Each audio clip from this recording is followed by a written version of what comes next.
Chapter 420. Dongfang Chen's hands began to emit bursts of black light, and a strange power was emitted from the crystal ball. The runes engraved on the crystal ball were completely stimulated, and began to emit a gloomy and terrifying aura. An evil power instantly enveloped the entire crystal ball. Obviously, Dongfang Chen was using a secret method of the devil, Dao, to refine the primordial spirit and nascent soul that was sealed by the god-devouring pearl. Roar! Dongfang Chen, I curse you to die a horrible death. Inside the crystal ball, there was a horrified and inconsolable voice. Waves of vast energy began to flow out like a stream of water into Dongfang Chen's hands. Soon, his whole body was enveloped by the devastating light that surged out from the crystal ball, and the vast energy fluctuations were mighty in the depths of the cave. The crystal ball continuously emitted pure yuan qi, and bursts of powerful aura filled the air. The surrounding walls of the cave flashed with spiritual light. Those were the runes that Dongfang Chen had engraved in advance. He used the power of the runes to guide the qi of heaven and earth to seal the void, not allowing the aura in the cave to leak out. However, the movement of the primordial spirit and nascent soul that he had refined could not be completely isolated even with the runes he had engraved. In the end, there was still a trace of strange fluctuation coming out of the cave. However, the nearby area was sparsely populated, and it was late at night, so no one discovered that Dongfang Chen was refining the primordial spirit and nascent soul in the cave. In order to improve his cultivation, Dongfang Chen did not hesitate to fall into the devil Dao. Gu Fei flew in the air for several hours, and he still felt that the yuan qi in his body was endless, and he did not feel tired at all. After his body had transformed, it was as if a treasure house had been opened, releasing a powerful force. For a martial artist, the body was like a treasure house. As the cultivation level increased, the treasures that had been sealed in the body would gradually be opened. For Gu Fei, the transformation of his body allowed him to come into contact with a deeper level of the power of the body. All the bones in his body had become colorful, like a five-colored divine bone. In his flesh and blood, there was a five-colored divine light surging, as if every inch of his muscles was flashing with multicolored light. After the transformation, Gu Fei's body was comparable to a divine weapon, and it was strong to an unimaginable level. The most important thing was that the improvement of his divine sense allowed him to come into contact with the origin of life, the soul. A purple flame brand was imprinted on his skull, hidden under his skin. The soul imprint was directly connected to the inner world. It was the bridge between the physical body and the inner world. As the inner world grew, Gu Fei's divine sense would merge with the inner world. At that time, the inner world would be him, and he would be the inner world. However, Gu Fei knew that the void-controlling realm was not the limit of the transformation of the fleshly body. His fleshly body had merely experienced a transformation. He was looking forward to the next metamorphosis. However, the cultivation of a martial artist was extremely difficult. Wanting to metamorphose again was not an easy task. He still had a long way to go. Gu Fei used the 8 desolation steps to temporarily shake off the group of troublesome old monsters behind him and appeared in a forest. There was no ice or cold here, and the surrounding area was the border between the northern lands and the central plains. After flying for a few hours, Gu Fei had no idea how far he had traveled to the south. However, he was sure that he was far away from the north. The roars of beasts could be heard from time to time in the primeval forest. Gu Fei concealed his aura and silently traversed through the forest. With his current cultivation, the snakes, insects, and rats in the forest were no longer a threat to him. With the strength of his body, there were no snakes, insects, rats that could bite through his skin. However, he was still very careful as he traversed through the forest. He did not want to make any noise, nor did he want to alarm the animals in the forest. This was because there were many powerful old monsters following behind him. However, when Gu Fei passed through a dense forest and walked out of it, he was intercepted by someone. It was a woman dressed in an emerald green dress. She seemed to have blended in with the scenery around her. Her clothes fluttered in the wind, giving her an elegant and otherworldly appearance. She was like a fairy who was above the common populace and could fly away with the wind at any time. She stood on a patch of grass. Her fine black hair danced in the wind and her eyes were as clear as water. She looked at Gu Fei with a faint smile on her almost perfect face. It must be said that this woman was extremely beautiful. At the very least, Gu Fei could not find a single flaw on her body. She seemed to be slightly better than all the women he knew. Little brother, I'm very curious as to why that group of old farts are chasing after you. Can you tell me? The woman's red lips parted, and her clear bell-like voice rang out in the open space outside the dense forest. It's you. Gu Fei was shocked. He had already recognized the fairy-like woman who had intercepted him. This woman was the master of the three-eyed purple marten, a powerhouse of the demon clan. To be more precise, this woman was not a human but a demon. Moreover, she was a terrifying demon who had cultivated to the point of being able to transform into a human. Little brother, you seem to be very familiar with the powerhouse of my clan. Can you introduce me to that powerhouse? The woman looked to be in her 20s and did not seem much older than Gu Fei. However, Gu Fei did not dare to be careless. Although this beautiful woman looked very young, who knew if she was even older than the old monsters who were chasing after him? In the world of cultivation, a cultivator's appearance did not mean anything. Gu Fei looked at the woman and said calmly, "The people who were chasing after me were the seniors of my sect. I didn't want to go back with them, so I ran away." Gu Fei said casually. He would not reveal the reason why the old monsters were chasing after him. Who knew if this woman was also after the longevity grass? As for my brother, he went after that little monk. If you want to get to know him, I can certainly introduce him to you. Gu Fei thought for a moment before replying. His words could be said to be watertight. The woman from the demon race couldn't help but frown when she heard his answer. Then she suddenly smiled and said, "Little brother, do you want to completely get rid of those old farts behind you?" Gu Fei was not bewitched by this woman's peerless appearance. He maintained his vigilance against this woman. Before he knew what she wanted to do, he would not say anything. Of course I want to get rid of those seniors behind me. Do you have any ideas?" Gu Fei looked at the woman in front of him with interest and asked with a smile. "This is simple. As long as you temporarily go to my demon race as a guest, no one will be able to find you." The woman said, "Yes, after saying so much I still haven't asked for your name. Can you tell me?" Gu Fei said. In his heart, he wondered what kind of background this fairy-like woman from the demon race had. Gu Fei did not immediately agree to the woman's invitation. Go to the demon race as a guest? Wouldn't that be like entering a demon nest? Just the thought of it made Gu Fei's scalp go numb. He was very clear that if he really went to the demon race as a guest, it would not be easy for him to come out. "My name is Yin Wu Shuang, you must remember that." The woman from the demon race covered her cherry lips with her hand and said with a smile. She had an otherworldly aura, but her words were filled with charm. Gu Fei felt his heart palpitating as he had the urge to pull this girl named Yin Wushuang into his embrace and take good care of her. "I am Gu Fei." Gu Fei directly said his name. In fact, he knew that this woman definitely knew his background. Otherwise, she would not have intercepted him here. This Yin Wushuang would not have the time to come to this barren mountain to enjoy the scenery in the middle of the night. "So your name is Gu Fei. Come with me, little brother Gu," Yin Wushuang said as she walked towards Gu Fei. Suddenly, a purple shadow flickered. A small purple marten the size of a fist scuttled out from the bushes and jumped onto Yin Wushuang's shoulder. "Where to?" Gu Fei pretended to be confused.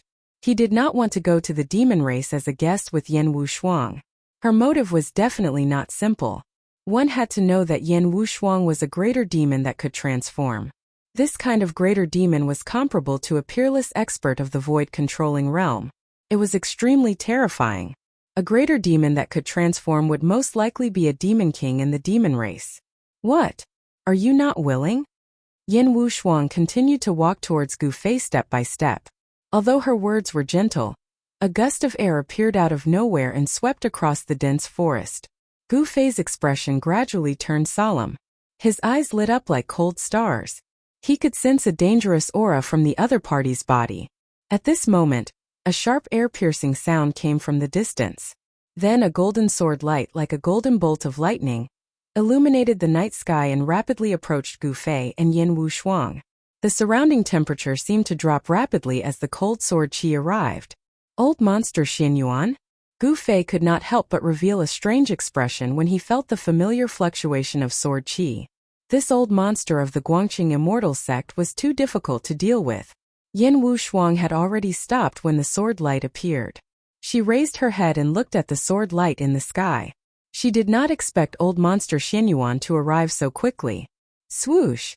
The dazzling golden sword light fell from the sky like a meteor. The extremely sharp sword qi immediately spread out in all directions. Swoosh! As the sword qi shot out, the flowers and grass within a 6-meter radius were instantly sliced into countless pieces by the sword qi, scattering on the ground. The dazzling sword light disappeared in an instant, and a young man in white appeared from within it. This young man was the old monster of the Guangqing immortal sect, old monster Xinyuan. Although his lifespan was coming to an end, his appearance had not changed. He looked like a young man in his 20s. However, his hair was completely white, tied behind his head with a simple ribbon. Chapter 421. Yin Wushuang of the Demon Clan. Just like her name suggested, her beauty was absolutely unparalleled. However, she was not just a pretty vase, but a powerful great demon clan. Only a grand demon could transform into a human. This kind of grand demon was strong enough to fight against a peerless expert of the void-controlling realm. For such an expert of the demon race to suddenly appear in a desolate mountain at night and intercept Gu Fei, it was obvious that the matter was not as simple as it seemed. However, Gu Fei did not know why the demon clan was interested in him. Could it be that the demon clan was also interested in the longevity grass? However, just as Yin Wushuang was about to invite Gu Fei away, old monster Xinyuan of the Guangqing celestial sect rushed down from the sky on a sword light. The chilly sword qi immediately spread out in the open space outside the forest. The surrounding temperature dropped rapidly due to the impact of the sword qi. Gu Fei only felt a chilly qi attacking his body, as if a divine weapon was pressed against his neck. The pure and powerful sword qi from old monster Xinyuan caused Yin Wushuang's expression to change. She thought to herself, the Guangqing celestial sword cultivator is indeed worthy of his reputation. Old monster Xinyuan did not conceal his aura at all. There seemed to be golden threads circling his body. This was a sign that he had cultivated his sword principle to an extremely high level, and his sword qi had turned into threads. Although the Dao sect has formed an alliance with the Demon Clan, I hope you will not interfere in the Dao sect's internal affairs. Old monster Xinyuan naturally knew that this Demon Clan woman's cultivation was not weak, and he did not want to cause unnecessary trouble. Demons who could cultivate to become grand demons and transform into human were not simple. In fact, what really worried old monster Xinyuan was that this woman seemed to have a special relationship with the demon lord Huanglong. When the ancient devil broke out of the seal, this woman appeared on the 5-colored divine bird. Hehe, please don't misunderstand. I just saw that Brother Gu Fei seems to be familiar with the almighty of my clan, so I want to invite him to the demon clan as a guest. Yin Wushuang said with a smile. Oh. Old freak Xinyuan naturally didn't believe Yin Wushuang's words, so he said, then you can leave. Gu Fei definitely won't go to the demon race as a guest now. After finally catching up with Gu Fei, how could old monster Xinyuan let the cooked duck fly away? Gu Fei could not leave. He had to get the longevity grass. The elders of the 3 great Taoist societies who were nearing the end of their lifespans wanted to extend their lifespans. Even eccentric Xinyuan was no exception. How do you know that he's not willing to be a guest of the demon clan? If he is willing to go and you try to stop him, then you won't be giving our demon race any face. Yin Wushuang said. Although she still had a smile on her face, her tone was cold. Humph.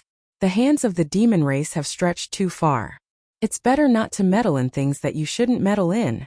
Old monster Xinyuan said with a serious expression. Although the Dao sects and the demon race had formed an alliance due to various reasons, the relationship between them was not as harmonious as it seemed on the surface. The experts of the 2 great sects still clashed with each other from time to time. After saying that, old monster Xinyuan took a step forward. The sword qi exuding from his body became even stronger. His white hair fluttered even though there was no wind. His entire body seemed to have turned into an unsheathed heavenly sword. After old monster Xinyuan arrived, Gu Fei did not say anything. He looked at Yan Wushuang and then at old monster Xianyuan, watching the scene with interest.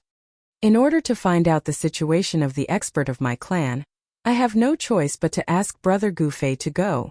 As far as I know, Brother Gufei is not a disciple of the Guangqing Celestial Sect, so you don't have the right to stop Brother Gufei from leaving, Yan Wushuang said without backing down. Humph. If that's the case, let's see who's the real deal. Old monster Xuanyuan's eyes suddenly emitted two brilliant rays of divine light. He glanced at Yan Wushuang and spoke with his actions. Qi.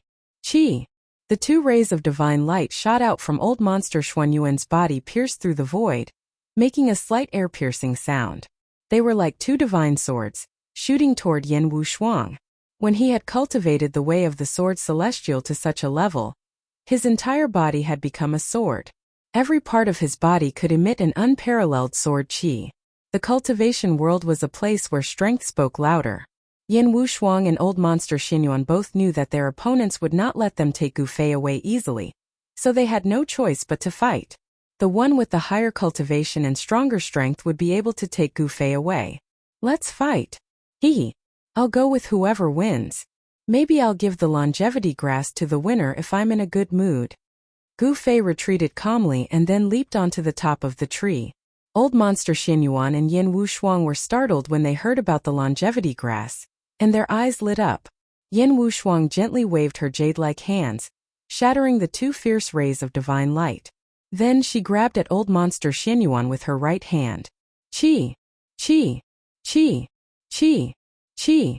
5 brilliant rays of light shot out from her fingertips, piercing through the void like 5 divine spears, and piercing toward old monster Xuanyuan's abdomen. The abdomen was a cultivator's weak point. It was where the dantian of the purple mansion was located, so it was extremely important. If the dantian was pierced, the cultivator would be severely injured. Humph! Old monster Xianyuan sneered. An extremely powerful wave of sword qi was suddenly emitted from the dantian of the purple mansion. Then, a golden sword ray shot out from his abdomen, instantly shattering the 5 rays of finger radiance that had pierced through his abdomen. Then the golden sword ray shot toward Yan Wushuang. The sword ray was like a dragon, illuminating the heaven and earth and splitting the void. Wherever the sword ray passed, transparent ripples that were visible to the naked eye spread out. The power of the sword shook the heaven and earth, causing the void to vibrate. Yan Wushuang shouted and leaped into the air like a fairy. Then she flicked her fingers as if she was playing a lute. Rays of finger radiance shot out and bombarded the golden sword ray that was chasing after her. Ding! Ding! Ding! Ding! Ding! The sound of metal striking rang out.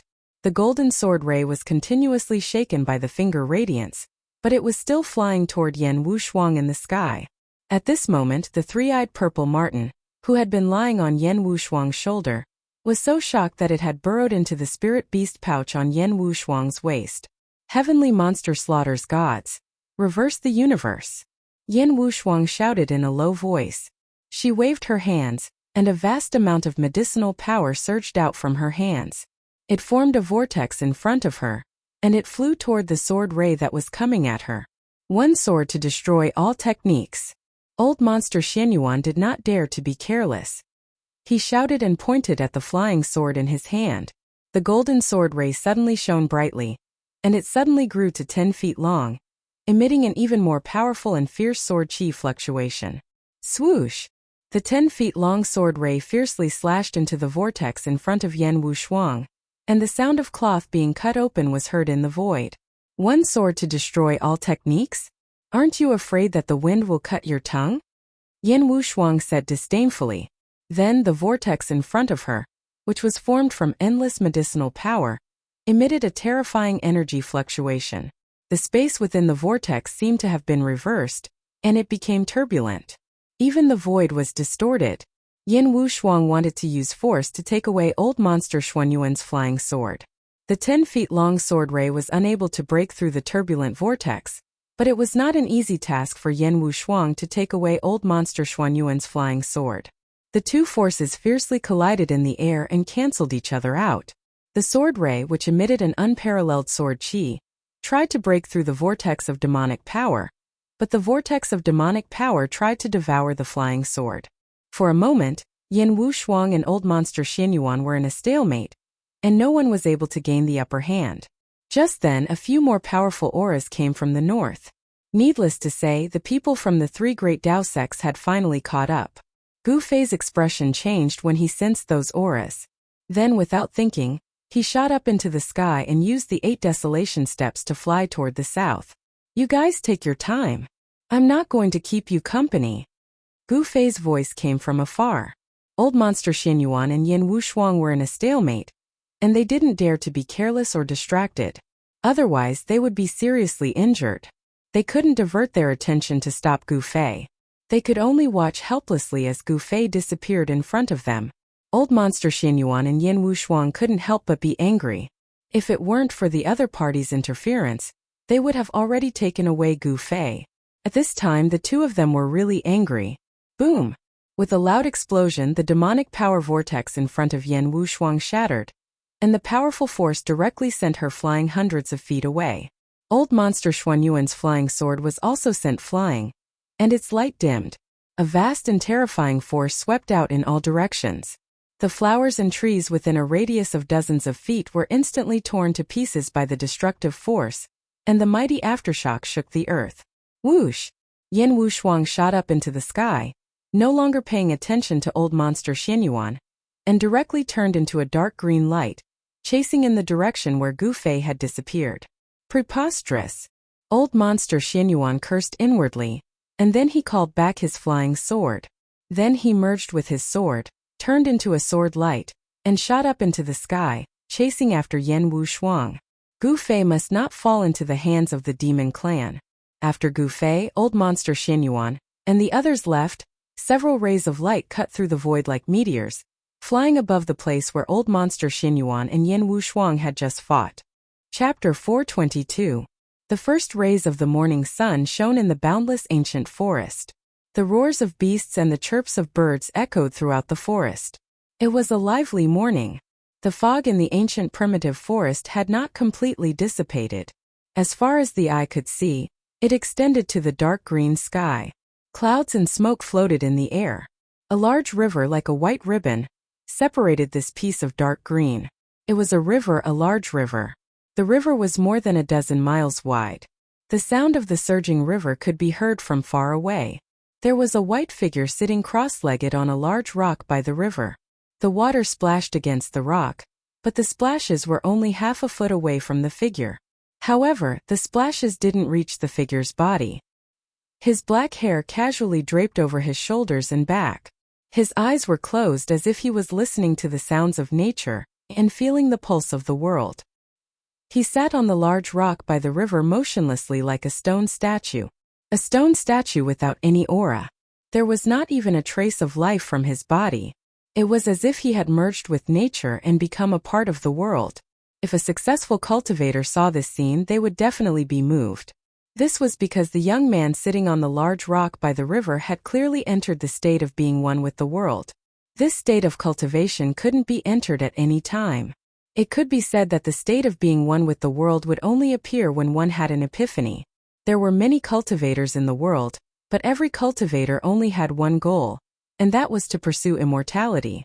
However, there were very few cultivators who could have an epiphany. Epiphany was a type of opportunity. Couldn't be forced and it couldn't be forced. After a cultivator had an epiphany, their strength wouldn't increase by much. Only their mental state would increase. However, after a cultivator had an epiphany, they would be able to achieve twice the results with half the effort in the future. The young man in white sat on the large rock by the river for a few hours. The sun rose from the east, illuminating the world and dispelling the last trace of darkness. From time to time, colorful butterflies or birds would fly by the young man in white. From time to time, small animals would come out of the grass by the river to drink water. These small animals did not seem to sense the existence of the white-clothed youth as they leisurely walked past the boulder that the white-clothed youth was sitting on. Suddenly, the sound of flapping wings could be heard.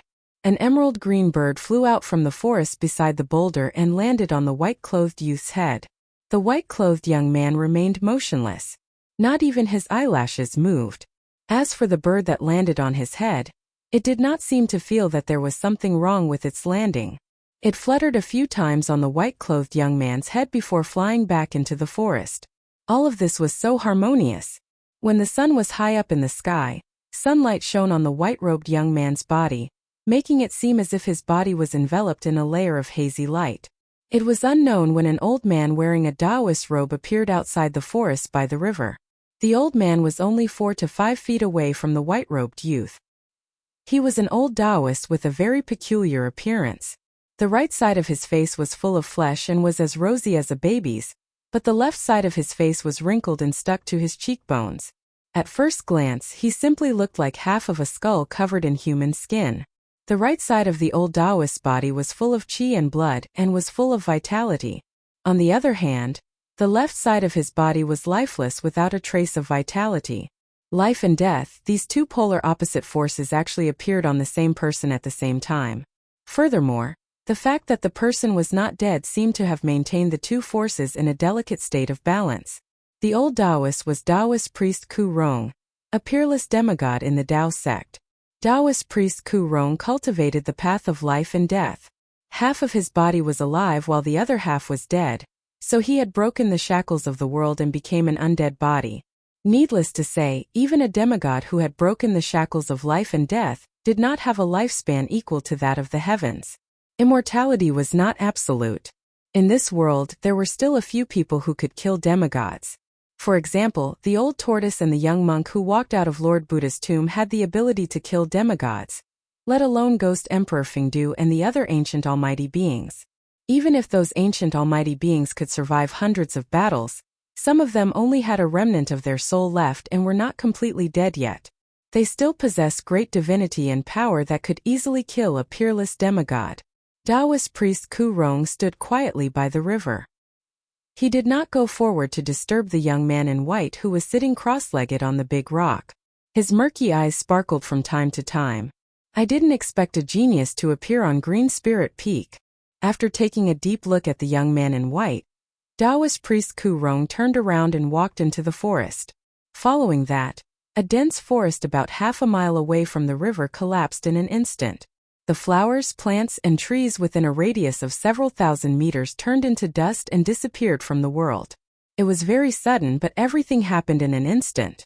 An empty space was opened up in the dense forest, and Taoist priest Ku Rong was standing at the center of it. Following that, Taoist Ku Rong began to draw runes on the ground as if he was going to set up a formation. The mysterious runes were extraordinary. Each of the runes was flickering with spiritual lights and emitted waves of energy fluctuations.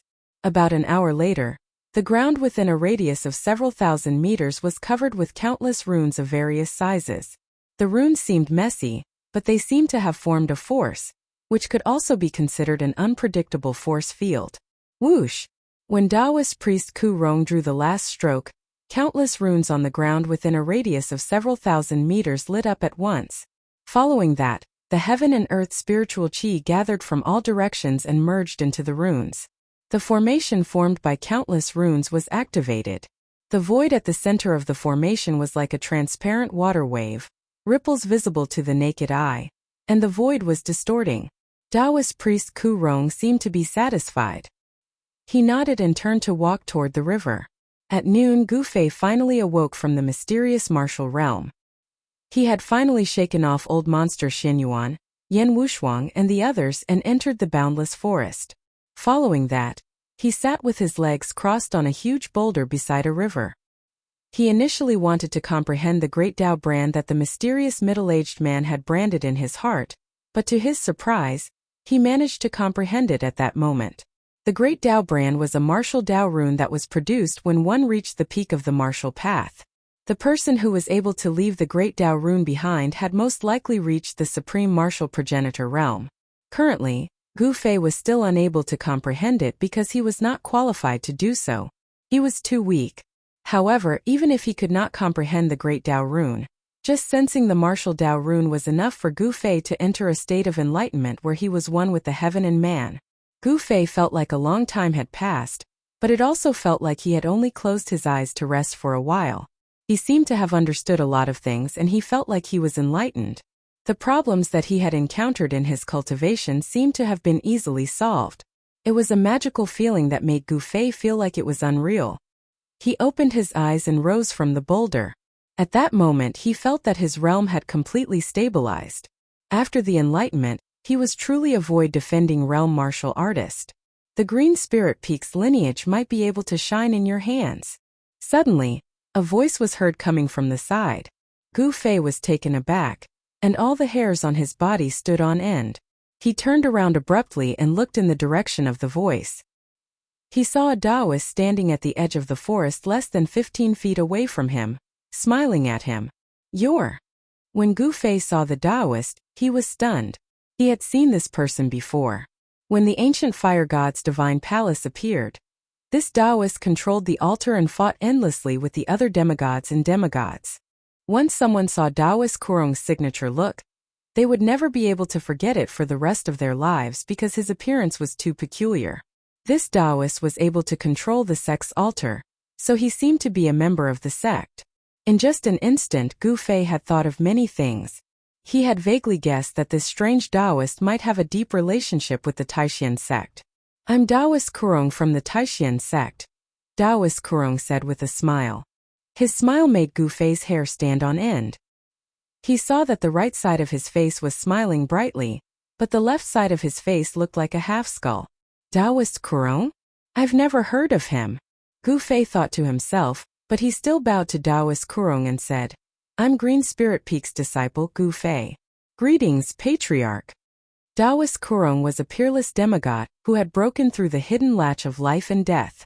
It was not difficult to imagine that his seniority was probably much higher than that of the sect leader, Taoist Shintian, so Gu Fei dared not slight him. Taoist Kurong laughed and said to Gu Fei, "Why don't you follow me back to the Taishan sect now?" "Yes." Gu Fei did not hesitate at all. Even if he did not want to return to the Taishan sect, it was no longer up to him. In front of a peerless demigod, he knew that he was probably not much stronger than an ant. Although there was only a big realm difference between the void-controlling realm and the demigod realm, the two could not be compared at all.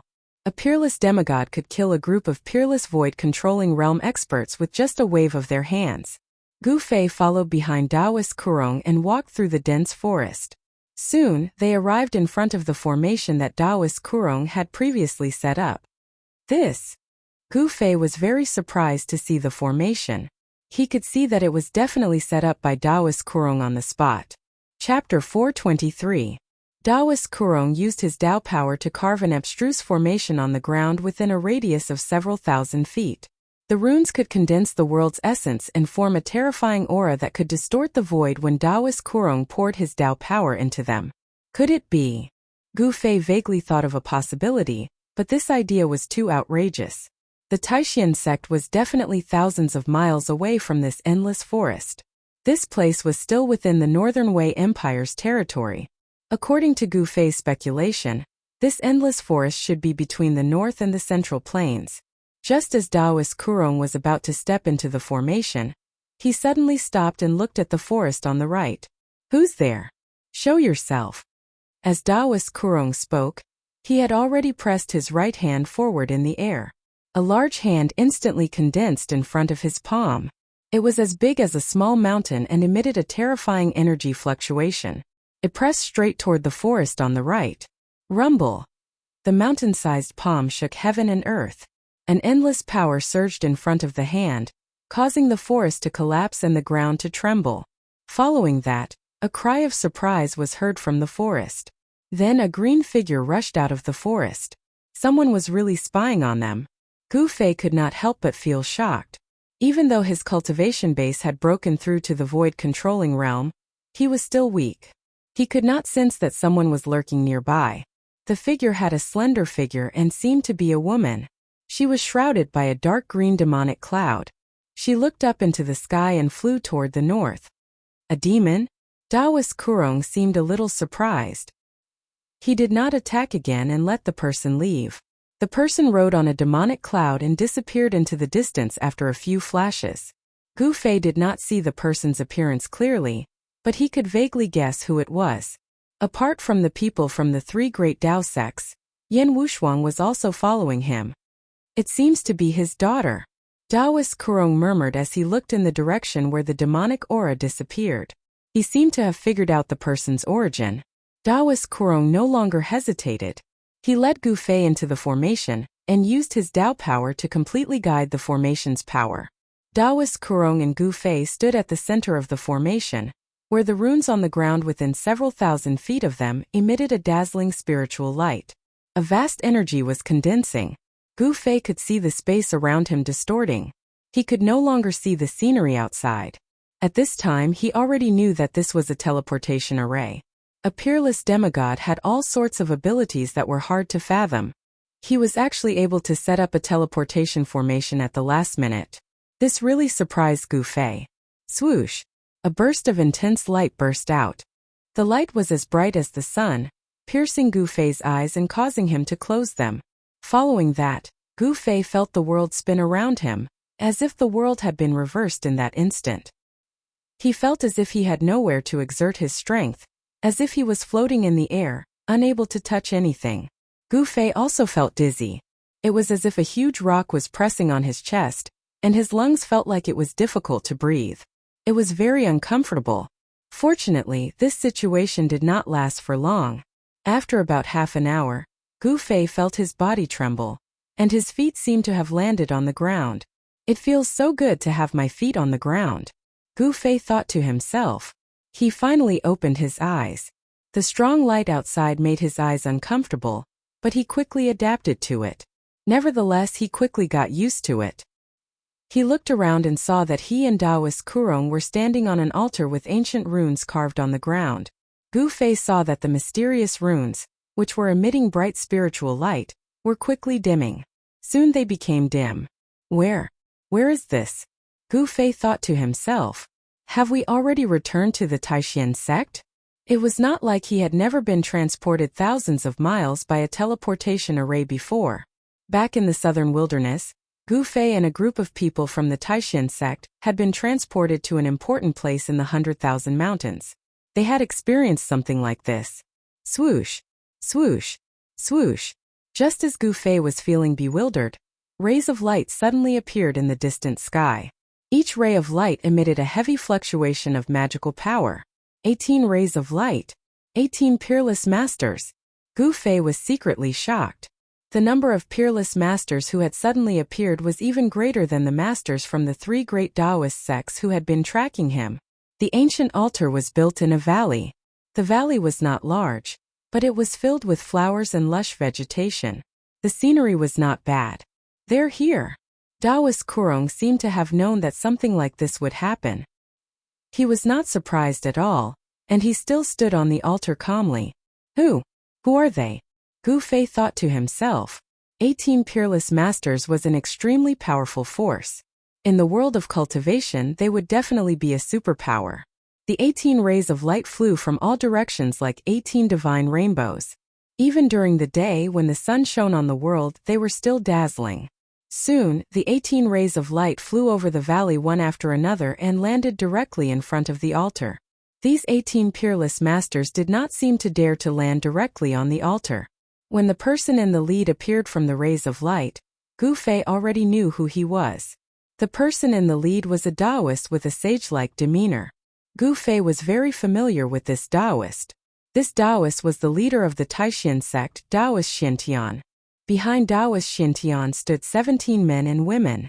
Among these 17 people, there was a white-haired old man, a middle-aged Taoist with a dignified appearance, and a young woman and a young man. Gu Fei realized that among these 17 people, there were heads of the other 7 branches of the 9 Taishan pulses. Apart from the heads of each branch, he did not know the others. He had never even seen them before. Greetings, Patriarch Kurong.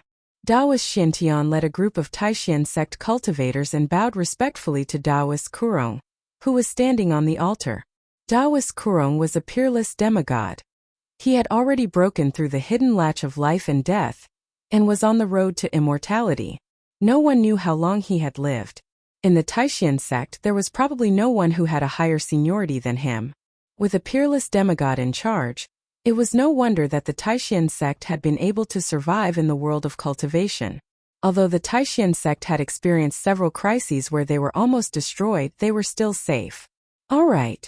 Taoist Kurong nodded, then walked out of the formation I in the center of the altar and walked straight down the altar.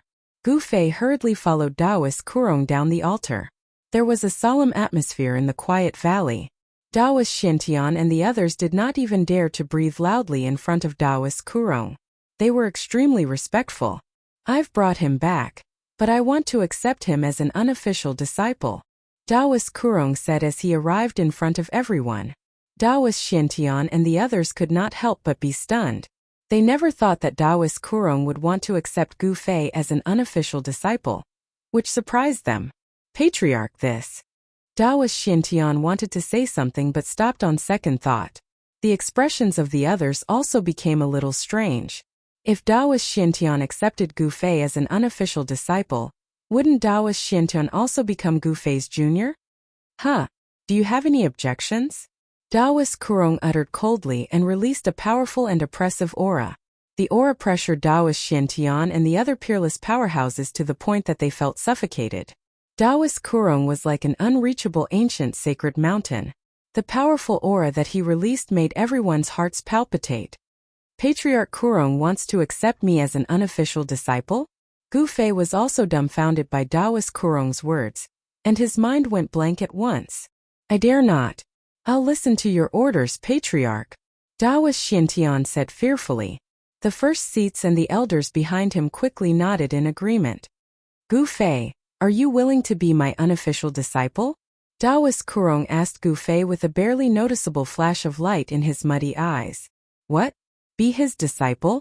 If I cultivate his cultivation technique, won't I become like him too? Although Gu Fei was very unwilling, he could not refuse at the moment. It might not be a bad thing for him to have Taoist Kurong as his backer. At the very least, nobody in the sect would dare to harm him. With a peerless demigod-level figure as his master, anyone who wanted to harm Gu Fei would have scruples. After all, nobody was willing to offend a demigod. I'm willing. Gu Fei agreed without thinking too much about it. Haha. Great, great, great. Taoist Kurong seemed to be very happy. He then added, I'm not a martial artist, but I've collected many martial artists' weapons over the past hundreds and thousands of years. I'll give this heavenly fault sword to you. Following that, Taoist Kurong took out an ancient sword from the storage bag on his waist. Gu Fei reached out to receive the ancient sword respectfully, but he was wondering why Taoist Kurong wanted to accept him as an unofficial disciple. No matter how he looked at it, it seemed like Taoist Kurong had planned this a long time ago. Is there something fishy about this? Gu Fei could not understand why Taoist Kurong would do this. Although he had his suspicions, he did not show it on the surface. Congratulations, Patriarch. Taoist Xintian and the others hurriedly congratulated him with smiles on their faces. It seemed like they were happy that Taoist Kurong had accepted an excellent disciple.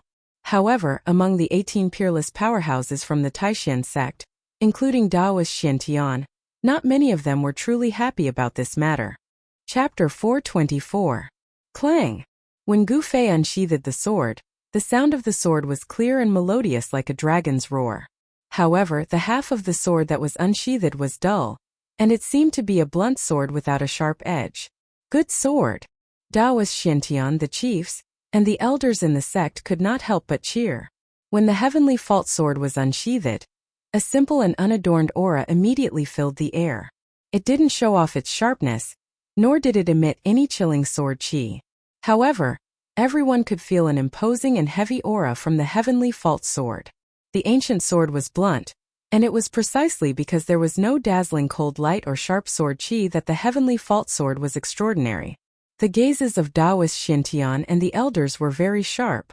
As soon as the ancient sword was unsheathed, they knew that it was a rare weapon. A martial artist's weapon? Gu Fei thought to himself. Although the ancient sword was also a rare ancient weapon, there was a huge difference between it and the divine weapon's essence that was fused into his chi and blood.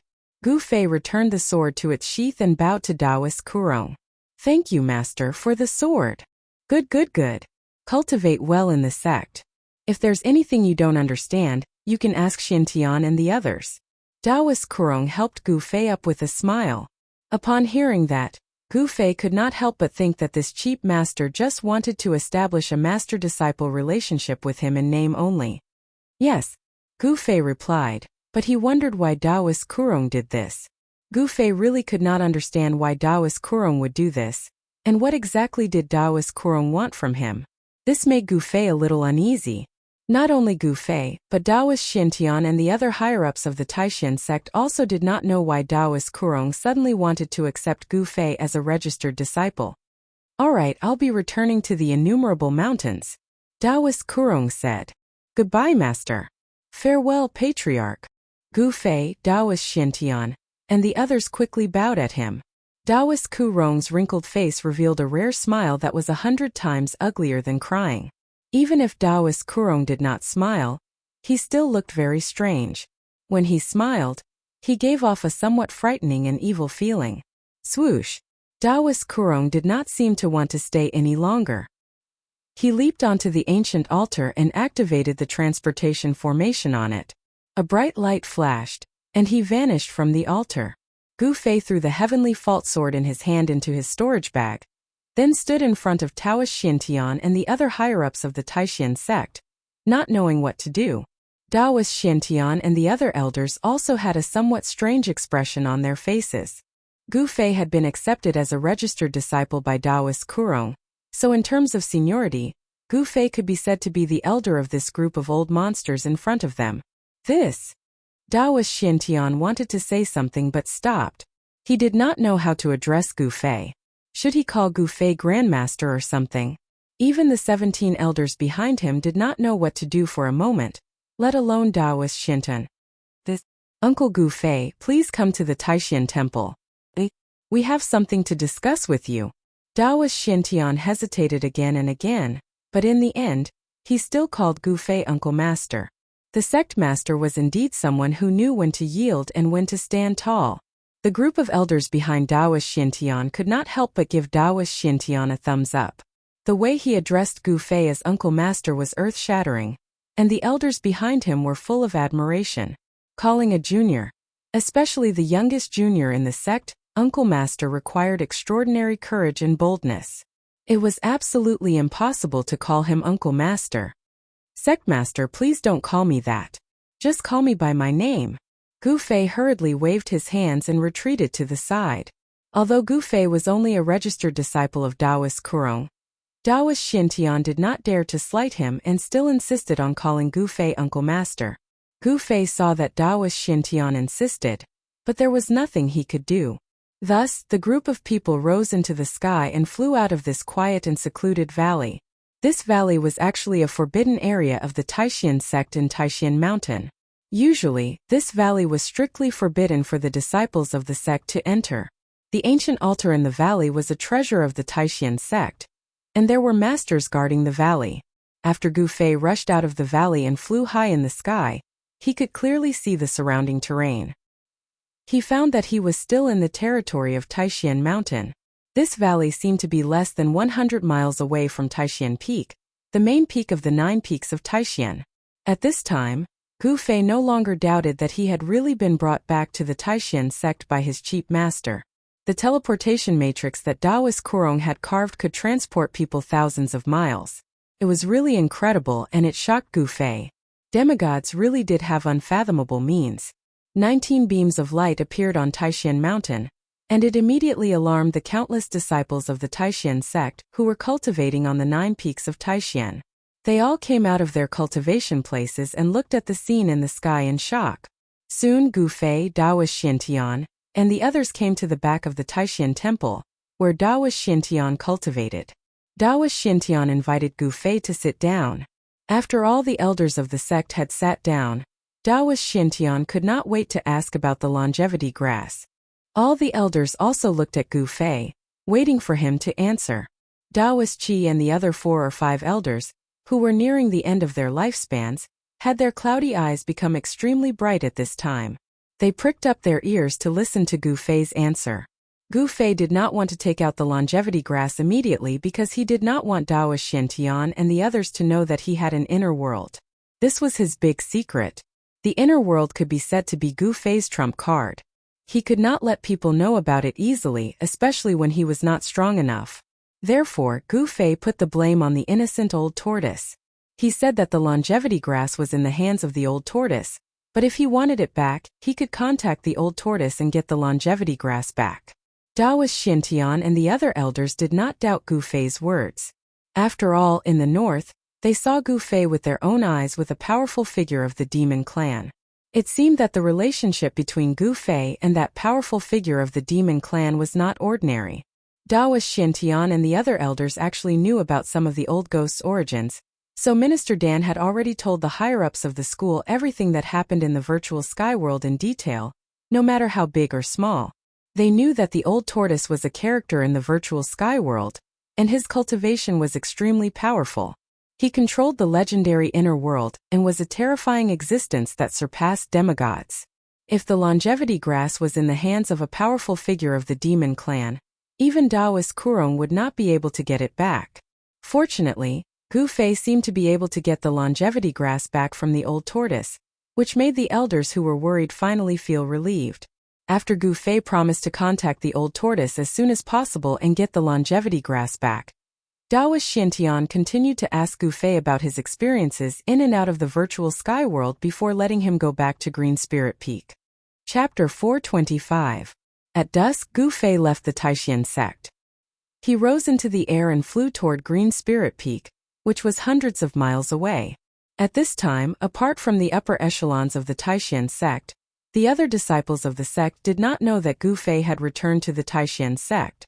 After Gu Fei left, Daoist Xintian and the heads and elders of the sect talked for half an hour before they left. Daoist Xintian and the heads and elders of the various branches had unanimously decided to temporarily block the news of Gu Fei's return to the Taishan sect. They also closed the mountain gate and did not allow the disciples of the sect to leave the mountain at will. They did not want the people of the Shangqing sect and the Guangqing Immortal sect to know that Gu Fei had returned to the Taishan sect. Otherwise, the people of the Shangqing sect and the Guangqing Immortal sect would definitely come looking for them. However, Daoist Xintian and the others also knew that the news of Gu Fei's return to the Taishan sect could not be blocked for long. The people of the Shangqing sect and the Guangqing Immortal sect would come looking for them sooner or later. Although the three major sects were on the same side, everyone knew that each of the three major sects had planted spies in the other sections. This kind of thing was already considered a semi-open secret among the three major sections. However, the three major sects turned a blind eye to this phenomenon and did not pay attention to it. Gu Fei did not have any secret method to contact the old turtle. He was actually stalling for time. He could not directly open his inner world, take out the longevity grass, and give it to Daoist Xintian, Daoist Qi, and the others. He could not expose all his secrets, even if these people were the elders of the sect, or even the sect leader Daoist Xintian. After Gu Fei left the mountain and experienced all kinds of things, he was no longer the Gu Fei of the past who only focused on advancing bravely. The world of cultivation was a cruel world where the strong preyed on the weak. Only when you had great strength would others admire you, envy you and fear you. Only then would you be able to get what you wanted. Before possessing absolute power, it was best not to show off too much. One had to learn to conceal one's strength and bide one's time. One had to learn to play the pig to eat the tiger. Among the disciples of Taishan sect, not many people noticed the escape light rushing out of Taishan Peak. This was because the escape light coming and going from Taishan Peak appeared from time to time, and everyone was used to seeing it. Gu Fei flew in the air.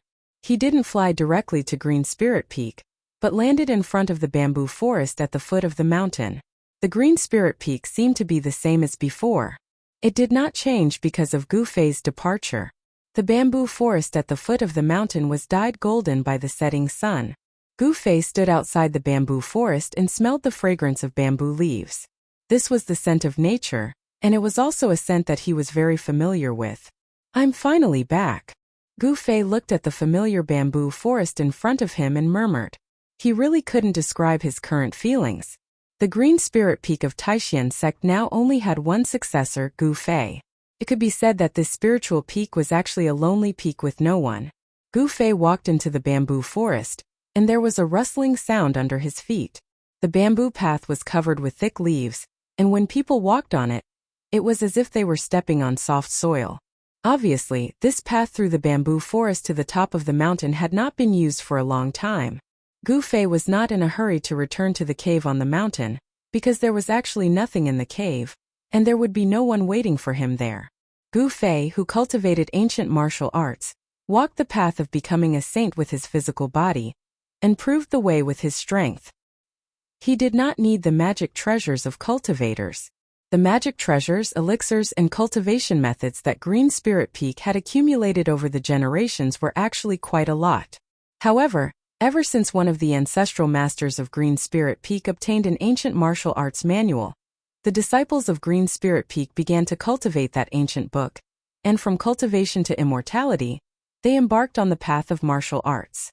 Within the 9 divisions of Taishan, Green Spirit Peak was an oddity. They wanted to prove the way with martial arts and become a saint with their physical body. Gradually, there were fewer and fewer cultivators in the Green Spirit Peak. The Taoist scriptures and the Taoist magic treasures refined by the predecessors were all sealed away. For Gu Fei, he had no use for those sealed magic treasures, ancient books, and even elixirs, but other cultivators coveted these things. Coupled with Gu Fei's departure, there was no one to guard the cave, and it was hard to guarantee that no one would have designs on the sealed magic treasures and elixirs in the cave. Gu Fei was not in a hurry.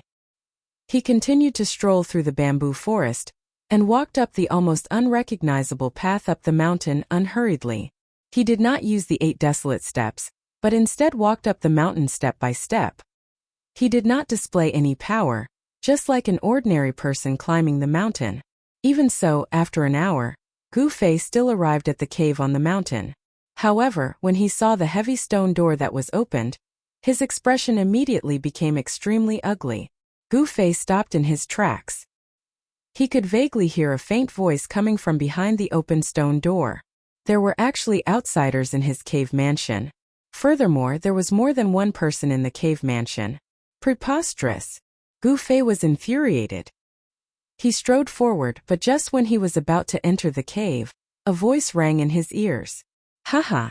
I didn't think that there would be so many good things in Gu Fei's cave. If I had known earlier, I would have broken into his cave earlier and taken away all the treasures in the cave. A hearty laughter came from the cave. When Gu Fei heard this voice, he immediately stopped and hid by the door. He was very familiar with this voice. The person who had just spoken was someone he knew, someone he could not be more familiar with. Wang Yuanji, you're really audacious. You actually broke into my abode and stole my things while I was away. You really deserve to die. Gu Fei was infuriated. Wang Yuanji was really going too far. Heh, who says it isn't? However, it's a pity that with our current strength, we can only break some simple seals and obtain some small items. It's hard to break the seals and obtain the real treasures. Another voice rang out. There seemed to be a hint of helplessness in it. Qi Hao. The other voice was also very familiar to Gu Fei. The owner of the voice was a disciple of an aristocratic family called Qi Hao. This Qi Hao, like Wang Yuanji, was also a disciple of an aristocratic family, and entered the Taishan sect. It could be said that they were birds of a feather. Neither of them were good people. However, the cultivation family Qi seemed to have some relationship with the royal family of the Qi kingdom. The surname Qi was the surname of the Qi kingdom. The king also had the surname Qi, and Qi Hao's background seemed to be not small. The bad habits of the disciples of aristocratic families were well displayed by Wang Yuanji and Qi Hao. They were all people who bullied the kind and feared the evil, but they were also incomparably arrogant. Especially Wang Yuanji. He was narrow-minded, treacherous, and cunning, yet he'd seized the opportunity when Gu Fei wasn't present to actually break open the door to the Emerald Spirit Peak abode with Qi Hao with the intention of plundering it. However, it was a pity that the things passed down in the Green Spirit Peak had all been sealed by the ancestors. It was not so easy for them to take away. The cultivation of those 2 guys is only at the 1st or 2nd heaven of the mortal ascension realm. Even with one finger, I can crush them to death. Gu Fei felt the aura of the 2 guys in the cave and thought disdainfully. He was about to go in and teach those 2 guys a lesson. However, at this time Wang Yuanji's words made Gu Fei temporarily give up on this idea. I have already secretly informed my granduncle. He has already arrived outside the Taishan mountain. When it is dark, I will secretly bring my granduncle up the mountain. At that time, won't I be able to take whatever I have? Haha. Wang Yuanji laughed unscrupulously. Wang Yuanji's granduncle? A cold smile appeared on Gu Fei's face. Since they dared to sneak into the Taishan sect, there was no need to go back. A sharp light flashed in Gu Fei's eyes. He wanted to teach Wang Yuanji and even the Wang family an unforgettable lesson. No way. If someone finds out, it will be terrible. Qi Hao was obviously shocked and exclaimed. He could not believe that Wang Yuanji dared to do this. Won't it be fine as long as no one finds out? Wang Yuanji seemed to be indifferent, but he also knew that if this matter was known, not only would he be in trouble, but the Wang family might also be affected. How can a timid person achieve great things? If my granduncle can really break the seal and obtain the treasure, the strength of the Wang family will definitely increase, Wang Yuanji said coldly. But Qi Hao still wanted to say more. Alright, this matter is between you and me. If a third person finds out, you will be the one to ask. If everything goes well, there will be benefits for you. Wang Yuanji said so. He seemed to be determined to obtain the treasure of the Green Spirit Peak, and he was also very confident in the strength of his granduncle. In the past, the Green Spirit Peak was incomparably powerful, and its strength was not weaker than any of the other 8 branches of the Supreme Mystery Sect. If they obtained the treasure of the Green Spirit Peak, it was not difficult to imagine that after a few decades, the Wang family would definitely become strong. If Gu Fei had not returned in time, Wang Yuanji's plot might have succeeded, because the experts of the Supreme Mystery Sect had already come out in full force. However, Gu Fei had returned and happened to hear Wang Yuanji's grand plan. Therefore, Wang Yuanji's grand plan was destined to be difficult to succeed. There was a moment of silence in the cave. Wang Yuanji and Qi Hao did not speak again. After a while, there was the sound of extremely light footsteps coming from the cave. Gu Fei quickly retreated and quickly walked into a forest next to the cave. Just as Gu Fei hid himself, he saw 2 figures walking out of the cave. The young man in front was Wang Yuanji, and Qi Hao followed behind Wang Yuanji. They were all from cultivation families, and they were all disciples of cultivation families. However, the strength of the Wang family that Wang Yuanji belonged to seemed to be much stronger than the Qi family.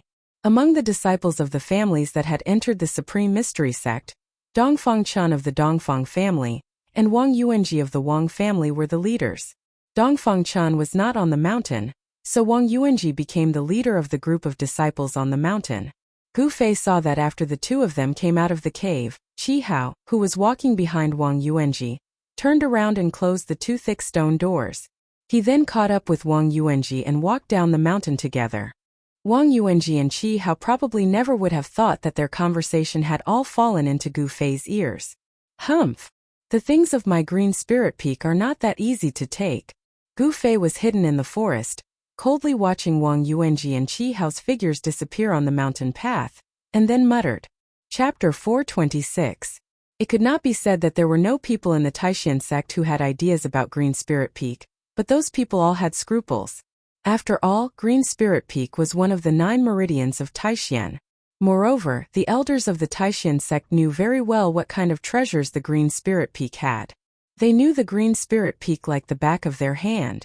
Even if they obtained the treasures of the Green Spirit Peak, those people did not dare to use them or cultivate with them. If someone recognized the treasures or the origins of the treasures, then their reputation would be ruined. Therefore, although the Green Spirit Peak was declining day by day, and in Gu Fei's generation, they were faced with the danger of losing their teachings, but no one really dared to touch Green Spirit Peak. It had to be said that Wang Yuanji was really bold. He did things that many people did not dare to do. He and Qi Hao had actually broken the stone door of the Green Spirit Peak cave residence in broad daylight, and looted everything inside. Of course, they did not get what they wanted. The treasures of the Green Spirit Peak were all sealed by the elders of the Green Spirit Peak. It was not an easy thing to break the seal. Gu Fei waited until Wang Yuanji and Qi Hao disappeared at the foot of the mountain before he walked out of the forest. He walked towards the cave with a gloomy face. He pushed open the stone door of the cave and walked in. It was not dark inside, but it was a mess. Things were thrown everywhere. Along the way, Gu Fei's face became more and more gloomy. Entering the hall of the cave, He saw that the portrait of the first-generation ancestor of Green Spirit Peak on the wall in front of the hall was no longer in its original place. The portrait of the first-generation ancestor of Green Spirit Peak was thrown in the corner. When Gu Fei saw this scene, the blue veins on his forehead could not help but jump. Wang Yunji Qi Hao. Gu Fei was furious. His eyes were red. The other party had gone too far. It was simply unforgivable. I want you to pay a heavy price. Gu Fei growled in a low voice. Tonight he planned to give Wang Yuanji and Qi Hao an unexpected surprise. Didn't Wang Yuanji want to secretly bring his ancestor to Green Spirit Peak? If his granduncle's cultivation was weaker than his, then his granduncle wouldn't be able to return. Gu Fei wanted to kill Wang Yuanji, but due to the rules of the sect, he couldn't kill Wang Yuanji in his own territory. However, this rule didn't apply to his granduncle, who was from the same sect. Since you dare to target my Green Spirit Peak, then you should be prepared to die. Gu Fei's face was so gloomy that water was about to drip out, and a cold light flashed in his eyes. Gu Fei directly sat cross-legged in the main hall of the cave. He was waiting for the other party to come to him. This time he was truly angry. He wanted the other party to pay a heavy price. In fact, he had another purpose, and that was to establish his might. The Green Spirit Peak had been silent for too long. It was time for them to return to the public's sight. It had already been several hundred years since a peerless expert of the void-controlling realm had appeared in the Green Spirit Peak. Gu Fei was very clear about the situation of his own lineage. If he hadn't obtained the Yin-Yang Fish Jade Pendant in the mysterious cave under the icy Jade Lake, he was afraid that he would still be cultivating hard in the Awakening Realm, and being bullied by a disciple of an aristocratic family like Wang Yuanji. On the road of martial arts it was too difficult to cultivate successfully. The road of martial arts was to become a saint with the body and prove the Tao with strength. It could be said that it was the most difficult of all the roads leading to the supreme great Tao. However, there were gains and losses. Although the road of martial arts was full of dangers and difficulties, if one was successful in cultivation, he would be a terrifying existence that could be called the king of the same level. Time passed. Gu Fei sat quietly in the main hall of the cave, as if he had become one with the surrounding environment. There was no aura emitted from his body at all. After his cultivation broke through to the void-controlling realm, Gu Fei found that his control of his own aura had reached an unimaginable level. With just a thought he could completely seal his own aura in his body, not letting a trace of it leak out like a lifeless stone statue. Even people at a much higher level than him would find it difficult to detect his presence. Control of the body was the most basic skill of a warrior. It could be said that after his cultivation broke through to the void-controlling realm, Gu Fei had opened up a treasure trove of power. The human body was like a treasure trove, full of mysteries. No one knew how many secrets there were in the body. On the road of martial arts, refining the body and transforming it was to gradually dig out the power of the body. After cultivation to a certain level, the power of the body would be released, forming all kinds of great abilities. Those were magical powers derived from the body, using the body as the source of power. Night fell, and the pace of time was unstoppable. The protective matrix of the Taishan sect was activated, and a strange wave of power enveloped the world. Hundreds of miles or even thousands of miles of the world was sealed. The protective matrix of the Taishan sect covered all 9 peaks of Taishan. Outside the 9 peaks of Taishan, nothing strange could be seen. It was an unfathomable power, and it was extremely powerful. After the protective matrix was activated, the power it formed was difficult even for a demigod-level character to break through. After nightfall, a sneaky figure came down from Taishan Mountain. He could actually pass through the terrible force field formed by the protective matrix and walked out of Taishan Mountain. The moon was high in the sky, sprinkling down bright moonlight. The 9 peaks of Taishan under the moonlight were like 9 fairy mountains standing between heaven and earth, surrounded by clouds and mist, like a fairyland. It had to be said that Taishan Mountain was definitely a rare holy land for cultivation. It was full of spiritual qi, and the 9 peaks seemed to have some kind of connection, gathering the spiritual qi of heaven and earth. Taishan Mountain was definitely not as simple as it seemed on the surface. There seemed to be some kind of hidden secret. Many great cultivators had already seen it, but no one knew what the secret was. In the middle of the night, Two dark shadows quietly appeared on a small hillside outside Taishan Mountain. They were two masked men dressed in black like ghosts. The bottom is connected to the earth, and the top is guided by the starlight. The protective matrix of Taishan sect really lives up to its name. One of the tall and thin masked men looked at the 9 spiritual peaks in front of him, and his eyes lit up. "Uncle, let's hurry up the mountain," the other man in black said in a low voice. His voice was so soft that only he could hear it. "What's the hurry? Didn't you say that Shuiling Peak is an uninhabited mountain?" The tone of the tall and thin man in black seemed to be a little impatient. "It's a big deal, definitely a big deal. The power of the matrix is integrated with the earth and the starry sky. Even if a fairy came, I am afraid it would be difficult to break this matrix," the tall and thin man in black said with great emotion. The tall and skinny black-robed man sighed. In fact, there was nothing in front of him, not even a trace of energy fluctuation. However, he seemed to be able to see how powerful it was. "If it weren't for your jade talisman, I really wouldn't have been able to get in," the tall and thin masked man said. He couldn't help but reach out and touch the jade talisman hanging on his waist. It looked like a jade pendant, but it was engraved with mysterious runes. "Uncle, it's getting late," the other man in black said anxiously, looking up at the sky. "Well, let's go in," the tall and thin masked man said. "Lead the way." The tall and thin masked man seemed to be very unfamiliar with the environment around Taishan sect. "Yes," the other masked man hurriedly responded and then walked forward. They were in a remote and secret place. It was as if they had passed through a transparent layer of water. Only then did they truly enter the range of Taishan Mountain and the 9 peaks of Taishan. When they passed through the void force field formed by the protective mountain formation, the jade talismans hanging on the waists of the 2 black-clothed men lit up.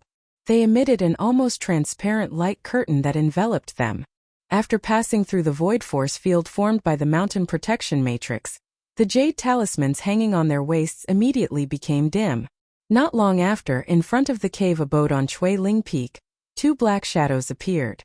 These 2 black shadows saw the open stone door, but stopped outside the door. "What's going on?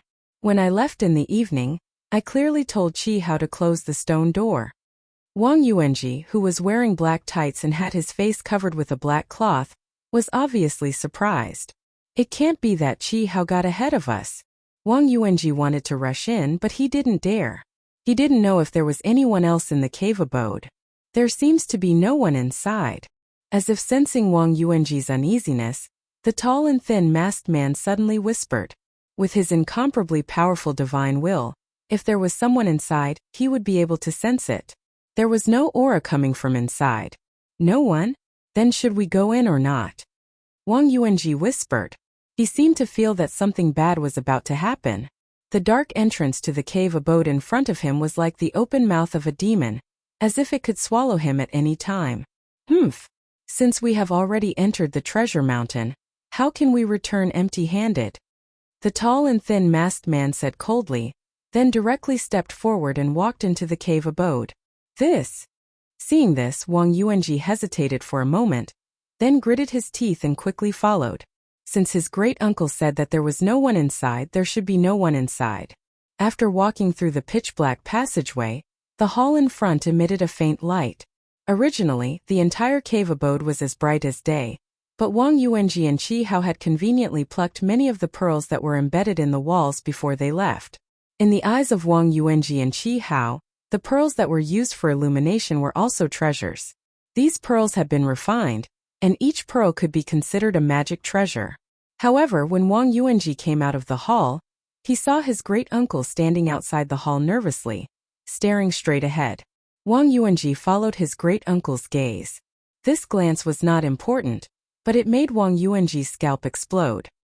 His hair stood on end, and his eyes were as big as copper bells. He only felt his legs go weak, his body swayed, and he almost sat on the ground. Chapter 427. It's him.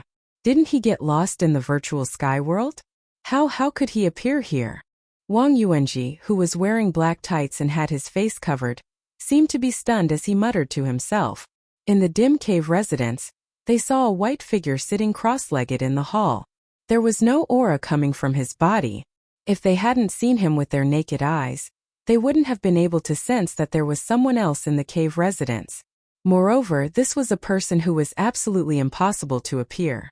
In Wang Yuanji's view, Gu Fei had already been lost in the virtual sky world, and those who had been lost in the virtual sky world had never been able to come out. Although Wang Yuanji was a disciple of an aristocratic family, he was not a core disciple in the Tianqian Gate. He was not qualified to know the secrets of the Taishan Gate. For the Taishan Gate and even the three great Dao sects, the matter of Gu Fei was related to the longevity grass, so it was absolutely top secret. The higher-ups of the Dao sects had unanimously blocked the news. Wang Yuanji only knew that Gu Fei had been lost in the virtual sky world. For thousands of years, the virtual sky world had been open no less than 20 or 30 times. There were also records about the virtual sky world in the oldest books of the sect. Among the three great Dao sects, many disciples had been lost in the virtual sky world, and none of those disciples had survived. The virtual sky world was definitely not a good place. It was more like a wild world full of dangers and opportunities. There were ancient ruins everywhere, and those who entered it were not absolutely safe. If they were lucky, they could obtain the legendary spirit of heaven and earth, or the cultivation methods and weapons left behind by ancient powerful people. However, if they were unlucky, they would die inside. "Who is he?" the tall and thin masked man said in a deep voice. His eyes shone as bright as cold stars as he stared at the young man in white in the hall of the cave residence. He couldn't sense any aura from the other party, which made Wang Yuanji's granduncle very afraid. There was even a trace of uneasiness in his heart. With his cultivation, he couldn't sense any fluctuations of power from the other party. He couldn't even sense any signs of life. Was the other party a dead person? Otherwise, Wang Yuanji's granduncle's palms began to sweat. If it was really as he thought, it would be a disaster tonight. Hee. Wang Yuanji's voice trembled. Gu Fei's sudden appearance had caused him to completely lose his composure. He had never thought that a person who would never appear would actually appear here. "Speak." Wang Yuanji's great-uncle seemed to be a little angry as he growled in a low voice. His eyes never left Wang Yuanji's figure from the beginning to the end. The other party gave him an unfathomable feeling. Gu Fei quietly sat cross-legged in the hall with his eyes closed. He was not in a hurry to make a move. Since the other party could not sense his aura, they must be wary of him. At this time, from the aura emitted from the other party's body, he could determine that this tall and skinny masked man's cultivation was between the second and third heavens of the void-controlling realm. With his current strength, it was not that easy to kill such a peerless expert of the void-controlling realm. He was waiting for the perfect opportunity to strike. He must strike so that the other party would not be able to turn the tables. He is Gu Fei. Although Wang Yuanji was shocked to the extreme at this time, his mood gradually stabilized. With his granduncle here, even if Gu Fei appeared here, so what? Could Gu Fei still be his granduncle's opponent? Thinking of this, Wang Yuanji could not help but feel relieved. Gu Fei's cultivation, before he went down the mountain, was only around the 8th or 9th heavens of the void-controlling realm. Even if he had a fortuitous encounter in the virtual sky world, his strength would never be improved to a terrifying level that was enough to compete with a peerless expert. In just a few years, a cultivator who had cultivated from the void-controlling realm to the void-controlling realm, perhaps even those amazing geniuses would find it absolutely difficult to do so. Gu Fei? Who is Gu Fei? Wang Yuanji's granduncle did not know of the existence of Gu Fei. A peerless expert would not pay attention to a small cultivator in the Taishan sect. He would never have thought that Gu Fei was the master of this place, the last descendant of the Green Spirit Peak. Wang Yuanji said. Although he didn't know why Gu Fei would suddenly appear here, he could kill Gu Fei with his granduncle around. Then he would break into the place where the treasures were hidden behind the cave mansion, and leave after taking the treasures. A murderous intent rose in Wang Yuanji's heart. Oh! Wang Yuanji's granduncle could not help but breathe a sigh of relief. The other party did not seem to be a peerless expert, but just a young disciple of the Green Spirit Peak. Wang Yuanji. At this time, Gu Fei suddenly opened his eyes, and his cold words sounded above the hall. Gu Fei was furious and his eyes were red. At this time, Gu Fei unexpectedly released a trace of his aura. 9 heavens of the transcending mortality realm? Wang Yuanji's granduncle was completely relieved. From the other party's body, he could feel the power of the 9 heavens of the transcending mortality realm. Ew! How did you know it was me? Wang Yuanji suddenly heard Gu Fei call out his name, and he immediately panicked and asked with a trembling voice. Humph! How could I forget the aura on your body? Gu Fei said coldly. You brought someone to the Supreme Mystery Sect without permission, and you have already violated the rules of the sect. If I report this, how do you think the sect will punish you? When Wang Yuanji heard this, he was immediately stunned, and then his exposed eyes suddenly burst out with a fierce light. He gritted his teeth and said, I'm afraid you won't have this chance. He was naturally very clear what the consequences would be if the matter was exposed. Is that so? Gu Fei smiled and his face was full of disdain. At this time, he did not stand up from the ground, but continued to sit cross-legged on the ground. I have to say, at such a young age, you have already reached the 9 heavens of the transcending mortality realm, which is really rare. You can be called a genius among the younger generation, but it's a pity that a genius like you will never have the chance to truly grow, Wang Yuanji's granduncle said as he strode into the hall. The hall of the cave abode was very spacious, with a radius of several hundred feet. The ceiling was inlaid with several fist-sized pearls. It was because of these pearls that the cave abode didn't fall into darkness that the cave abode emitted a soft moonlight. Wang Yuanji's granduncle directly approached Gu Fei, who was sitting cross-legged in the hall. I will give you a quick death. Wang Yuanji's granduncle's eyes flashed with a cold light, and his words were cold, without a trace of emotion. He stopped 2 feet in front of Gu Fei. Then he stabbed his finger at Gu Fei like a sword, and as his finger moved in the air, a chi sound rang out, and a white sword light shot out from his finger, piercing towards Gu Fei like a divine sword. The chilling sword aura caused the surrounding temperature to drop rapidly. Before the sword light arrived, a chilling aura had already arrived. Wang Yuanji's granduncle was too careful. He didn't get close to Gu Fei, as if he was testing him. The feeling that Gu Fei gave him was a little unusual. Chi! Gu Fei's body moved to the side, and the sword light brushed past his skin, leaving a black hole on the wall behind him. Although the sword light didn't really stab Gu Fei, a thin layer of ice actually formed on half of Gu Fei's body in an instant, sealing half of his body in ice. Wang Yuanji's granduncle actually cultivated the frost magic power of extreme Yin and extreme cold. I was overthinking. Seeing Gu Fei fall to the ground with a terrified expression, Wang Yuanji's granduncle completely relaxed. He took a big step forward, and his finger formed a sword, wanting to cut off Gu Fei's head. At this moment, he completely believed that Gu Fei was only a cultivator at the 9th heaven of the transcending mortality realm, and that he posed no threat to him. A peerless expert of the void-controlling realm could kill a cultivator of the transcending mortality realm with a wave of his hand. In front of a peerless expert, even a cultivator at the peak of the 9th heaven of the transcending mortality realm was as weak as a baby. However, just as Wang Yuanji's granduncle was about to wave his finger, he suddenly saw a cold smile on the half of Gu Fei's face that wasn't covered in ice. Wang Yuanji's granduncle was startled. Before he could do anything, the thin layer of ice on half of Wang Yuanji's body suddenly exploded with a bang. Gu Fei sprang up from the ground like a bolt of lightning. His bones were all vibrating, and his skin was crystal clear. Yuan Qi surged as he punched forward with a 5-colored fist. Bang! This punch directly hit the left cheekbone of Wang Yuanji's granduncle. Gotcha! With a crisp sound, the left side of Wang Yuanji's granduncle's face was instantly shattered. Want to kill me? Then you should be prepared to be killed. Wang Yuanji's granduncle was hit on the left side of his face, and he was directly sent flying to the side. Yi Gu Fei used the 8 desolate steps and displayed the extreme speed of 8 steps. Before Wang Yuanji's granduncle could hit the smooth cave wall, Gu Fei had already chased after him. He swung his leg forcefully, and his right leg lashed out like an iron whip. Bang!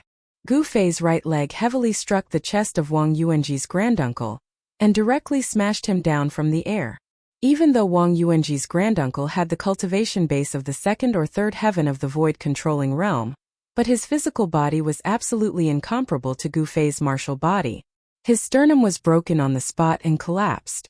Gu Fei first showed weakness to Wang Yuanji's granduncle, making the other party think that he was just a transcending mortality realm cultivator, so that the other party would let down his guard, and then he succeeded in one blow. Strength, coupled with a shrewd mind, allowed Gu Fei to instantly reverse the situation and gain the absolute upper hand. It was a big taboo for other cultivators to be approached by a martial artist. Moreover, Gu Fei was a powerful martial artist of the first heaven of the void-controlling realm. Being approached by such a powerful martial artist would be a nightmare for all the peerless experts of the void-controlling realm. You dare to have ideas on my green spirit peak, you've got some guts. Gu Fei kicked out, and Wang Yuanji's granduncle's shoulder suddenly made a scalp-numbing sound of bones breaking, and he was suddenly sent flying.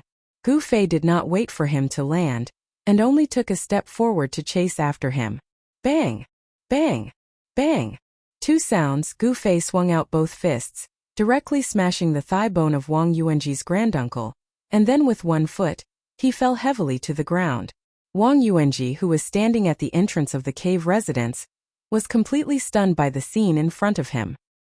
He never thought that his powerful granduncle would be beaten by Gu Fei like a scarecrow, and be crippled in an instant.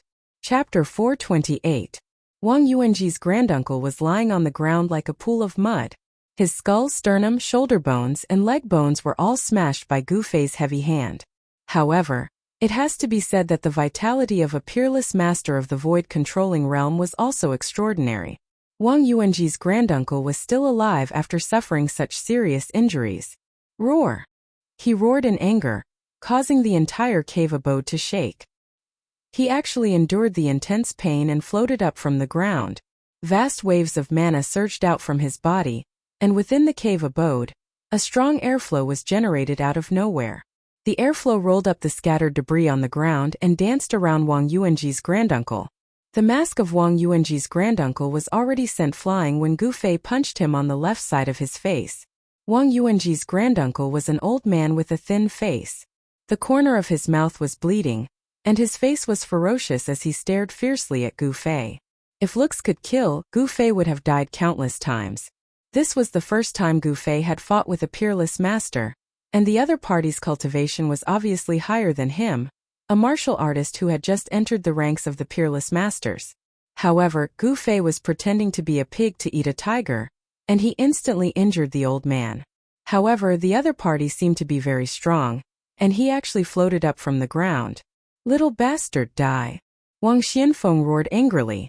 As an elder of the Wang family, he was actually plotted against by a junior and was seriously injured, which made him furious. Swish! Swish! Swish! Endless magical power rushed out from Wang Xuanfeng's danton, forming transparent ice blades, and slashed towards Gu Fei in front of him. The temperature in the cave residence dropped sharply. The vast magical power fluctuated, and the ground and walls in the cave residence were immediately covered with a thin layer of ice.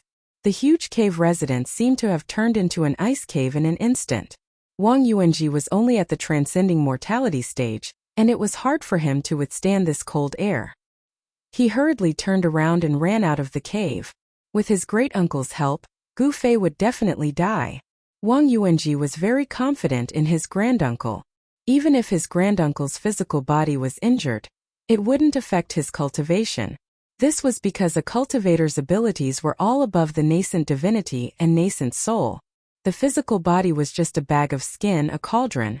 As long as the nascent divinity and nascent soul were not destroyed, even if the physical body was destroyed, they could still find a suitable cauldron to store the nascent divinity and nascent soul. Humph! Gu Fei sneered. Facing the countless spinning transparent ice blades, he directly punched forward. Rumble! The space in front of his fist immediately shook. Then the fiery red fist aura surged forward like a monstrous fire. Gu Fei immediately struck out with the fire elemental fist of the five elements fist. The fist force was like fire shaking the void. It carried with it a terrifyingly high temperature as it rushed forward. It was comparable to the true raging divine fire. Chi! Chi! Chi! Chi! Countless spinning transparent ice blades instantly collided with Gu Fei's fiery fist force, making a burst of sound like a red-hot soldering iron being put into cold water. The unparalleled fist force directly shattered the countless ice blades. The fire dispelled the cold air. Gu Fei took a step forward as if he had teleported and suddenly appeared in front of Wang Xianfeng. Whoosh! Without any superfluous words, Gu Fei directly punched towards Wang Xuanfeng's abdomen. The fist emitted a bright five-colored divine light, like a meteor piercing through the void, unstoppable. Swoosh! A shield that seemed to be refined from ice rushed out of Wang Xuanfeng's dantian and quickly enlarged, blocking in front of him. Bang! Gu Fei's fist fiercely hit the white shield. Gotcha! The extremely ferocious fist force actually caused cracks to appear on the shield in front of Wang Xianfeng that was like jade yet not jade, like ice yet not ice. Wang Xianfeng was shocked and his face instantly turned pale. Only now did he realize that Gu Fei's cultivation was extremely powerful. Gu Fei was not a transcending mortality realm cultivator, but a peerless master. Wang Xianfeng quickly flew back and Gu Fei caught up. Bang! Another extremely dull sound rang out and Gu Fei's fist once again hit the shield in front of Wang Xianfeng. A fist mark clearly appeared where Gu Fei's fist hit. Countless cracks started from the fist mark and quickly spread in all directions. The white shield that was flickering with spirit light began to dim. Wang Xianfeng was shocked to the extreme. He couldn't believe what he saw in front of him. A person's fist was strong enough to break a magic weapon refined by a peerless master. Bang! Gu Fei was like a god of war descending to the world. His entire body was surging with yuan qi, and there were rays of five-colored divine light surrounding him. His long hair fluttered in the wind as he took a big step forward and punched the shield again. The shield in front of Wang Xianfeng immediately dimmed and was covered in cracks, as if it could shatter into thousands of pieces at any time. Gu Fei's fist force was as heavy as a mountain, directly sending Wang Xianfeng flying 10 feet away and blasting him out of the cave residence's hall. Gu Fei had completely taken the initiative. At this time, Wang Yuanji had already retreated from the cave residence. A battle of this level was not something a cultivator like him could intervene in. For a peerless expert of the void-resisting realm to kill a transcending mortality realm cultivator, it was simply easier than pinching an ant to death. Wang Yuanji was not a fool. When he saw that something was amiss, he immediately retreated far away. Swoosh! Gu Fei used the 8 desolate steps and chased after Wang Xianfeng, who was flying out of the cave residence. Gu Fei displayed the extreme speed of 8 steps. He was like a phantom that was hard to distinguish with the naked eye. In just an instant he caught up with Wang Xianfeng, who was flying out, and then directly punched out. His qi had already enveloped Wang Xianfeng. Even if Wang Xianfeng wanted to avoid it, because of the pull of the qi, he would instead attract Gu Fei's sudden attack. Bang! Crack! The shield in front of Wang Xianfeng was finally shattered by Gu Fei. Gu Fei, who had broken through to the void-controlling realm, had a physical body that was strong enough to withstand the magic weapon of a void-controlling realm cultivator. The broken pieces of the shield glittered like stars. These fragments were almost all suppressed by Gu Fei's fist force and shot towards Wang Xianfeng, who was behind the shield. These fragments contained the power of Gu Fei, enough to penetrate stone and gold. Roar! Wang Xianfeng let out a furious roar and soared into the sky. He wanted to avoid the thousands of fragments that shot towards him, but at this moment, a purple divine light rushed up from below like a bolt of lightning and twisted around Wang Xuanfeng's waist. Wang Xuanfeng's body was immediately twisted into 2 pieces by the purple divine light and fell from the sky. On Gu Fei's forehead, a purple flame mark was quickly fading away. Granduncle! Wang Yuanji, who saw this scene in the distance, seemed to be scared silly. He was motionless and his eyes were dull. His granduncle had been killed. This can't be real. Yes, I'm seeing things, I must be seeing things. Wang Yuanji muttered to himself. He couldn't believe what was happening in front of him. Just as Gu Fei had cut Wang Yuanji's granduncle, Wang Xianfeng, 1 or 2 beams of light rushed out from each of the other 8 peaks of the Taishan sect, heading towards Green Spirit Peak. Although the upper echelons of the Taishan sect had let Gu Fei return to Green Spirit Peak, they were still paying close attention to him. It was unknown how many pairs of eyes were watching Gu Fei on Taishan Mountain.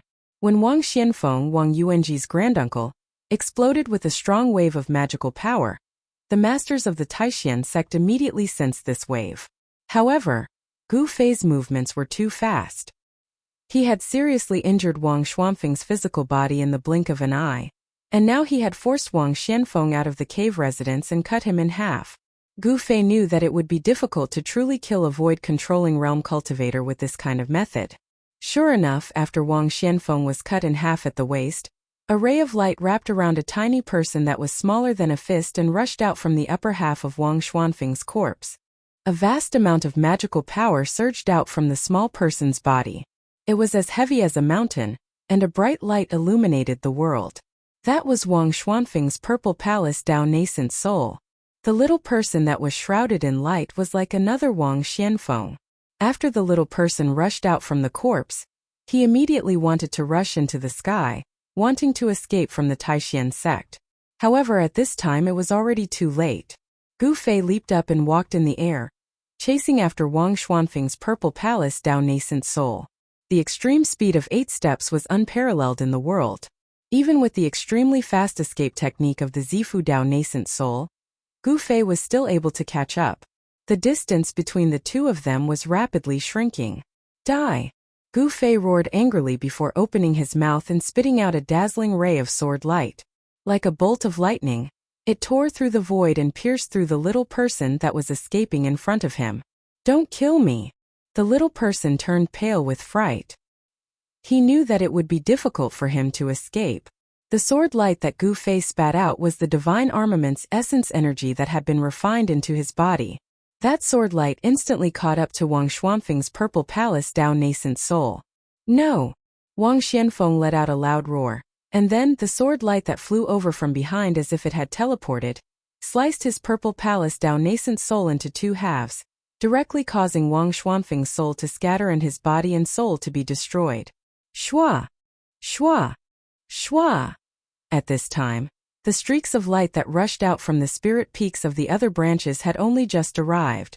They all saw the purple palace Dao nascent soul that Gu Fei had killed Wang Yuanji's granduncle. Junior brother Gu, what happened here? Why did you casually kill a peerless expert's purple palace Dao nascent soul? Daoist Xintian seemed to be a little displeased as he said. In the eyes of the righteous path, killing a peerless expert's purple palace Dao nascent soul was a taboo. Obviously, Gu Fei's actions tonight had already violated this taboo. So it was no wonder that Daoist Xintian was a little unhappy. Chapter 429. A sword hilt passed down from the Jade Spirit Peak was fused into Gu Fei's body. It was unknown what the mysterious sword hilt was made of, but even a divine weapon would not be able to damage it at all. After the sword hilt was absorbed into his body by Gu Fei's weapon refining technique, it turned into a divine weapon essence, which passed through Gu Fei's qi and blood day and night, nourishing the divine weapon essence with Gu Fei's vigorous qi and blood. Although it was only a sword hilt, it contained a broken weapon soul, which made the sword hilt a spiritual object.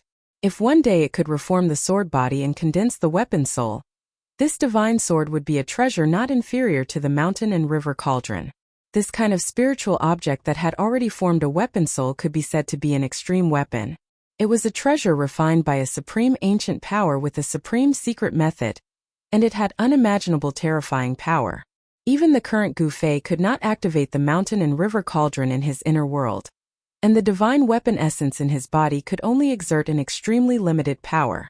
However, if the divine weapon essence in Gu Fei's body was used to kill the nascent soul of Wang Xianfeng of the Wang family, it would be a small test. Wang Xuanfeng's body was destroyed by Gu Fei, but his nascent soul rushed out of the corpse trying to escape. How could Gu Fei let him escape? He spat out sword aura, purple sword aura, like a purple bolt of lightning, caught up with Wang Xuanfeng's nascent soul in an instant and split it in half. The purple sword light turned in the void, then flew back to Gu Fei, and instantly disappeared into his body. The sword light formed by the essence of the divine weapon was very different from the flying swords refined by the Guangqing celestial sect, using Dao techniques and dermic powers. The path of the sword immortal was a single sword. With one sword in hand, one could break through all techniques. And Gu Fei was just temporarily using the divine weapon essence in his body. He did not understand the mystery of the unity of man and sword, nor did he understand the art of flying sword. Greetings, sect leader senior brother. When Gu Fei saw Daoist Xintian and all the branch heads and elders, he was still unusually calm, as if nothing had happened. Daoist Ku Rong had accepted Gu Fei as an in-name disciple, So in terms of seniority, even Taoist Xiantian, who was in charge of the Taishan sect, was Gu Fei's junior. Taoist Ku Rong could be said to be the person with the highest seniority in the Taishan sect. His demigod cultivation allowed him to step onto the path of longevity. If he did not encounter any powerful opponents, he could continue to live. Even now, there were not many people in the Taishan sect who truly knew about Taoist Kurong's past. A demigod was a high and mighty figure in a sect. A sect with a demigod overseeing it would continue to prosper as long as nothing unexpected happened. This was also the reason why the three major Dao sects valued the longevity grass so much. Among the three major Dao sects, there were many old monsters who were only a step away from the demigod realm. If they could extend their lifespan by 200 years, it was very likely that these old monsters would break through the shackles of cultivation, become demigods, and embark on the path of longevity.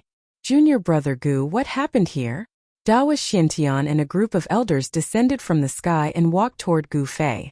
Everyone looked at Gu Fei with a somewhat unnatural expression.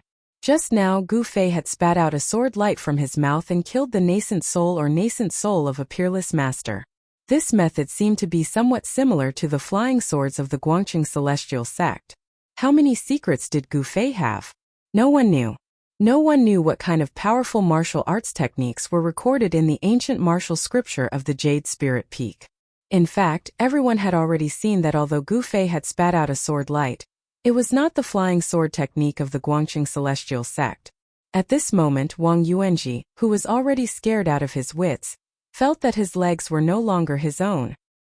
He wanted to escape, but his legs were nailed to the ground and no longer listened to him. Who is this? Why are you hiding? The head of the Shaoyang Peak, Taoist Chaoyang, was like a raging fire. He hated those despicable things the most. Before Gu Fei could answer, Taoist Chaoyang walked out.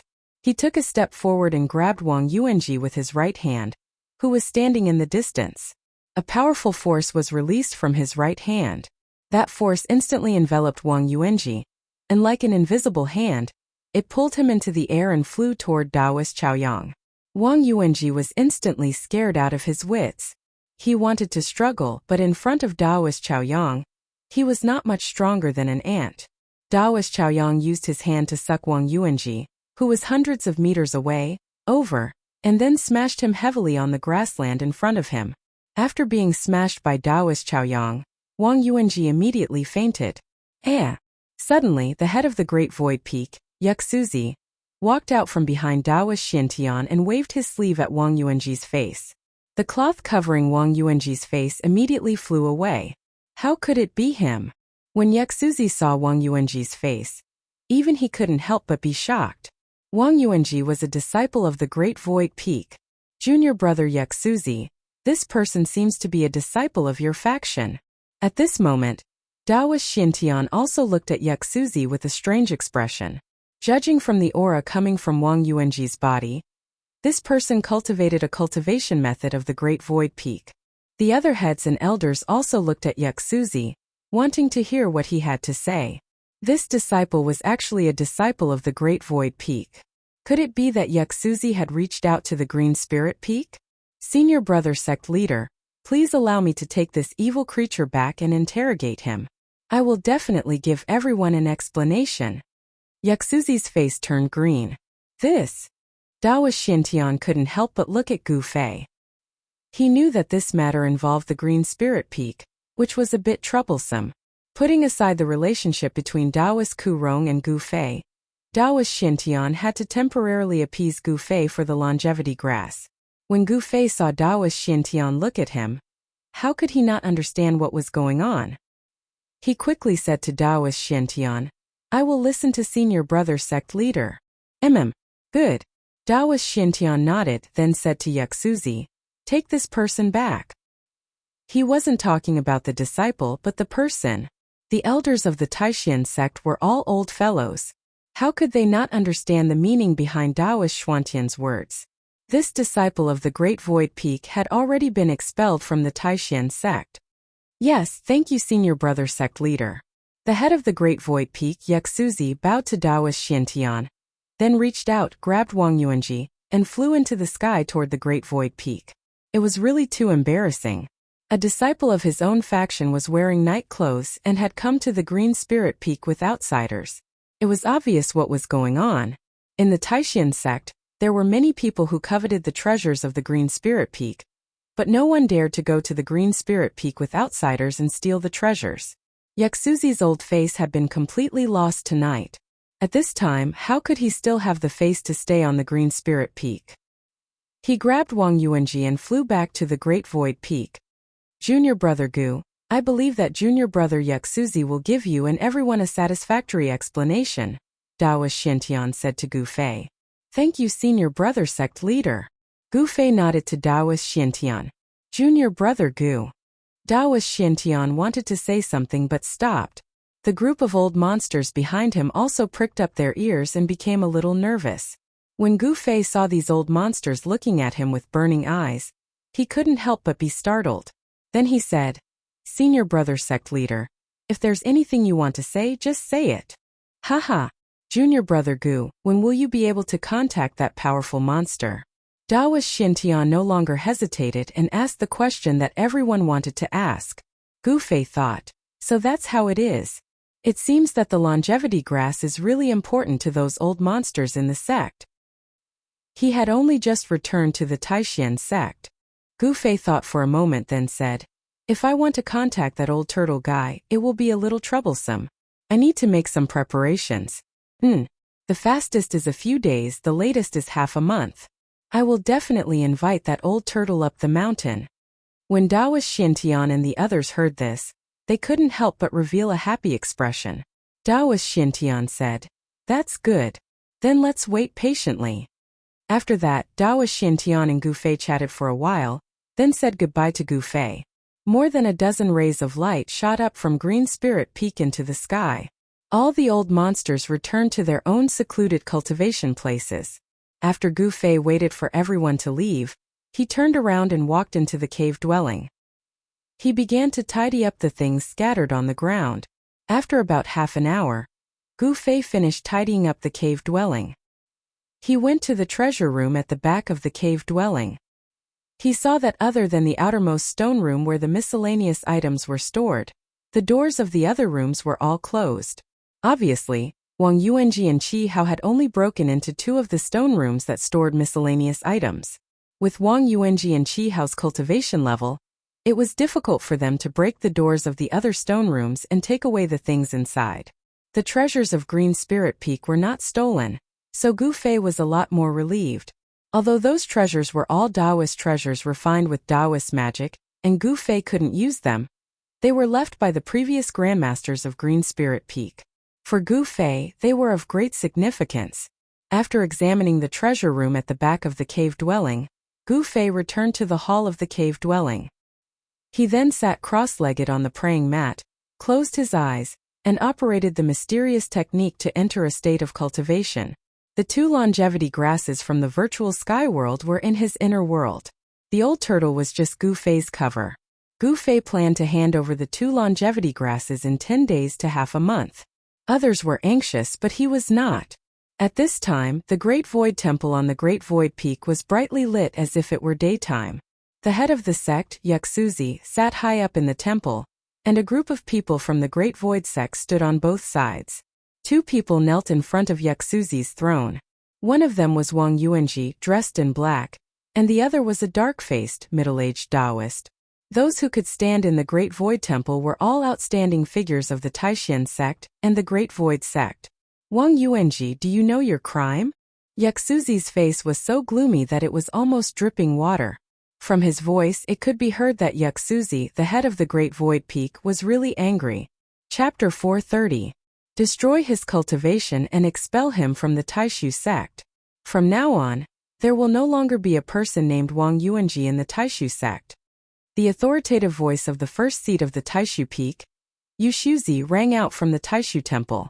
Expelling him from the Taishu sect was equivalent to expelling him from the Taishan sect.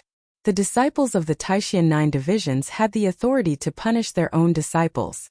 Outside the Taishu temple, the disciples of the Taishu sect who had gathered after hearing the commotion were all extremely shocked. Those who were on good terms with Wang Yuanji all turned pale, afraid that they would be implicated by Wang Yuanji. especially Qi Hao, who was mixed in with the crowd of disciples. His face was pale and his body shook violently. He knew that something had happened to Wang Yuanji. He secretly rejoiced that he had not followed Wang Yuanji to Green Spirit Peak. Otherwise, his fate would not have been any better than Wang Yuanji's. Brother Wang, please don't betray me." Qi Hao's heart was already in turmoil. He broke out in cold sweat again and again. He prayed to God that Wang Yuanji would not betray him. Then, a shrill scream of despair rang out from the Taishu temple. At this time, more and more disciples gathered outside the temple. No one knew what had happened. What rule did Brother Wang Yuanji break? He's actually going to be crippled of his cultivation and expelled from the sect? How would I know? I have always disliked the disciples of Wang Yuanji's clans. They are arrogant and domineering. They deserve this. He is finished. After all, they are from the same sect. Outside the temple, the disciples were whispering. Everyone tried their best to keep their voices down. After all, this was an important place of the Taishu Peak, the Taishu Temple. No disciple dared to make a ruckus outside. No one knew what mistake Wang Yuanji had made. But everyone knew that he had been destroyed and expelled. Wang Yuanji was completely finished. From now on, he would no longer exist in the world of cultivation. Soon the closed door of the temple was opened from the inside. 2 disciples in green, one on the left and one on the right, came out carrying a person.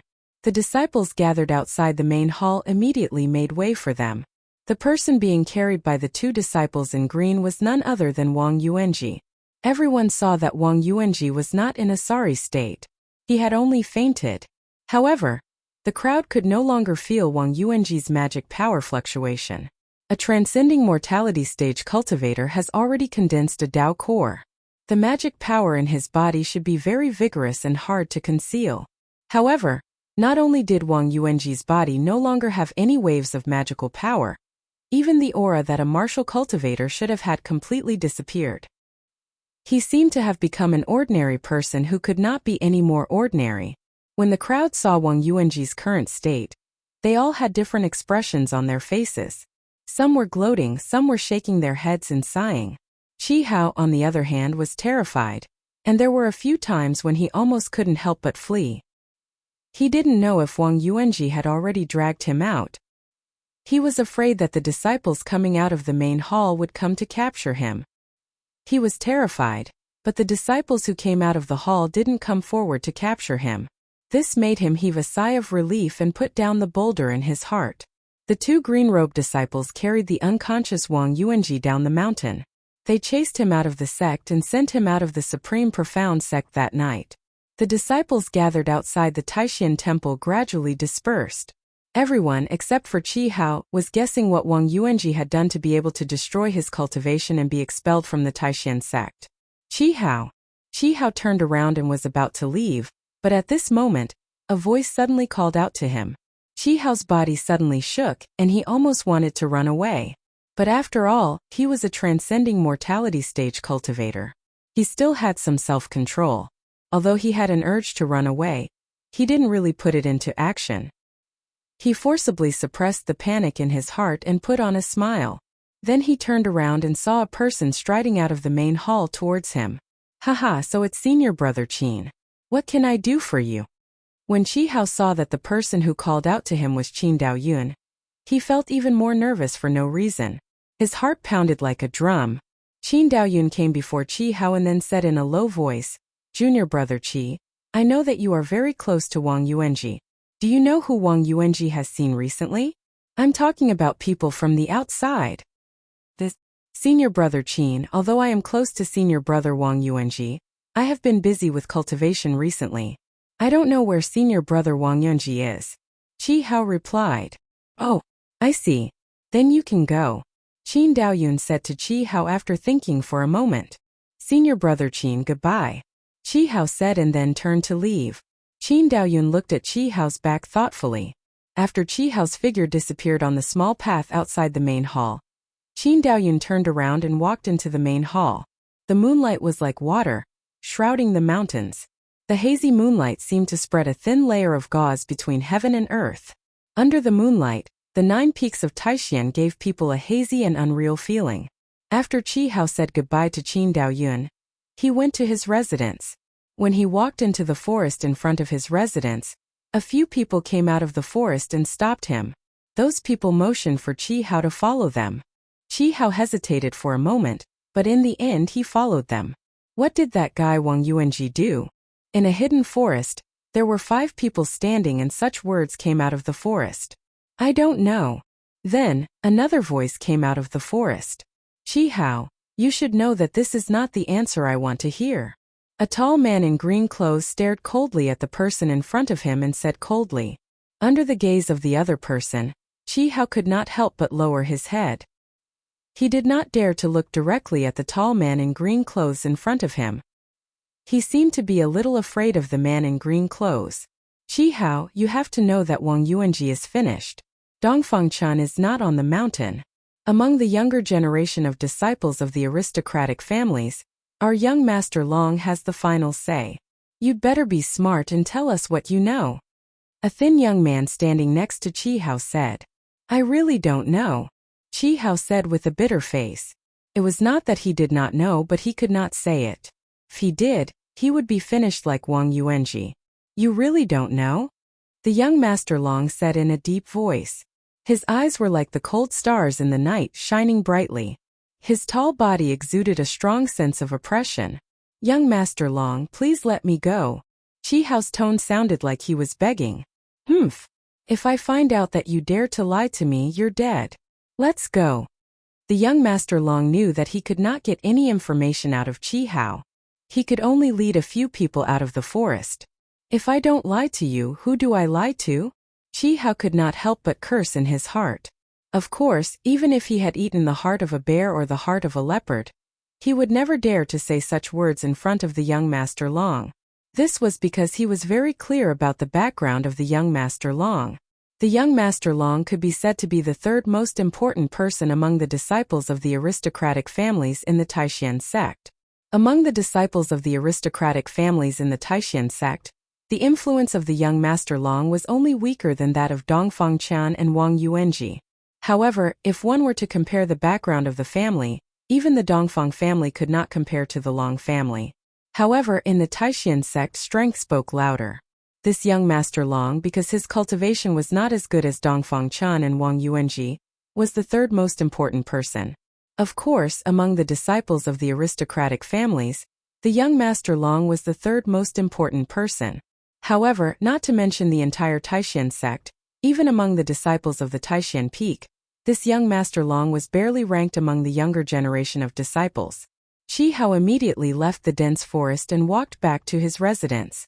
After the young Master Long, Qi Hao, and the others had left, a figure walked out from the depths of the forest. The moonlight shone on this person's face. This person was impressively Qin Daoyun. Qin Daoyun was a core disciple of the younger generation of the Taishan peak.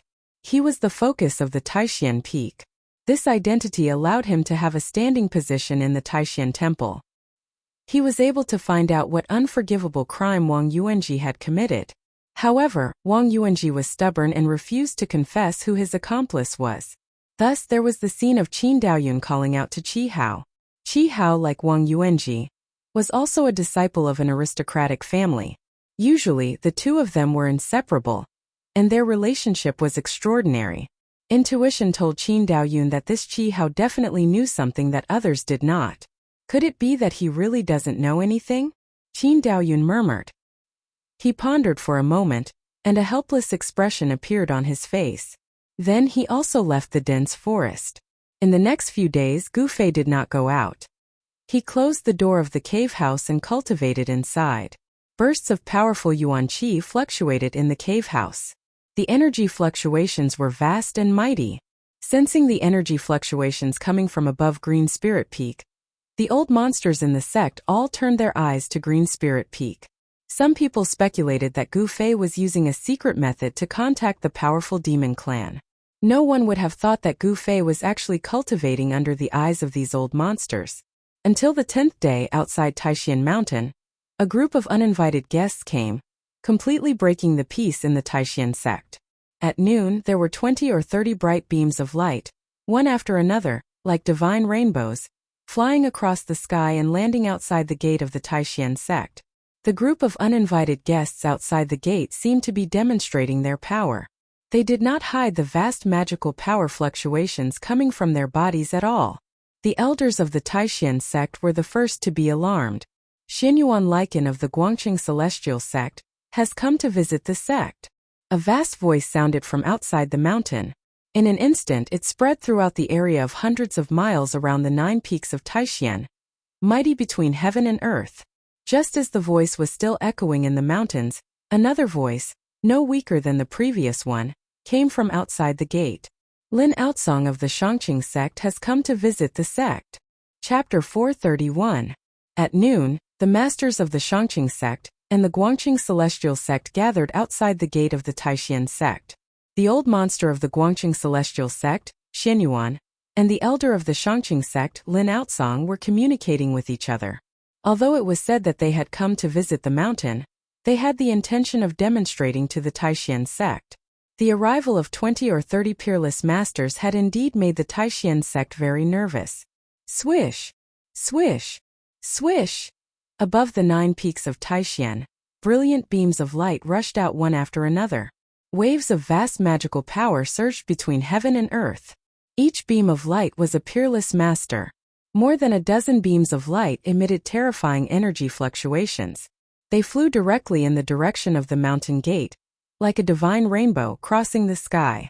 At this time the entire Taishan sect was boiling. All the disciples stopped what they were doing and came out from all over Taishan Mountain. The words of Xinyuan and Lin Outsong spread throughout the entire Taishan Mountain. Every disciple of the Taishan sect above the 9 peaks heard them clearly. Dong! Dong! Dong! On Taishan Peak, which was surrounded by the 8 peaks, a melodious bell rang out. The sound of the bell penetrated the void and had an unpredictable power. It ignored all barriers and spread throughout the entire mountain range of Taishan Mountain. Some of the elders of the Taishan sect, who had long been indifferent to the affairs of the world, were also alarmed by the sound of the bell. They all came out of their seclusion, and then set up beams of light, heading toward Taishan Peak. The disciples of the 9 branches, after hearing the sound of the bell, also gathered toward Taishan Peak.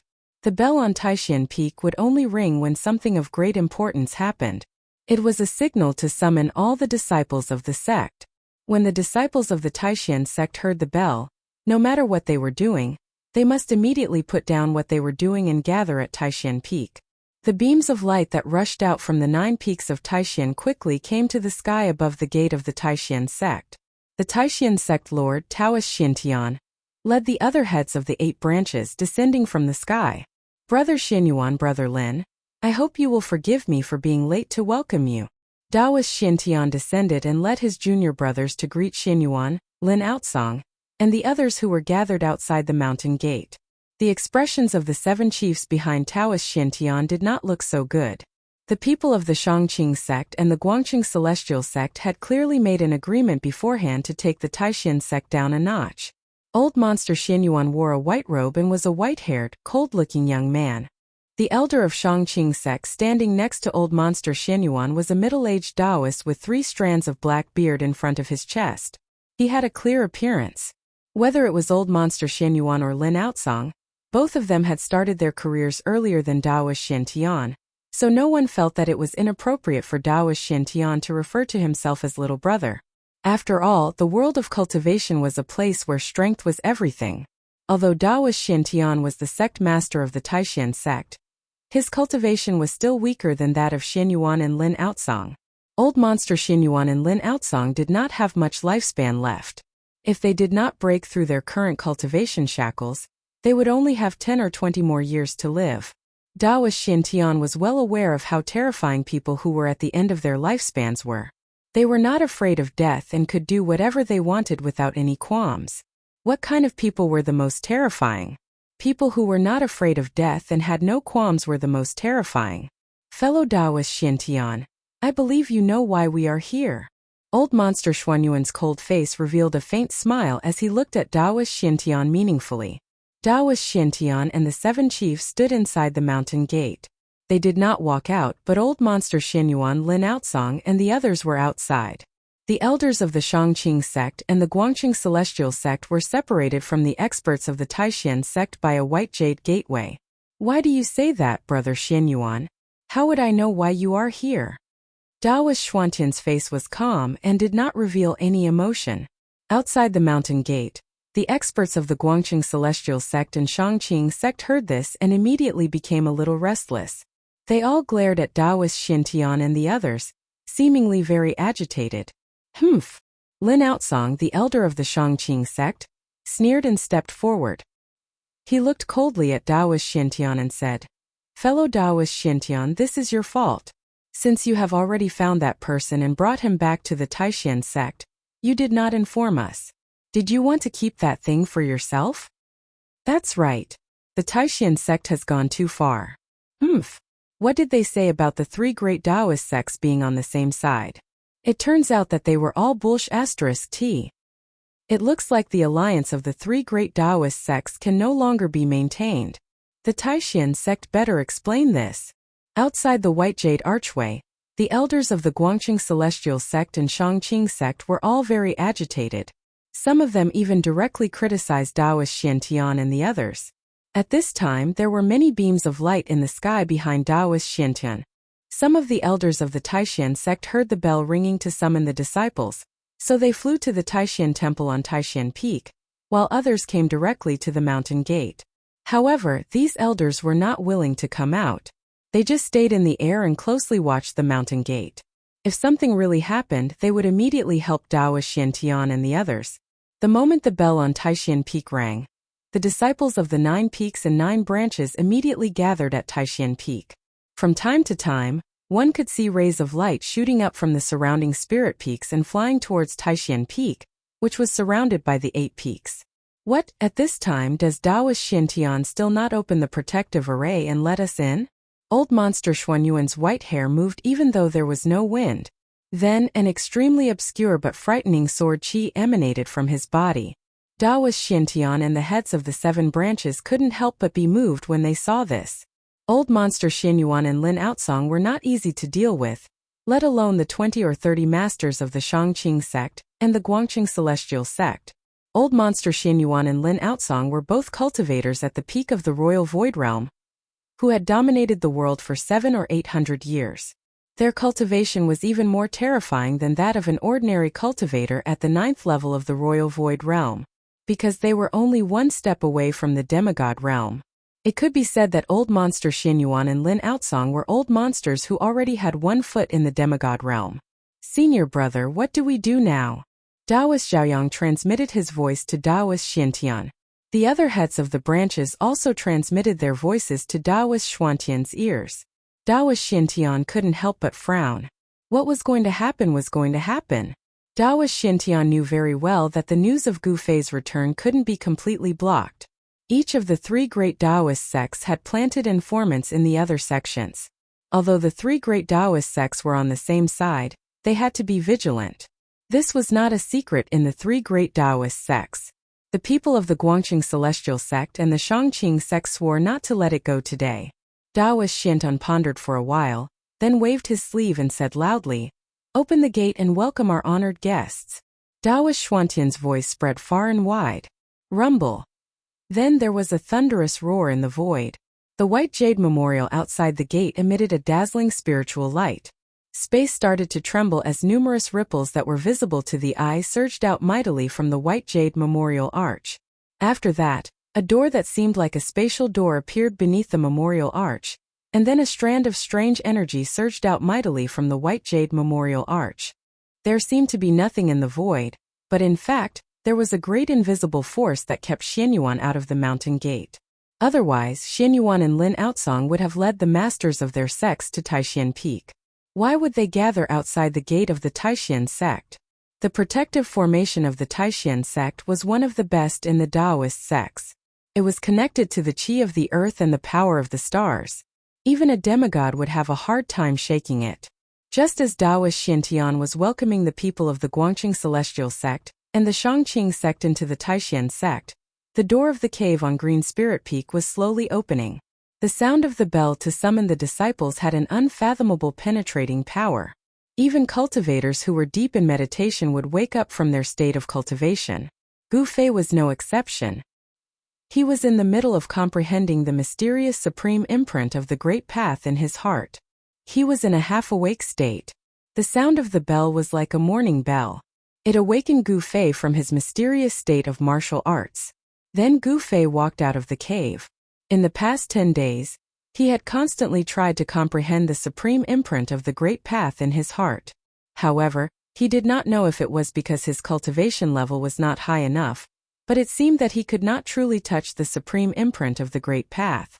Even so, Gu Fei had gained a lot in these 10 days. Although his cultivation level did not increase, his state of mind had improved. He felt as if he had been enlightened. His understanding of martial arts had deepened. When Gu Fei came out of the cave, he immediately felt that the atmosphere in the mountain seemed very strange. He saw that from time to time, there were lights flying back and forth between the various spiritual peaks. Countless disciples were gathering towards Taishan Peak. It seemed that something big had happened in the sect, and it was not an ordinary big thing. Otherwise, the divine bell would not have been rung to summon the disciples. Just as Gu Fei was about to rise into the air and fly towards Taishan Peak, suddenly a bright light, like a divine rainbow, rose from Taishan Peak and flew towards him. Why would she come to Green Spirit Peak? Is it for the longevity grass again? Those elders in the sect finally can't wait any longer? Gu Fei thought to himself. Swish! There was a sound of breaking through the air. The light that flew out from Taishan Peak quickly came close. Gu Fei only felt that there was a flash of divine light in front of him. In the light, an old Taoist woman flew down from the air. Greetings, Senior Sister Qi. After seeing the person, Gu Fei hurriedly saluted. Oh, Junior Brother Gu need not be so polite. The light dissipated, and in the open space in front of Gu Fei, there appeared an old Taoist woman with white hair and wrinkled skin. Calling an old Taoist woman as a senior sister, Gu Fei felt a little awkward and a little unnatural. Because of his cheap master, the elders in the sect were polite to him. This change made Gu Fei feel a little uncomfortable. Chapter 432. Qi Daoist's arrival at this time surprised Gu Fei. After all, after the bell on Taishan Peak rang, the disciples of Taishan sect who heard the sound had to go to Taishan Temple and wait for the sect leader's orders. I don't know why Senior Sister Qi has come to my place. Gu Fei greeted her with a smile. He did not dare to neglect her. Qi Daoist was an elder of the Taishan sect. Gu Fei knew very well that the reason why the elders of the sect were polite to him and called him junior brother was because of Master Ku Rong. Master Ku Rong was the only demigod in the Taishan sect, and even in the entire 3 great Taoist sects. Demigods were often used as a deterrent in the world of cultivation. With the existence of demigods, the Taoist sects could have unlimited glory, and did not have to worry about being destroyed or annexed by other great forces. Therefore, not to mention the Taishan sect, Daoist Ku Rong was also a transcendent existence in the entire Dao sect. Although Gu Fei was only a registered disciple of Daoist Ku Rong, and was not considered a true disciple who had inherited his mantle, even so Daoist Shintian and the other elders of the Taishan sect did not dare to neglect Gu Fei. If Master Ku Rong had not accepted Gu Fei as an unofficial disciple, why would the elders of the sect care about a junior who had just broken through to the royal void realm? It should be known that the elders of the sect had been famous for hundreds of years, and in the world of cultivation, they were also well-known experts. There were also 9 heavens in the imperial void realm. Those who were able to become elders in the sect were all terrifying experts in the 8th and 9th heavens of the imperial void realm. These people, even among the peerless experts of the imperial void realm, they were also the strongest group of people. Although Gu Fei's cultivation had completely stabilized and no longer fluctuated, his first level of the royal void realm was nothing in the eyes of Daoist Shintian, Qi Daoist, and the others. Haha, Junior Brother Gu, I came to tell you that you don't need to go to Taishan Temple, Qi Daoist said. Gu Fei could not help but be startled when he heard that. The other party did not come for the longevity grass, which surprised him. Senior Sister Qi, what happened in the sect? Gu Fei was a little puzzled. The divine bell had been rung on Taishan Peak to summon the disciples, so something big must have happened in the sect. Hearing this, Madame Qi paused for a moment. Then she said, The elders from the Guangchang sect and the Shangqing sect are here for a visit. We all know what their intentions are. They cannot do anything. The Guangchang Immortal sect and the Shangqing sect are here to pay a visit? Gu Fei was taken aback. No one should have known that his cheap master, Taoist Kurong, had brought him back to the Taishan sect. How could the Guangchang Celestial sect and the Shangqing sect have come to him so quickly? What Gu Fei didn't know was that a lot of things could happen in 10 days. Dao Poqi nodded and then she said, "You can cultivate behind closed doors on Green Spirit Peak. The sect leader and the other elders will take care of things outside. You don't have to worry." Dao Poqi didn't seem to want to say more. She simply said a few words and told Gu Fei not to leave Green Spirit Peak easily. Then she left. Gu Fei watched Dao Poqi's light disappear from Taishan Peak, but his heart was unexpectedly calm. There were people in the sect who would take care of things and he didn't have to worry about it. Since that was the case, he would cultivate on Green Spirit Peak. The people from the Guangchang Celestial sect and the Shangqing sect came to pay a visit only for the longevity grass. Would they really dare to make a move in the Taishan sect? The three great Taoist sects were on the same side. Everyone understood that old monster Xinyuan and Lin Outsong were just putting on a show. Gu Fei pondered for a moment. After understanding the subtleties of the situation, he turned and walked into the cave residence, closing the door. At this time of the 9 peaks of Taishan, only Green Spirit Peak was as cold and cheerless as it was in the past. The other 8 peaks were bustling, and the figures of Taishan disciples could be seen everywhere in the forest. The Guangchang Celestial sect and the Shangqing sect, to put it nicely, had come to pay a visit. To put it bluntly, they had come to question the Taishan sect. In any case, the Taishan sect's desire to take the longevity grass for themselves had angered the old monsters of the Guangchang Celestial sect and the Shangqing sect. In addition to the sect leader of the Guangchang Celestial sect and the leader of the Shangqing sect, the two sects could be said to have sent all the masters of their sects to Taishan sect. The leaders were Xianyuan of the Guangchang Celestial sect and Lin Outsong of the Shangqing sect. The seniority of these two people was higher than that of the sect leader of the Guangchang Celestial sect and the leader of the Shangqing sect. Their cultivation and strength were stronger, and they were the top figures of the two sections. Gu Fei returned to the cave residence and closed the door. He continued to sit cross-legged on the cattail hassock, continuing to comprehend the brand of the great path that had been imprinted in his heart. The path of martial arts was full of difficulties and obstacles, especially in this era of decline of martial arts. To be able to comprehend the great path of the predecessors would save one many detours. Although the great path of the predecessors was not necessarily his own path, different paths led to the same destination. The great path left behind by the supreme warriors was priceless to Gu Fei.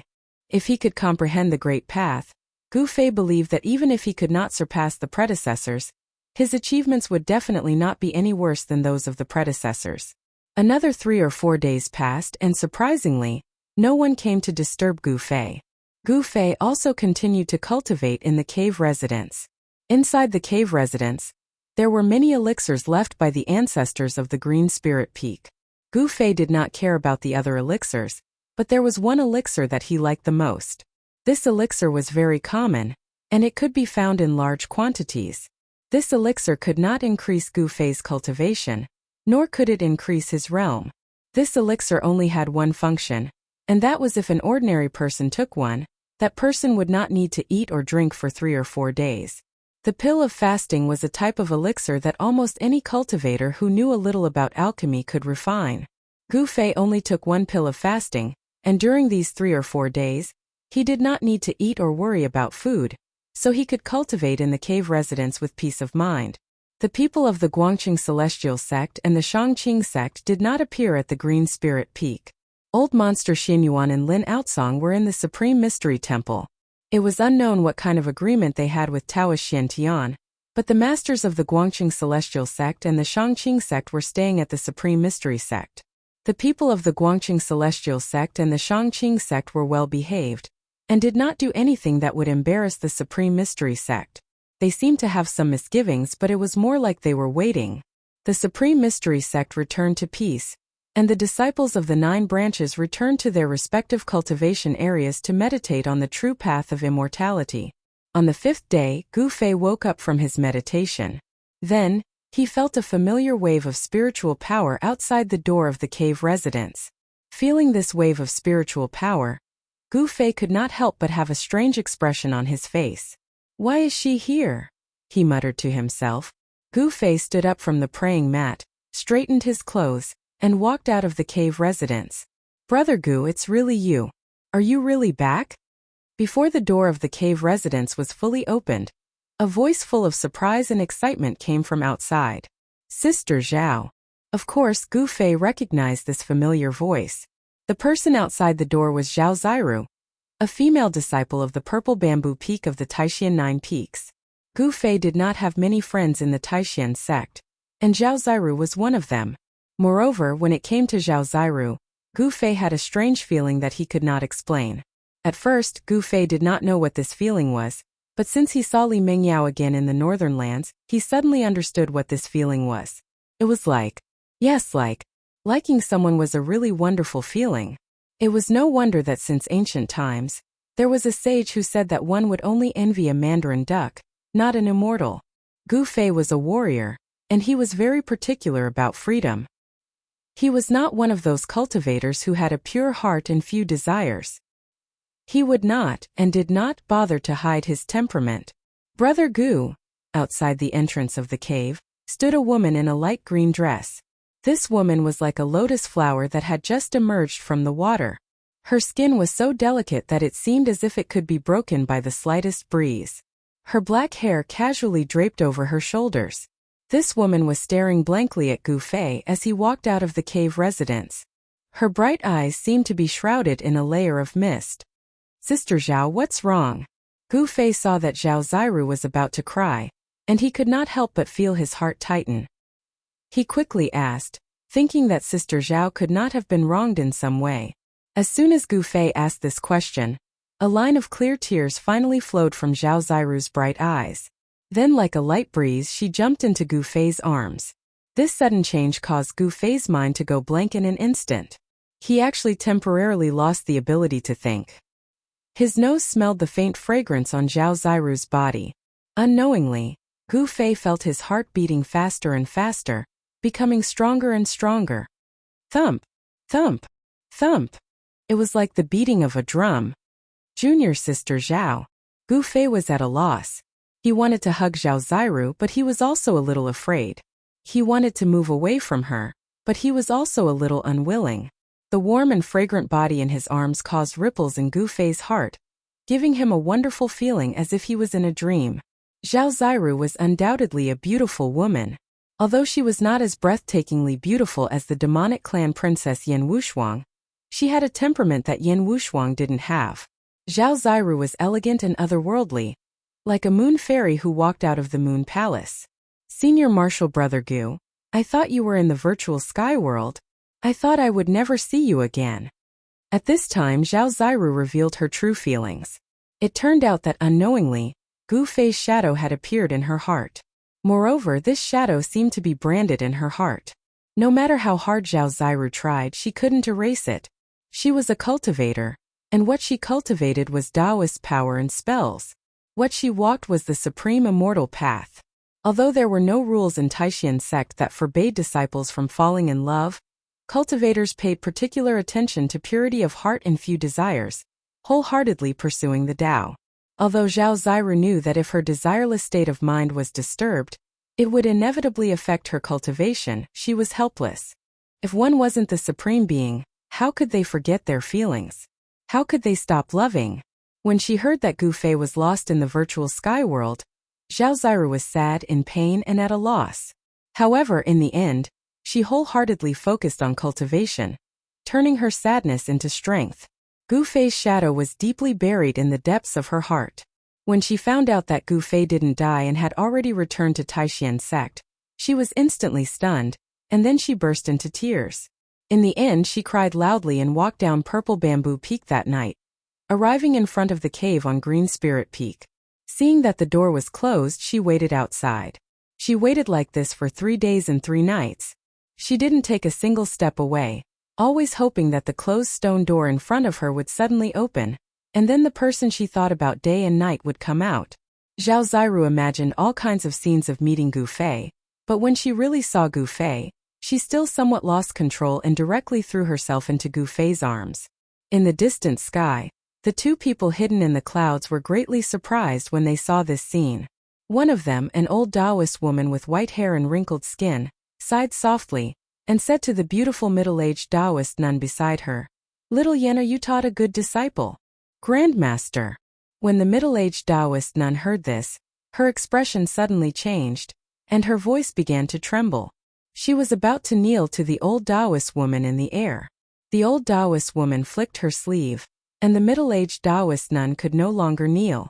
The old Taoist woman said, "All right, I'm not blaming you. I just hope that your good disciple doesn't fall into the same situation as us." When the middle-aged Taoist woman heard this, she didn't say anything. Instead, she stood to the side in fear. That brat Gu Fei in the end is still not bad. I hope that girl didn't choose the wrong person. Taoist Chi looked at the scene below and muttered to herself. When it came to relationships between men and women, she seemed to have experienced some unbearable past. As for the middle-aged Taoist nun, she was Zhao Ziru's master, the peerless expert of Purple Bamboo Peak, Yan Hangyun. On Green Spirit Peak, in front of the Green Spirit Peak branches cave, Gu Fei had already reached out to hug Zhao Ziru. Suddenly, Gu Fei, who was intoxicated in this moment of warmth, looked up at the sky. This brat. Taoist Chi knew that Gu Fei seemed to have discovered them. She couldn't help but be startled. This fellow Gu Fei was truly a freak. He was actually able to discover her hiding in the clouds. It was no wonder that Taoist Chi was startled. It had to be known that the difference in cultivation between her and Gu Fei was a full 7 layers. According to reason, Gu Fei shouldn't have been able to sense her, but he had. Taoist Chi and Yan Hengyun didn't retreat just because Gu Fei had sensed them. Instead, they continued to hide in the clouds, watching over Gu Fei. That was their responsibility and mission. Gu Fei didn't pay them any attention. Instead, he held Zhao Ziru's hand and the two of them walked down the mountain. Chapter 433. In the back mountains of the Taishan sect, there was a quiet and secluded place. There were trees, flowers, and birds chirping. Next to a gravel path, there was a boulder that was as tall as a person. On top of the boulder, a young man in a white robe was sitting cross-legged, cultivating. The young man's body was surrounded by spiritual energy. As he breathed, the spiritual energy that had gathered expanded and contracted, following a mysterious pattern and gathering toward the young man's dantian. The young man's name was Gu Fei, and he was a disciple of the younger generation of the Taishan sect. The Taishan sect was one of the 3 major sects on the Tunglong continent. It had a long history and was an ancient sect. Gu Fei was an orphan. When he was 8 years old, his master, Wan Xiancheng, left the mountain to travel and brought him back to the Taishan sect to be accepted as a disciple. Although he was in the Tao sect, Gu Fei did not cultivate Tao techniques, but a technique called the Ancient Body Refining Technique. The Ancient Body Refining Technique, as the name suggested, was a technique that used one's own body as the foundation and went against the natural order of cultivation. The martial arts described in the technique were enough to make one's body sacred, and the ancient battle techniques could kill immortals and gods. However, once this ancient secret technique was cultivated, it was extremely difficult. Even if one did not succeed in cultivating it, they could no longer change to something else. Gu Fei, who was sitting cross-legged on the boulder with his eyes closed, operated the ancient body refining technique, absorbing the spiritual energy from all directions into his dantian and accumulating it. When the spiritual energy in the dantian was compressed and accumulated to a certain extent, it would be guided into the meridians of the body. The spiritual energy gathered, whether it was the essence of the surrounding plants or the essence of the sun and the moon floating in the void, Gu Fei did not reject any of it. He absorbed it into his dantian like rivers running into the sea. Vaguely, one could see a small stream of light, like a green silk, lingering around his body. As time went by, Gu Fei's dantian began to emit a 7-colored glow. It was the glow emitted by the highly condensed spiritual energy of heaven and earth. Gathering chi impacting. Sometimes strong, sometimes weak waves of spiritual chi spread out from Gu Fei's body. As it cycled back and forth, streams of 7-colored spiritual chi surged from Gu Fei's dantian. Like a river bursting through a dam, and impacted the meridians in his body that had not yet been opened. Every impact was like a 1,000-pound hammer ruthlessly bombarding Gu Fei's body. Every impact caused a trace of pain to appear on his face. Powerful spiritual energy rushed through his meridians, bringing with it a tearing pain. The spiritual energy of heaven and earth that erupted from his dantian was extremely violent, making his meridians feel as if they were being cut by countless sharp knives.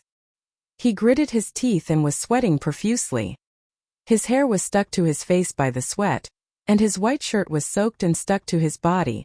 He was experiencing the second threshold of the ancient body refining technique, meridian opening. Meridian opening was to gather the spiritual energy of heaven and earth, condense it in the dantian, and then impact the aperture acupoints above the meridians, making the meridians unobstructed. In this way, the spiritual energy of heaven and earth could flow along the meridians of the whole body to every inch of the muscles and every bone of the body, thus achieving the purpose of refining the muscles, bones, flesh, and blood, and making the body sublimate and transform. The ancient body refining technique was a heaven-defying cultivation technique. Without a rock-like willpower and unremitting bitter cultivation, it was impossible to even cross the first threshold of the qi gathering. There were countless cultivation systems in the Tunglong continent, but the realms of the world's cultivators could be divided into 5 major realms: self-awakening, transcending mortality, royal void, demigod, and saint. Each realm was further divided into 9 heavens, implying the meaning of the 9-5 supremacy. The ancient body refining technique had 4 checkpoints in the self-awakening realm. The first step was the qi gathering. Only by mastering the ability of qi gathering could Gu Fei proceed to the next step of the meridian opening. After the meridian opening was the tendon's transformation. After the tendon's transformation had reached the advanced level, it would enter the bone forging technique. The day when the bone forging technique reached the advanced level was the day when the body would transform. Once the transformation was successful, Gu Fei would be able to break through the shackles of cultivation and advance to the transcending mortality realm. The spiritual energy gathered is still not strong enough. Failure after failure brought a terrible pain like death by 1,000 cuts. Gu Fei bit the corner of his mouth and blood oozed out, but he still persisted. The human body has 12 main meridians. I have only opened 2 meridians. In addition to the 12 main meridians, there are still 8 extra meridians. When can I open all the meridians in my body and enter the tendon's transformation stage? The difficulty of cultivating the ancient body refining technique was really terrifying. Most of the people who cultivated this technique had an awesome name, but their cultivation progress was extremely slow. It seemed that there was only one ending, and that was before they could succeed in cultivating the ancient body refining technique, these people had already died of old age. The morning cultivation time was about to end. Gu Fei sat the whole morning. Since 2 years ago, when he opened the second meridian, he had not made any progress. The wall of cultivation was like an insurmountable chasm that spanned across in front of him. Gu Fei was a little disappointed, but he was not discouraged. His character was a bit like his master, Wan Xiancheng. They were both stubborn like a bull, the kind of person who would not turn back even after 100 setbacks. Fight! Gu Fei looked up at the sky. There was still enough time for him to break through one more meridian. Therefore, he gritted his teeth. His face showed a determined look, and his eyes were incomparably firm. Circulating the technique, the heaven and earth spiritual energy that had not yet dissipated around his body, once again converged. In his dantian, a mass of spiritual energy was slowly rotating, absorbing the spiritual energy that gathered from all directions. A not weak fluctuation of yuan qi was emitted from his body, and various colors of starlight emerged in his dantian. This was the highly compressed heaven and earth spiritual energy, and it was the heaven and earth spiritual energy that had not undergone any transformation. The heaven and earth spiritual energy quickly converged in Gu Fei's dantian, until Gu Fei felt a swelling pain in his dantian. He fiercely hardened his heart and desperately pushed the highly compressed spiritual energy in his dantian to the 3rd meridian of the 12 standard meridians. The powerful and explosive spiritual energy surged rapidly in Gu Fei's meridians. It was like a torrential flood had suddenly gushed into a small stream. Wherever the spiritual energy passed through, his meridians would rapidly expand, almost bursting from the torrent. Boom! It was as if there was an explosion of thunder in Gu Fei's ears. The torrent that surged out from his dantian fiercely hit the wall of the meridians. Gu Fei's body shook violently. He suddenly opened his mouth and spat out a mouthful of blood. His body swayed and he actually fell from the rock. Under the boulder in the grass, Gu Fei lay on the ground facing the sky. The corner of his mouth was scarlet, and it was particularly eye-catching. He looked up at the sky, looking at the wisps of mist floating in the sky. Occasionally a few spirit birds would fly across the sky. There was no discouragement in his eyes, no frustration, only a somewhat frightening determination. He slowly climbed up from the ground, wiped the blood from the corner of his mouth, and looked in the direction of the mountain in front of him. On the mountain road in the back of the mountain, there were already scattered figures heading toward the front of the mountain. They were disciples of Taishian's sect, like him, who had come to the back of the mountain early to cultivate. Taishian Mountain towered into the clouds, and the top of the mountain was surrounded by clouds and mist. There were many palaces that were faintly discernible on the mountain. The terrain was magnificent, and it was a rare spirit mountain holy land on the continent. The high-level cultivators all cultivated on the mountain, and young disciples like Gu Fei, who had been in the sect for less than 10 years and had low cultivation, could only cultivate at the foot of the mountain. I still haven't broken through. Gu Fei looked inside himself and found that the wall of the third meridian was only a little loose, but it was still far from breaking through. 8 years and the ancient body refinement technique has only reached the meridian opening realm, but it has only awakened my third tier of cultivation. Sigh. Gu Fei laughed bitterly at himself. The disciples of the other branches, even Wang Yuanji, who has the lowest cultivation, has awakened my fifth tier of cultivation. Thinking of Wang Yuanji, who often caused trouble for him, Gu Fei's face showed a look of disgust. The disciples of the other branches cultivated Dao techniques and progressed at lightning speed. However, the cultivation technique that he cultivated progressed at a snail's pace. In the world of cultivation, only the strong were respected. Those with low cultivation would only become the target of bullying. Gu Fei tidied up his clothes and then followed the mountain path to the front of the mountain. On both sides of the quiet mountain path, unknown flowers were blooming. The faint smell of grass and the faint fragrance of flowers floated into Gu Fei's nose from time to time. Just now, when he failed to break through the meridian wall, Gu Fei's body had suffered a lot of impact, and injuries were inevitable. However, he did not take the injury seriously at all, because after cultivating the ancient body refinement technique, his body's self-healing ability was amazing. When Gu Fei came to the front of the mountain, he met more and more disciples, but no one greeted him, as if they did not see him, or glanced at him with disdain and walked away. Gu Fei's face was expressionless, and his face was indifferent. Facing the disdainful eyes of some of the disciples, he was indifferent. "Io, isn't this our cultivation genius Gu Fei? Oh no, it should be cultivation waste, haha." Suddenly, a wanton laughter came from the front. On the small path in front of him, 3 youths wearing the same white robes and white belts walked towards him. The leader laughed, and the 2 young men behind him also laughed in a low voice. Seeing these 3 young men, Gu Fei's eyes flashed a look of disgust, and then he ignored the 3 young men and directly turned to the side of the path. This small path led to a pine forest. "Hey, useless junior brother, why are you walking so fast?" The 3 young men also laughed and followed Gu Fei on the path. On the path there were 7 or 8 other young disciples. However, when these disciples saw the 3 young men who laughed at Gu Fei, their footsteps could not help but speed up a little, as if they wanted to force the 3 young men away. "Who are you calling waste?" Gu Fei suddenly stopped moving, turned around, and roared at the 3 youths. This roar of his drew the gazes of the nearby fellow disciples over. What's wrong with saying you are waste? Not only are you waste, but your master is also waste, humph.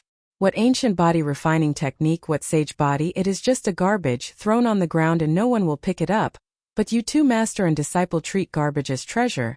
Your head is really kicked by a donkey, stupid to the extreme. The leading young man was suddenly shouted at by Gu Fei, and was stunned for a moment, but immediately like a machine gun, he pointed at Gu Fei's nose and cursed. "Hey, Wang Yuanji, don't go too far." Gu Fei's fists were tightly clenched, because he used too much force. Every knuckle on his fist turned white, and the anger in his chest suddenly erupted like a volcano. Chapter 434. Runes began to surge from her body and danced around her. Each rune emitted a powerful energy wave. Furthermore, each rune was not a tangible object, but a glowing rune formed from the condensation of Tao energy. These glowing runes were even more terrifying than the tangible Tao talismans. Tangible and tangible objects could be destroyed, but intangible and intangible objects could be destroyed at will. As long as Lin Shuer's Tao energy was not destroyed, these glowing runes could not be destroyed. Gu Fei allowed Lin Shuer to increase her cultivation. He was not in a hurry to make his move. He wanted to defeat Lin Shuer in her strongest state. Only then would he be able to deal a heavy blow to her. Lin Shuer seemed to be unlocking the layers of seals on her body. It was as if a primordial beast was sealed within her body, as a vast amount of energy surged out from her body. Rumble. A strange sound similar to muffled thunder could be heard from within Lin Shuer's body. Gu Fei's expression gradually turned solemn. He could feel the ground beneath his feet trembling. Imperial Void Realm? Gu Fei stared in shock at Lin Shuer, who was surrounded by glowing runes and her long hair fluttering in the wind. She looked like a fairy that had descended to the mortal world. He could feel that Lin Shuer's aura was still increasing. Her cultivation base was showing signs of breaking through the transcending mortality realm and entering the Imperial Void Realm. The energy fluctuations emitted from Lin Shuer's body were as heavy as a mountain and as vast as the ocean, causing people's hearts to palpitate. The runes surrounding her body were all emitting a dazzling spiritual light, showing signs of materializing. A part of the heavens and earth shook. The powerful aura caused Zhao Ziru to retreat again and again. Lin Shuer's strength was simply too strong.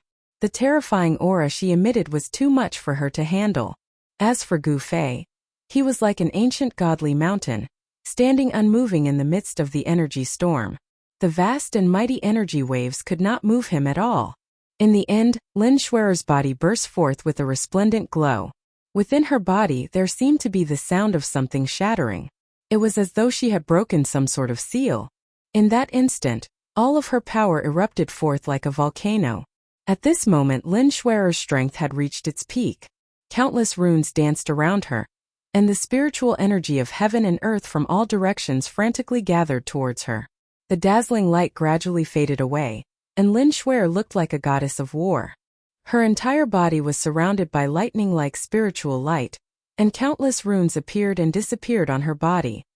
You shouldn't have let me raise my cultivation to the extreme. Lin Shuer slowly rose up from the ground. Her battle intent was like a rainbow, and runes appeared around her body, and even in her eyes. She coldly looked down at Gu Fei and did not attack immediately. She used the talisman to communicate with the heaven and earth, condensing the great momentum of the heaven and earth. With such a cultivation level, even an ordinary void-resisting realm cultivator would not be a match for her. Peerless Master? Zhao Ziru, who had retreated a distance away, was shocked to the extreme when she saw Lin Shuer flying up from the ground.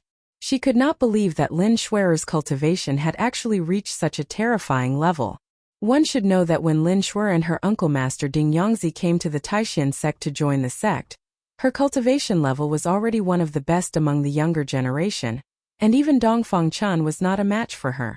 However, it had only been a few years. In just a few short years, how could Lin Shuer's cultivation level increase so quickly? Could it be that she was like Brother Gu and had some sort of fortuitous encounter? Zhao Ziru was extremely shocked, and she could not believe what she was seeing. I will defeat you when you are at your strongest. Only then will you be convinced. Gu Fei laughed coldly, and then he also flew up from the ground. His body did not emit any energy waves, and just like that he rose into the air. Not a single trace of his strength leaked out, and all of it was sealed within his body. Shameless boasting. Lin Shuer glared at him, and then directly attacked Gu Fei. However, she saw her right hand grab forward, and countless runes condensed in her hand. The essence of heaven and earth was guided by the runes, and the vast power of the runes instantly condensed into the shadow of a green dragon, and it pounced at Gu Fei, baring its fangs and brandishing its claws. Gu Fei also extended his right hand, and then lightly pressed forward. Bang! With a sound, the ferocious green dragon seemed to suddenly crash into a transparent wall. The dragon head that was condensed from the power of the runes instantly collapsed, and the countless runes disappeared into the void. Lin Shuer and Gu Fei flew backward at the same time. The two of them seemed to be testing each other, and it seemed that neither of them had gained any advantage. Gu Fei could not help but reevaluate Lin Shuer, who was opposite him. It was really hard to imagine that among the younger generation of cultivators, there was actually someone like him, whose cultivation level had reached the Imperial Void Realm. It should be known that ordinary cultivators, even if they cultivated for decades, or even centuries, might not be able to become a peerless expert. Gu Fei thought to himself, it seems that there are still geniuses in the world of cultivation. At least this Lin Shuer was a genius in the world of cultivation. Swoosh! Like a divine rainbow piercing through the void, Lin Shuer seemed to have turned into a bolt of lightning, quickly approaching Gu Fei, and at the same time countless runes rushed out from her body. Tens of thousands of runes danced in the air, guiding the power of heaven and earth from all directions. A green dragon that was hundreds of meters tall, and a white tiger that was the size of a small mountain, condensed in the void. Roar! Roar! The green dragon and the white tiger roared at the sky, and even the clouds in the sky were shaken away, as if real divine beasts had descended between heaven and earth. The sky and earth shook, and the wind and clouds changed color. The roars of the green dragon and the white tiger were earth-shattering, reverberating through the mountains, and could be clearly heard from hundreds of miles away from Green Spirit Peak. The disciples of the other branches were momentarily alarmed, and all of them walked out of their cultivation grounds in surprise. In an instant, the eyes of all the disciples of the Taishan sect were focused on the silent, deserted Green Spirit Peak. Good. When Gu Fei saw this scene, he could not help but cheer. He could already see that Lin Shuer had used the power of runes to mobilize the power of heaven and earth to condense the green dragon and white tiger. The green dragon and white tiger were originally divine beasts raised by heaven and earth. The green dragon and white tiger that were condensed from the power of heaven and earth still had some of the power of divine beasts. The sounds of birds and beasts in Taishan Mountain immediately disappeared. After all the animals felt the aura of the green dragon and white tiger, they all trembled in fear. The green dragon that was hundreds of meters tall, and the white tiger that was the size of a small mountain roared and rushed towards Gu Fei. The terrifying power shook the void, and the whole world trembled. The power of the ancient divine beasts made people's hearts tremble. Just the green dragon and white tiger that were condensed from the power of heaven and earth using the power of runes was already so powerful. It was hard to imagine how powerful the real green dragon and white tiger were. As for how strong the green dragon and white tiger were, that was not what Gu Fei was concerned about at the moment. Now he only had one goal, and that was to defeat Lin Shuer. Gu Fei did not retreat. He just punched forward. It seemed like a casual punch, but the void in front of the fist was twisted. The powerful fist force directly shook the void. Bam! There was a loud sound, and in the void, there were visible ripples. The invisible fist force directly blocked the green dragon and white tiger that were condensed from the power of heaven and earth. On the path of martial arts, one's physical body was sanctified, and one's strength was the righteous path. No matter how powerful the magical technique was, one would only need one punch to break it. It was not empty words to say that martial arts could break all magical techniques. After the invisible fist force blocked the green dragon and white tiger that were rushing towards him, Gu Fei did not withdraw his fist. Instead, he continued to shake it. Boom! There was a sound, and endless golden light suddenly exploded from his fist. Like a golden wave, it swept forward. Roar! Roar! The azure dragon and white tiger that were condensed from the might of the heavens and the earth only had the time to let out a roar before they were instantly swallowed by the golden light that swept over. After that, they collapsed within the golden waves that emitted terrifying fluctuations. With just one punch, Gu Fei had only used one punch to break Lin Shuer's magical technique. Even though Lin Shuer had used the power of heaven and earth for her own use, greatly increasing her strength, she was still unable to block Gu Fei's punch. Endless runes were destroyed by Gu Fei's golden fist force. Lin Shuer suffered a great impact and was directly thrown hundreds of feet away. A trace of blood seeped from the corner of her mouth. After 10 days of enlightenment, although Gu Fei did not really come into contact with the mark of the great path that was branded in his heart, he still understood many mysteries of martial arts. The 10 days of effort did not go to waste. A simple form of the golden element fist had unleashed an unprecedented power. Even Gu Fei was a little surprised. With the great path being simple, Gu Fei had a deeper understanding of martial arts. The simpler the move and the simpler the attack, it was usually more effective and more powerful than complicated techniques. As Gu Fei was sending Lin Shuer flying, a few angry roars were heard from afar. Gu Fei looked in the direction of the voices and saw a few rays of light flying towards him from afar. The 5 young cultivators arrived at the front on streaks of light. When Gu Fei saw the 5 young cultivators, his pupils contracted. These 5 young cultivators all had a cultivation base of the 7th or 8th heaven of the ascended realm. The one with the highest cultivation base was at the peak of the 9th heaven of the ascended realm. It's a friendly match. How could you kill each other? How dare you injure our junior sister, you maniac! Brother Gu, you've crossed the line. The 5 young cultivators were all experts among the younger generation of the Shangqing sect, each of them possessing a strength that allowed them to look down on their peers. However, they did not dare to be too presumptuous in front of Gu Fei. Although the 5 young cultivators were scolding Gu Fei, none of them dared to attack Gu Fei. They were not idiots, they clearly knew the difference between them and Gu Fei. Making a move against Gu Fei would only bring disgrace upon himself. The last young cultivator to criticize Gu Fei was a familiar face. Gu Fei was very familiar with this person. He was the eldest senior brother of the High Clarity sect's younger generation. Even if he did not want to know him, it would be impossible for him to not know him. Lin Xian was the strongest among the 5 young cultivators, with a cultivation base at the peak of the 9th heaven of the ascended realm. Even among the younger generation of the 3-top Taoism, there were not many who could rival him. Chapter 435. The younger disciples of the Shangqing sect were all impressive. Lin Xian, who was at the 9th level of the ascended realm, was someone that not many in the younger generation of the 3 main Taoist sects could be his opponent. However, in front of Gu Fei, Lin Xian was nothing. Compared to Gu Fei, Lin Xian was as weak as a newborn baby. For an expert of the Imperial Void Realm, killing a cultivator of the Ascended Realm could be said to be a piece of cake. Cultivators of the Ascended Realm could only fly in the sky with the help of treasures. Lin Xian and the other 5 geniuses of the Shangqing sect had talismans beneath their feet as they hovered in the sky. These 5 geniuses of the Shangqing sect rushed out the moment they saw Lin Shuer being knocked back by Gu Fei. They seemed to be very worried about Lin Shuer. Needless to say, these 5 fellas were interested in Lin Shuer or wanted to woo her. Therefore, when they saw that the beauty was injured, they immediately rushed out to scold Gu Fei. Humph! Go back to where you came from. Gu Fei stood in the sky like a god of war. Though Lin Xian and the others were considered the best of the younger generation, Gu Fei did not care about them. The endless battle intent from Gu Fei's body made Lin Xian and the others feel extremely pressured. It was as if a giant rock was pressing down on their chests. Brother Gu, you are far too arrogant. Lin Xian snapped. Gu Fei's disdain deeply hurt him. No matter what, he was still the eldest senior brother of the younger generation of the Shangqing sect. So what if I am arrogant?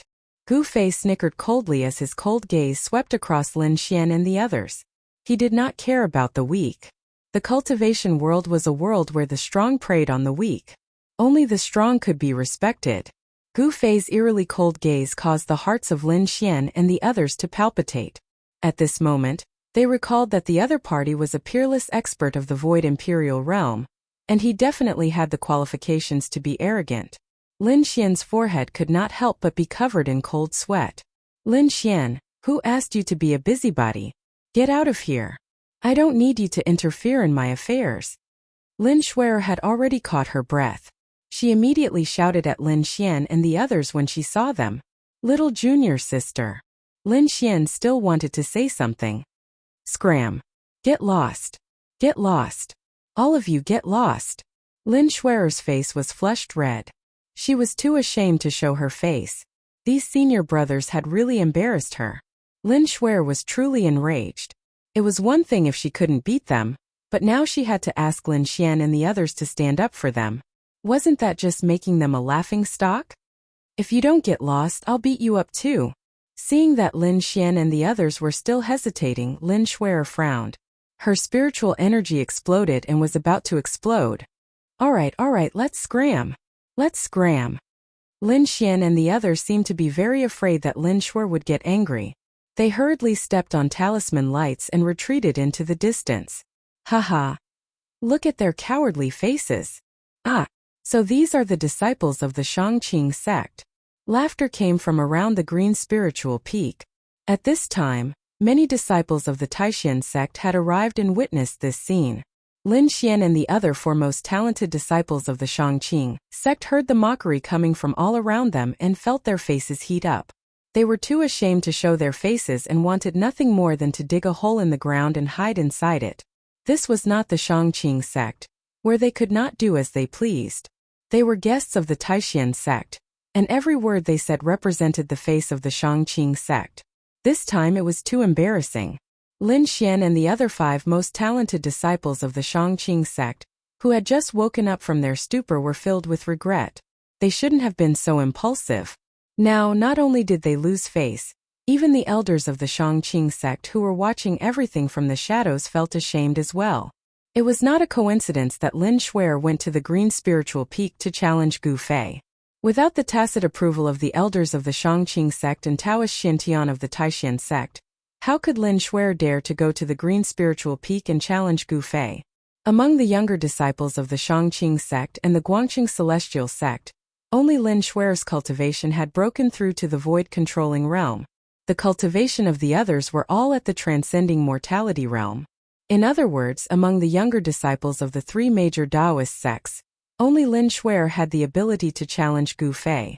Lin Shuer challenging Gu Fei was not without reason. The elders of the Shangqing sect and the Guangqing celestial sect still wanted to teach the Taishan sect a lesson. The elders could not make a move, but there were no restrictions on the battle between the younger generation. Although it was called a spar, everyone knew what it was. You 5 evil creatures, when you return, go to the back of the mountain and reflect on your misdeeds for 10 years. An extremely majestic voice sounded in the ears of Lin Xian and the others. An elder of the Shangqing sect spoke to them telepathically. Lin Xian and the others were shocked when they heard this. Their bodies swayed and they almost fell from the sky. They quickly steadied themselves and responded in a low voice.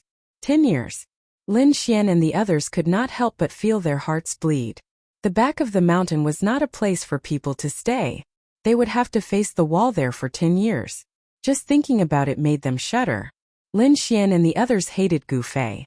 If it were not for him, they would not have been punished to the back of the mountain for 10 years.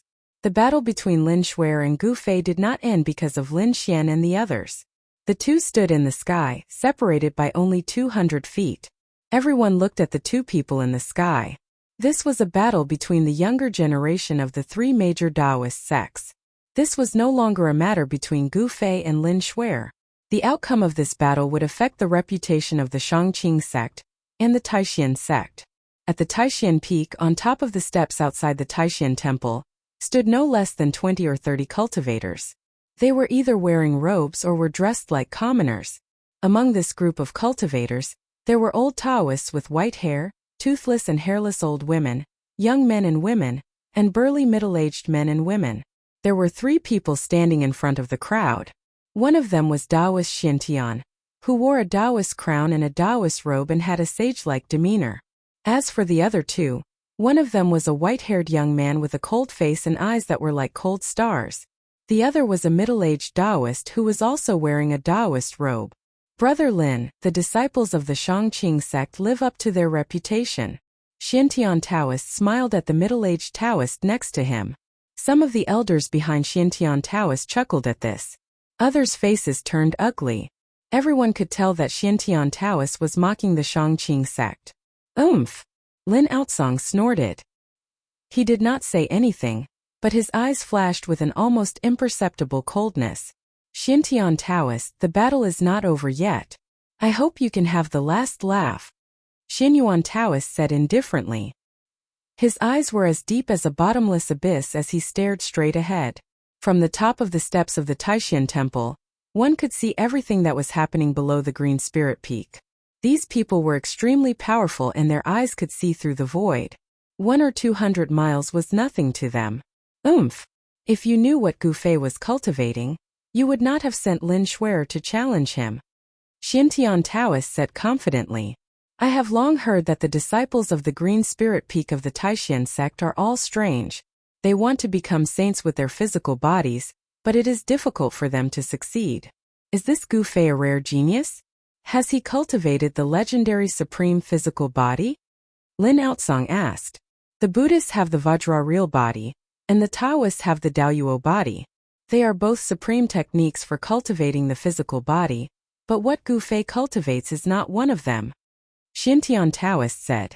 Of the Green Spirit Peak, only the disciples of the Green Spirit Peak knew what it was. Outsiders only knew that the Green Spirit Peak wanted to cultivate the Daoyuo body and become a saint with their physical bodies. Even in the Taishan sect, only a few people knew that the Green Spirit Peak cultivated the ancient martial arts that had long been lost. Although they also walked the path of becoming saints with their physical bodies, the Vajra real body of the Buddhism and the Daoyuo body of the Taoists were completely different. The Vajra real body of the Buddhism was a Buddha body. It could become an Arhat or a Bodhisattva. It was a class of immortals and Buddhas. The Daoyuo body of the Taoists, on the other hand, was an immortal body. The undying martial body was more difficult to cultivate than the Vajra real body and the Daoyuo body. However, its power was much stronger than the Vajra real body and the Daoyuo body. The undying martial body could exist forever. Even if the spiritual soul was destroyed, the physical body would still be immortal between heaven and earth. This was the undying martial body of a warrior. Isn't it the most difficult to cultivate the Daoyuo body of the Taoists? Could it be? Xin Yuan Old Monster could not help but change his expression. The Taishan sect, the Green Spirit Peak, could it be? Lin Outsong's expression also became a little ugly. He faintly felt a little uneasy. The elders of the three great Taoist sects were all old monsters who had lived for hundreds of years. Some had even lived for thousands of years. They were experienced and knowledgeable, and some of them had already guessed at a certain possibility from Taoist Xintian and the others' words. Has the ancient martial arts reappeared in the world? The true martial arts have been lost. How could it be? I heard that when the true demons were born, the figures of the extreme path of warriors appeared in the north. The elders discussed in low voices. They were all extremely shocked. The martial arts had been lost. This was an indisputable fact. However, if Gu Fei did not cultivate the Daoyuo body, then there was only one possibility. He had obtained the inheritance of the martial arts. He cultivates the martial arts, not the immortal path, Xintian Taoist said. He looked indifferently at the two people who were facing each other on the Green Spirit Peak. His eyes were deep, and no one knew what he was thinking. His words shocked all the old monsters present. They knew very well how frightening a martial artist who had cultivated to a certain level was. The warriors recorded in the ancient books were all terrifying experts who could crack the earth with a step and shatter the sky with the raise of their hand. Their powerful physical bodies made them unafraid of all magic treasures, Taoist techniques, and magical powers. They were synonymous with invincibility. Preposterous. Lin Outsong cursed in a low voice. His expression changed greatly. He knew that he wanted to teach the Taishan sect a lesson, but he had been tricked by Xintian Taoist. If Gu Fei had really obtained the inheritance of the martial arts, then Lin Shuer would be in danger. Chapter 436. Below the jade-spirited peak, in the air above the bamboo forest, Lin Shuer stared at Gu Fei with a complicated expression. Her expression changed several times, sometimes angry, sometimes confused, sometimes. In the end, she revealed a tinge of shyness. Thousands of talismans danced around her figure. Her hair danced despite the absence of wind, and her emerald dress fluttered in the wind, setting Lin Shuer off like a fairy of the heavens and earth. Every young cultivator who witnessed the scene was stunned by Lin Shuer's performance. However, Gu Fei was not in the mood to care about this. He who had entered the state of battle only had one goal: to defeat his opponent. Regardless of whether she was a fairy or a goddess, in Gu Fei's eyes, she was only an opponent that he had to completely conquer. His battle intent was like a rainbow, and he pressed forward with an indomitable will. This was Gu Fei's current state of mind. You, Lin Shuer said hesitantly. She did not attack Gu Fei. Are you the person from that night? Lin Shuer hesitated to speak. She clenched her teeth and asked the question in the end. What? Upon hearing this, Gu Fei was instantly shocked. However, his expression remained calm and he pretended that nothing had happened. However, he was secretly groaning in his heart. This girl still recognized me after all. Gu Fei couldn't help but recall the scene of him meeting Lin Xuer for the first time. Under the bright moon by the side of the icy jade pool, that incomparably alluring scene of a fairy emerging from the water. Gu Fei's expression couldn't help but become slightly sluggish. Really is you.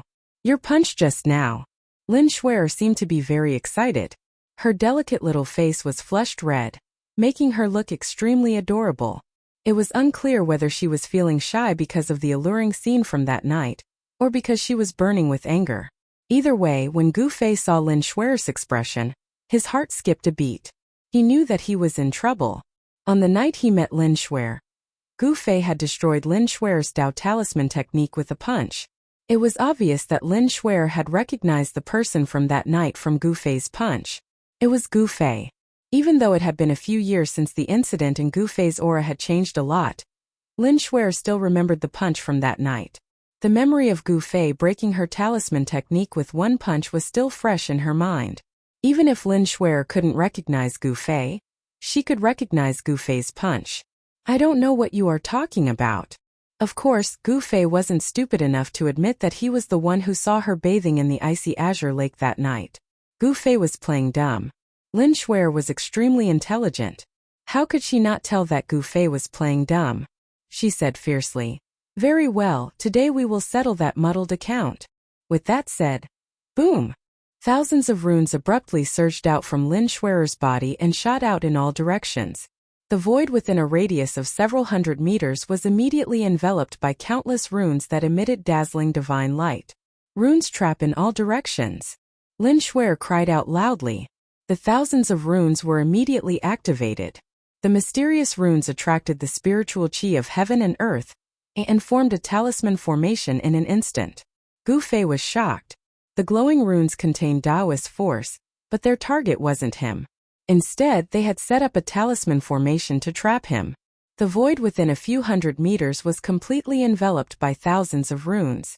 Within this talisman formation, one could see countless runes emitting a dazzling divine light. Using her body to nurture the runes, using the runes to protect herself, Lin Xuer displayed her terrifying combat power. She was the runes and the runes were her. Using the runes to form a formation, she attracted the spiritual chi of heaven and earth, and condensed the power of heaven and earth. The runes were everywhere. Gu Fei was shocked to discover that he seemed to have fallen into a world of runes. The void that was enveloped by the talisman formation seemed to have formed a world of its own. If you beg for mercy now, perhaps I will spare you some physical pain. Lin Xuer's icy voice rang out from the void. As soon as the talisman formation was activated, Lin Xuer's figure completely disappeared from Gu Fei's sight. Gu Fei realized that he could no longer track Lin Xuer's location. Lin Xuer seemed to be everywhere. The entire talisman formation was filled with her aura. She was in the dark while Gu Fei was in the light. This made Gu Fei feel a little uneasy. Cut the crap. Bring it on if you have the ability, Gu Fei said in a deep voice. As he spoke, his eyes emitted a dazzling divine light as he scanned his surroundings. However, he still couldn't track Lin Xuer's location. Lin Xuer seemed to have merged with heaven and earth, as if she had merged with heaven and earth. Lin Xuer seemed to be everywhere. Every inch of space was filled with her aura and her power. However, it was difficult to truly track her figure and to truly track her existence. A faint purple flame mark began to appear between Gu Fei's eyebrows. The soul mark began to communicate with the inner world and activate the second source of power, controlling the talisman formation to gather the power of heaven and earth. Good. On the steps in front of the Taixian Temple at Taixian Peak, old monster Xinyuan could not help but cheer when he saw Lin Xuer display the technique of the talisman formation. You flatter me, Lin Outsong said with a smile. Lin Xuer was his direct descendant. If Lin Xuer defeated the #1 expert of the younger generation of the Taixian sect, he would also be proud. No matter how strong Gu Fei is, it will be difficult for him to fight against heaven and earth. He will lose without a doubt. An elder of the Shangqing sect behind Lin Outsong said. Although that little girl has activated the power of heaven and earth, it is difficult to say how much of it she can use. Gu Fei may not lose. Behind Taoist Xintian, another elder of the Taishan sect refuted. The peerless masters of the Imperial Void Realm could comprehend the world. They could use all kinds of secret techniques to activate the power of heaven and earth and increase their combat ability. The method that the Shangqing sect used to gather the power of heaven and earth was the talisman. However, what Gu Fei cultivated was the ancient martial way. It was a supreme method to prove one's path through strength. Even if it was the power of heaven and earth, as long as it was strong enough, he could shatter it with one punch and ignore all obstacles. It was not a lie to say that martial arts could destroy all magical powers, and it was certainly not a legend. Then we will ride on the donkey and read the script. Just wait and see. The elder of the Shangqing sect said without showing any weakness. The words between the two elders of the Taishan sect and the Shangqing sect were full of the smell of gunpowder. However, the two of them did not do anything extreme. It was just that they did not agree with each other. As for Taoist Xintian, he had a smile on his face as he watched the battle in front of him. He did not make a sound. It was as if he did not hear the quarrel behind him. At this time, Gu Fei, who was trapped in the talisman formation, also began to feel that something was wrong. This talisman formation seemed to have a great power that made Gu Fei feel a sense of danger. An endless stream of spiritual energy from heaven and earth gathered and merged into the talisman formation. It formed thousands of talisman characters that emitted a blinding divine light. Even in the daytime, it still lit up the sky. Rumble! The void under the cover of the talisman formation began to shake. Gu Fei felt a terrifying power rapidly condensing. This power was strong enough to make his heart tremble. Rumble! There was a loud noise. The thunder and fire were vast and mighty. Thunderbolts filled the sky. A bolt of lightning as thick as an arm struck down from beside Gu Fei. There seemed to be a burning smell coming from the void. This! Gu Fei could not help but be shocked. He could already tell that the bolt of lightning that had struck him was sky thunder condensed from the power of heaven and earth. It was not the power of a magical technique. The so-called sky thunder was the lightning produced by the power of heaven and earth. It was not the lightning of a magical technique, but the pure power of heaven and earth. Whoosh!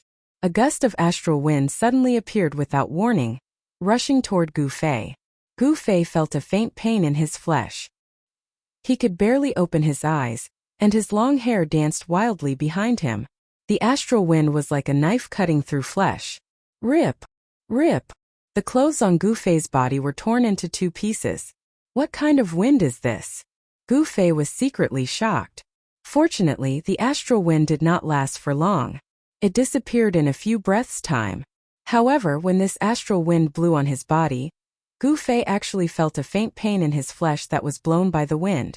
He could not help but feel a little shocked. One must know that ever since Gu Fei's cultivation had broken through to the Imperial Void Realm, his martial body was extremely strong.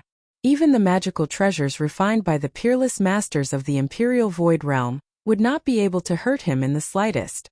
However, a gust of astral wind that came from nowhere made him feel pain.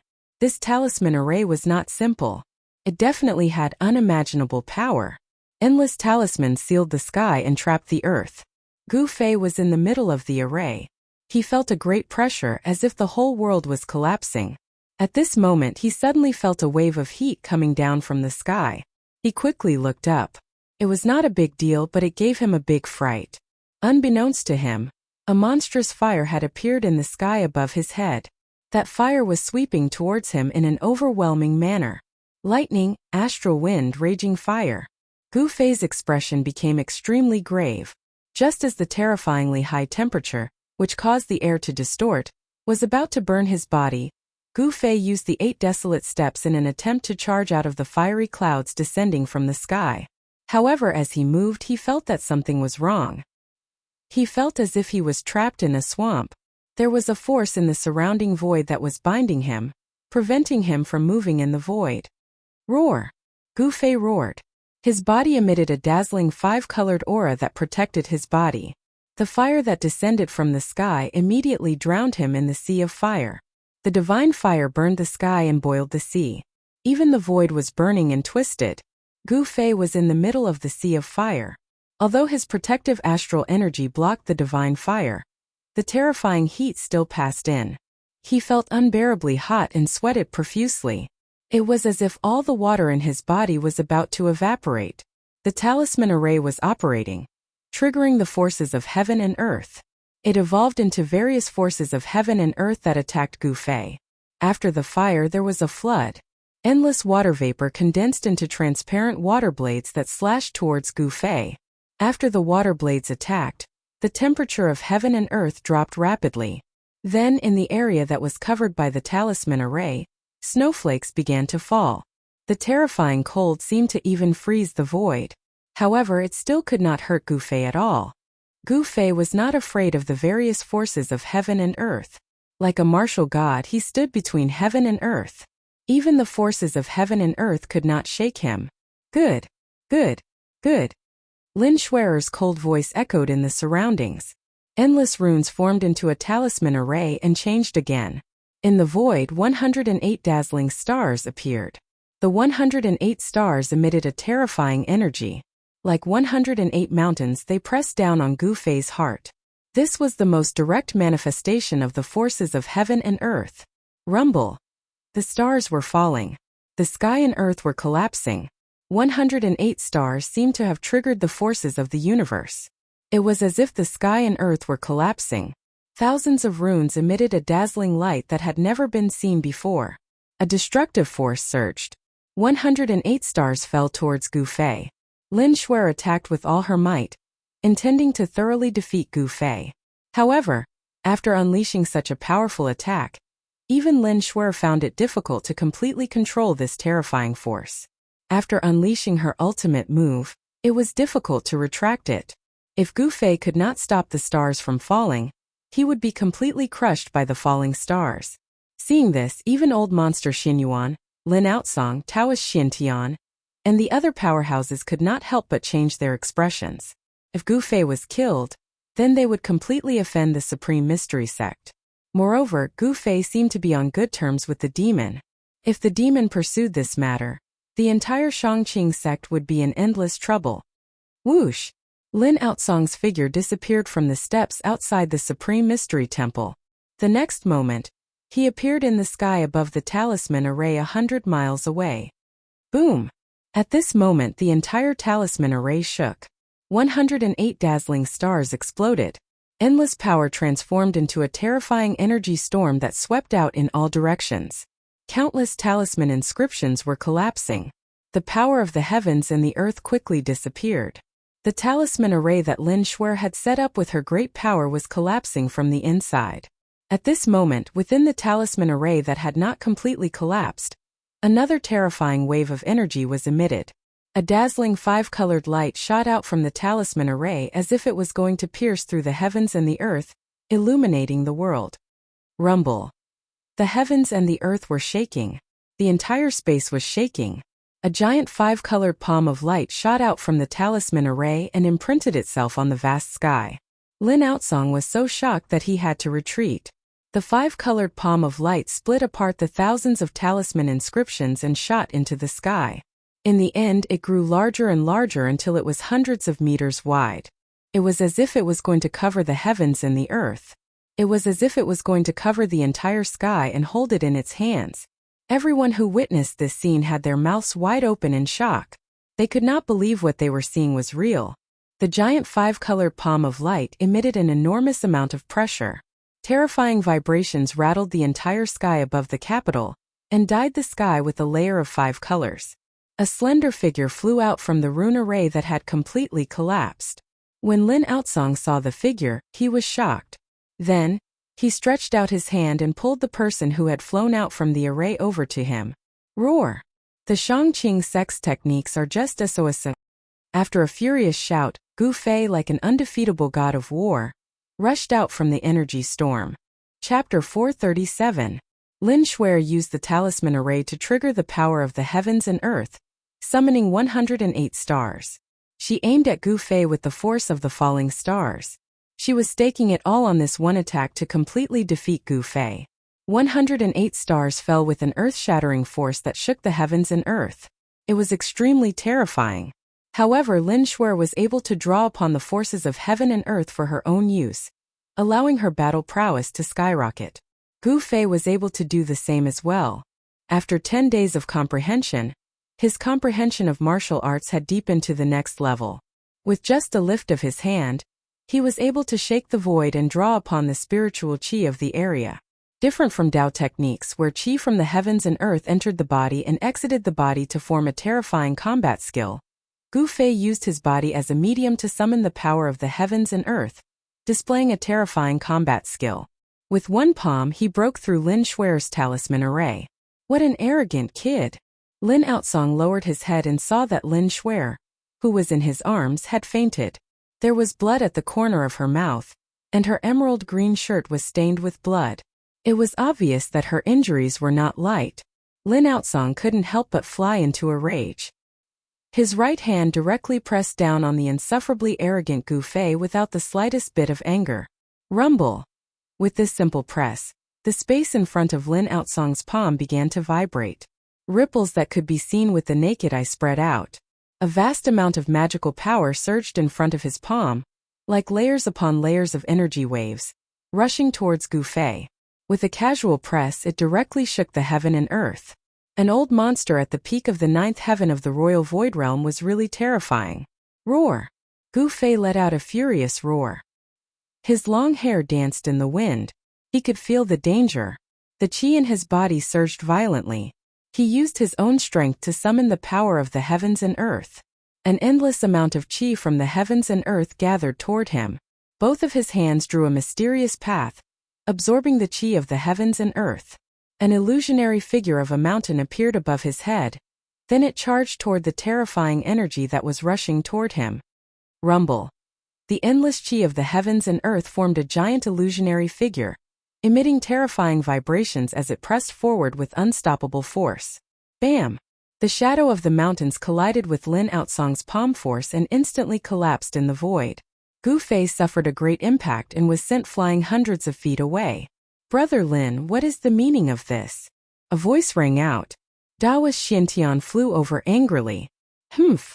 Lin Outsong had wanted to teach Gu Fei a lesson, but Daoist Xintian and old monster Xinyuan had arrived, so it wasn't appropriate for him to attack Gu Fei.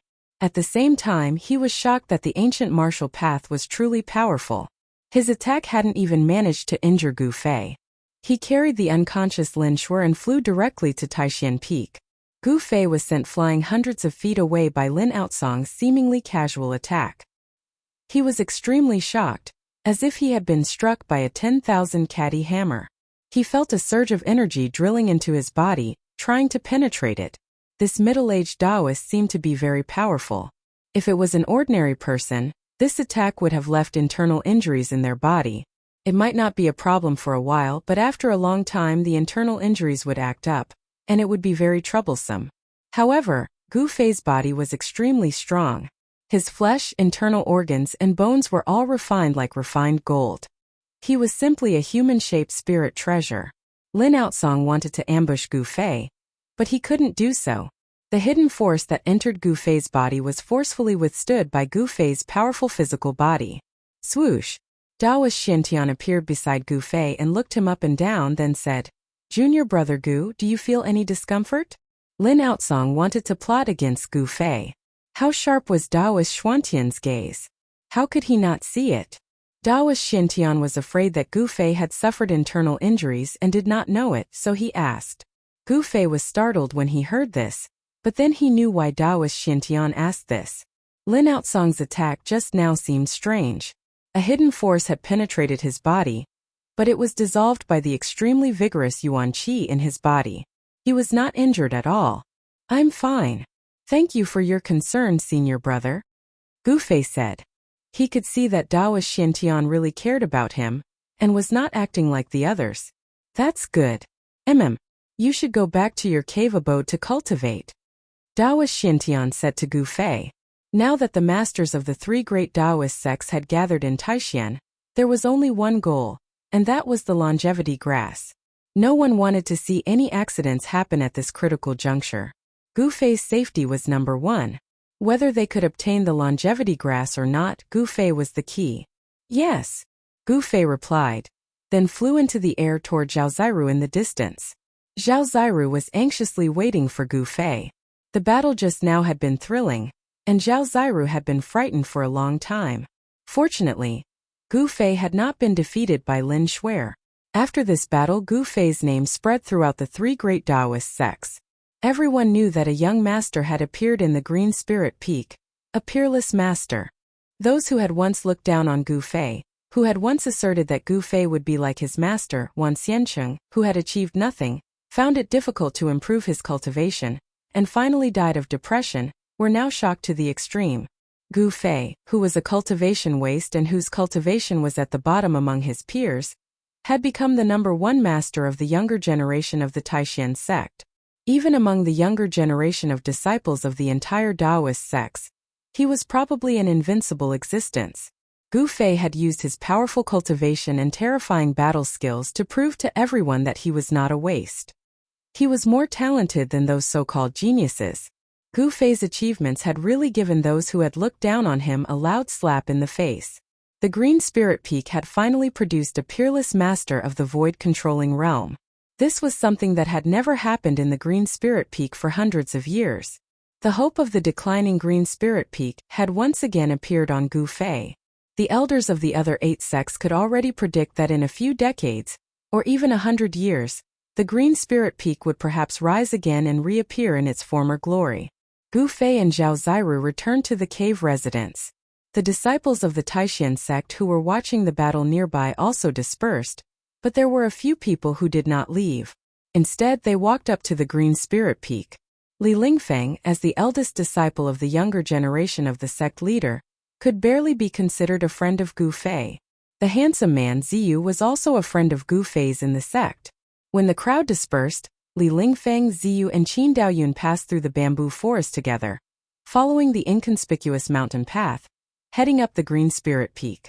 Qin Daoyun had specifically come on behalf of the Taishan sect to thank Gu Fei, and to inform Gu Fei of the punishment of the traitor Wang Yuanji. As for Li Lingfeng and Ziyu, they purely came to find Gu Fei for a gathering. Senior brother Li, senior brother Ziyu. When you see senior brother Gu later, please introduce him, Qin Daoyun said. He was not familiar with Gu Fei, and had only seen him a few times. In the Taishan sect, Gu Fei was famous for being a cultivation maniac.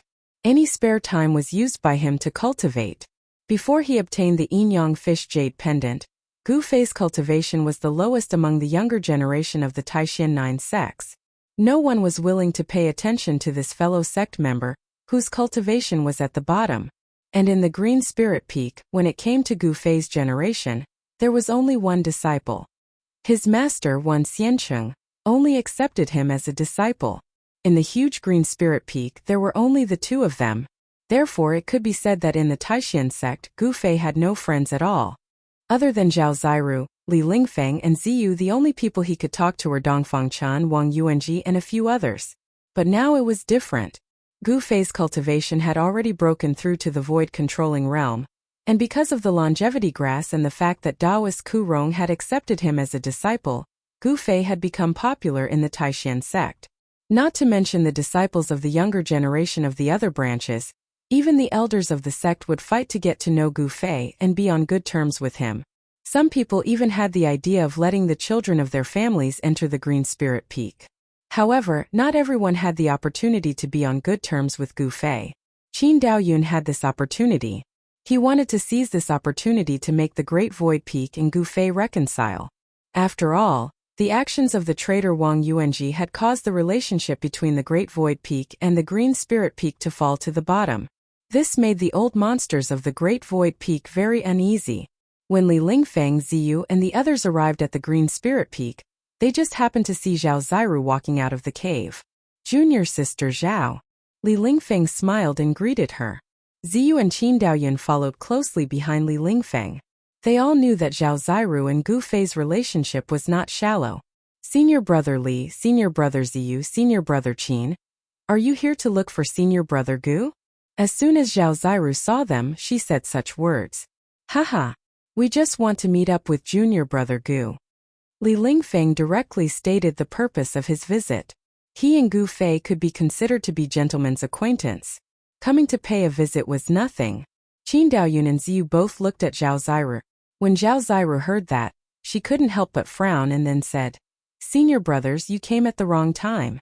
Because of the battle with the experts of the High Clarity sect, Senior Brother Gu is currently circulating his qi and adjusting his breathing to recover his exhausted vitality." "Is that so? Then we'll wait outside," Li Lingfeng said. He didn't feel surprised because he had also witnessed the soul-stirring battle earlier. "Then, senior brothers, I'll take my leave." Zhao Ziru nodded at Li Lingfeng and the others, and then walked down the mountain and left the Green Spirit Peak. After seeing Zhao Ziru leave, Ziyu said, "Junior sister Zhao has already left. Looks like junior brother Gu is really circulating his qi and adjusting his breathing to recover his vitality in the cave. Are we really going to wait here?" "Of course we have to wait. Even if we have to climb for a few days and nights, it's still worth it to us." Li Lingfeng looked at the tightly shut stone door, and his gaze became incomparably deep, and his tone was incomparably firm. Chapter 438. At this time, the door of the dwelling had already been closed. In fact, even if the door had not been closed, Li Lingfeng and the others would not have dared to directly enter. It should be known that within the Taishan sect, whether in the open or in the dark, who knew how many pairs of eyes were staring at Green Spirit Peak? Li Lingfeng and the others did not dare to act rashly. Ziyu suddenly seemed to have thought of something, then said to Li Lingfeng and Qin Daoyun, "Did you guys notice that there seemed to be a strange fragrance on junior sister Zhao's body? A very special fragrance." "A special fragrance? I didn't smell it. Could it be that you're referring to that virgin fragrance?" Qin Daoyun looked at Ziyu with a somewhat strange expression. "F***ck your virgin fragrance." Ziyu glared at Qin Daoyun in annoyance. This fragrance seems to carry an infinite amount of vitality. Ziyu cultivated the wood elemental art, so she was especially sensitive to the aura of plant essence that was filled with vitality. Unlimited vitality? Could it be? That's impossible. Li Lingfeng and Qin Daoyun could not help but be shocked. They immediately thought of something. However, this kind of thing would definitely not appear on Zhao Ziru's body. The only analysis was that there was such a thing in the dwelling, and Zhao Ziru had been contaminated with the aura of that thing in the dwelling. The three of them looked at each other, then nodded and turned to go down the mountain. They had to immediately report this news to their elders. This news was too important. It should be known that the experts of the three great Taoist sects had all gathered at the Taishan sect for that thing. After Li Lingfeng and the others left, a figure appeared out of thin air in front of the dwelling. The person who had come was the wrinkled, white-haired, and wrinkled Taoist Qi. "The longevity grass is inside?" Taoist Qi's cloudy old eyes were now as bright as cold stars. They were no longer cloudy, and her face, which was covered with wrinkles that looked like ravines, revealed an incomparably excited expression. Taoist Qi really wanted to directly break open the stone door of the dwelling and rush in, but in the end she restrained herself. It was very clear that the conversation between Li Lingfeng and Ziyu had been heard by her. "Ah, let's wait a bit. If we make a mistake and offend Gu Fei, it would not be good." Daopo Qi mumbled to herself. Then she turned around and left. "Why is it that the older I get, the more impulsive I become?" Daopo Qi's figure disappeared into the forest in the east. Of course she didn't go far. She only lingered nearby, monitoring the movements of the cave. Apart from Daopo Qi, there were two other figures that appeared on the Green Spirit Peak from time to time. Other than Taoist Qi of the Taishan sect, the other two people who appeared at the Green Spirit Peak should be the elders of the Shangqing sect and the Guangqing Immortal sect.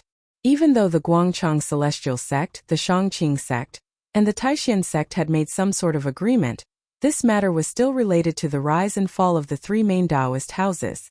They could not be careless. Other than the elders of the Taishan sect, there were also experts from the Guangqing Immortal sect and the Shangqing sect on Green Spirit Peak. Actually, Gu Fei had been placed under house arrest by the old freaks of the three great Taoist sects and was being closely monitored. Even if he wanted to leave now, those old freaks wouldn't let him. For the next 2 days, Gu Fei cultivated in the cave. He didn't take a single step out of the cave. However, even though he was immersed in his cultivation, he could still sense an extremely obscure aura coming from outside the cave from time to time. Gu Fei knew that there were powerful cultivators lingering outside the cave. There was no need to ask. Those people were definitely at the level of the old freaks of the three great Taoist houses. Gu Fei couldn't be bothered with those people outside the cave. He focused on cultivating in the cave. He didn't have any distracting thoughts in his mind. He was immersed in the mysterious martial realm and didn't care about anything else. Ever since he broke through to the void-controlling realm, Gu Fei's divine sense had become several times stronger. The powerful divine sense formed a soul fire seal, which was branded in the middle of Gu Fei's skull. Divine sense was the manifestation of a powerful soul. The soul fire seal in the skull was the mark of life. It was directly connected to the Sea of Knowledge in the Naiwan Palace. After the soul fire seal, there was a sea of divine sense. It was the place where the soul resided. It was a world, and Gu Fei's inner world was located in that world. The world was as big as one's imagination was. This saying wasn't wrong. The world in the Naiwan Palace was very big. It was so big that it hid endless mysteries. Even after forming the soul fire seal, Gu Fei's divine sense still couldn't take shape. Taking shape was a method of soul attack. It required a powerful divine sense as a backing. If the divine sense could take shape, it would be the legendary external incarnation divine ability. Martial artists were different from Taoist cultivators. Taoist cultivators cultivated their primordial spirit. Their spirit and soul fused together to achieve the supreme immortal Tao. Their corporeal body was just a stinky bag. However, martial artists cultivated their soul directly, which was the source of life. Martial artists who cultivated successfully didn't have a primordial spirit or a nascent soul. Their corporeal body and soul were perfectly combined. Their whole body was the primordial spirit, and their whole body was the Tao body. If a martial artist's soul was strong enough, their divine sense could come out of their body and turn into all kinds of vague and illusory objects. They could even turn into another self with a mind of their own. This was the external incarnation of a martial artist. It was very different from the external incarnation of a Taoist cultivator. This was another self formed by the divine sense, which had the same mind as the original self. When one's cultivation reached that level, even if they were smashed into pieces, as long as there was a drop of blood or a piece of flesh left, they could be reborn. They were immortal and indestructible. This was the supreme immortal body. In order to kill a martial artist who had a glimpse of the supreme immortal body, special methods had to be used. Only a powerful extreme Tao cultivator could do it. Even a powerful extreme Tao cultivator would be in great danger if they met such a martial artist. It was still unknown who would be the one to kill who. With Gu Fei's current cultivation, he hadn't even cultivated the indestructible martial body yet. However, after the transformation of his body, he possessed the ability to regenerate his flesh and blood.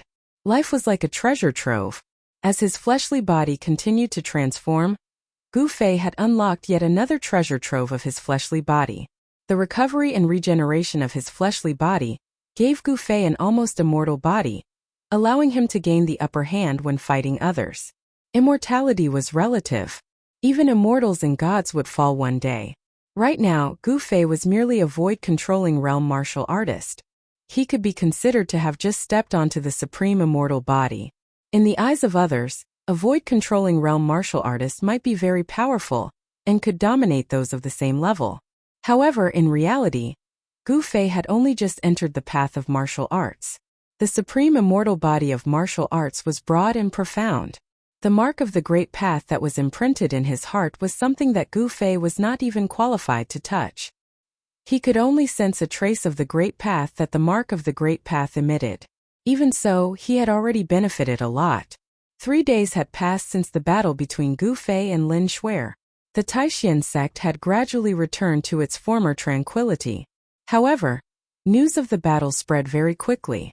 In the past 3 days, not only had it spread throughout the 3 great Taoist sects, but it had also become a topic of discussion among the cultivators. It had also spread to the rest of the cultivation world.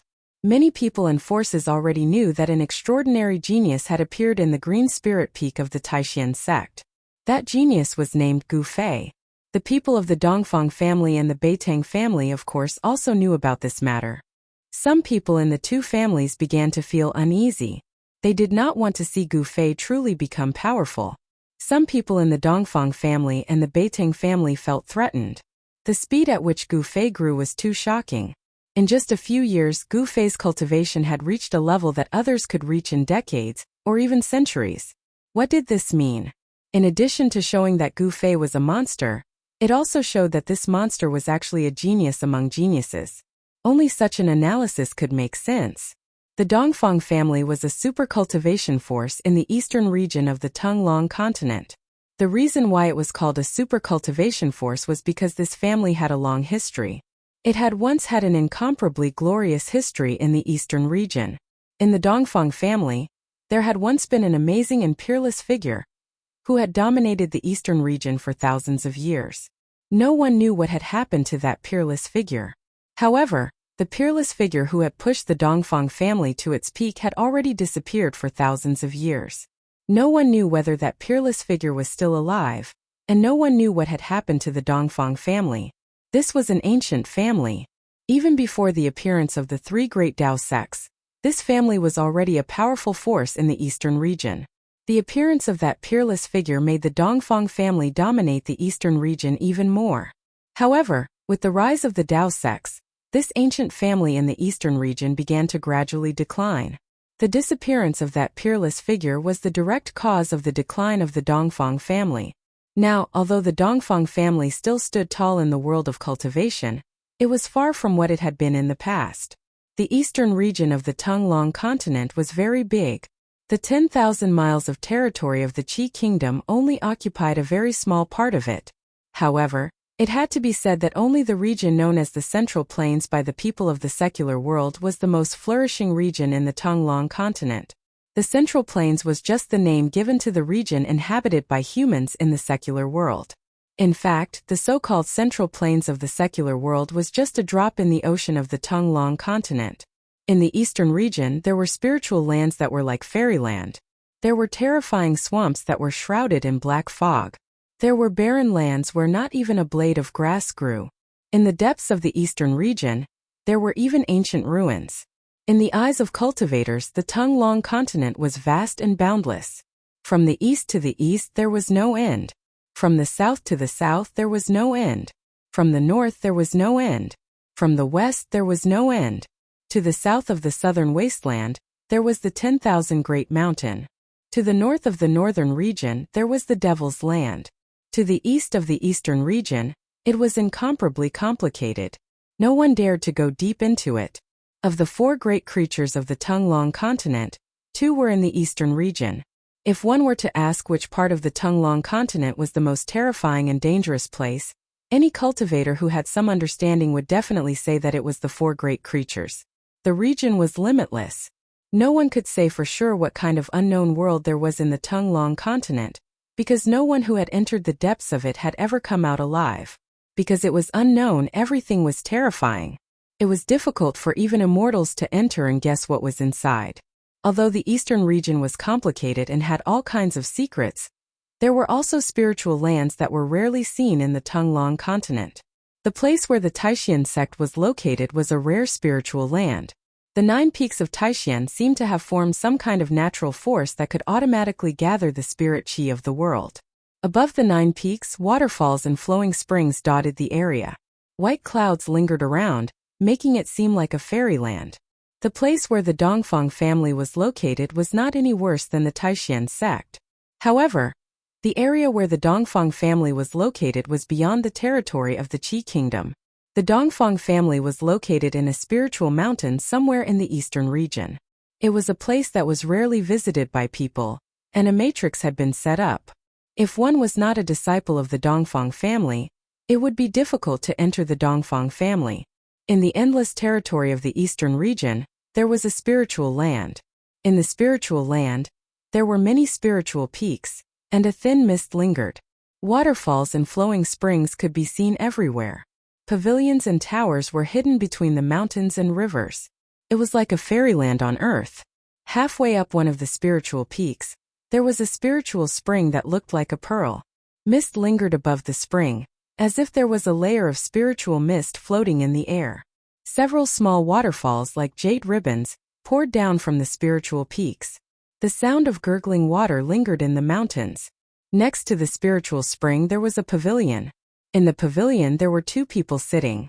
One of them was a tall, middle-aged man with a majestic appearance.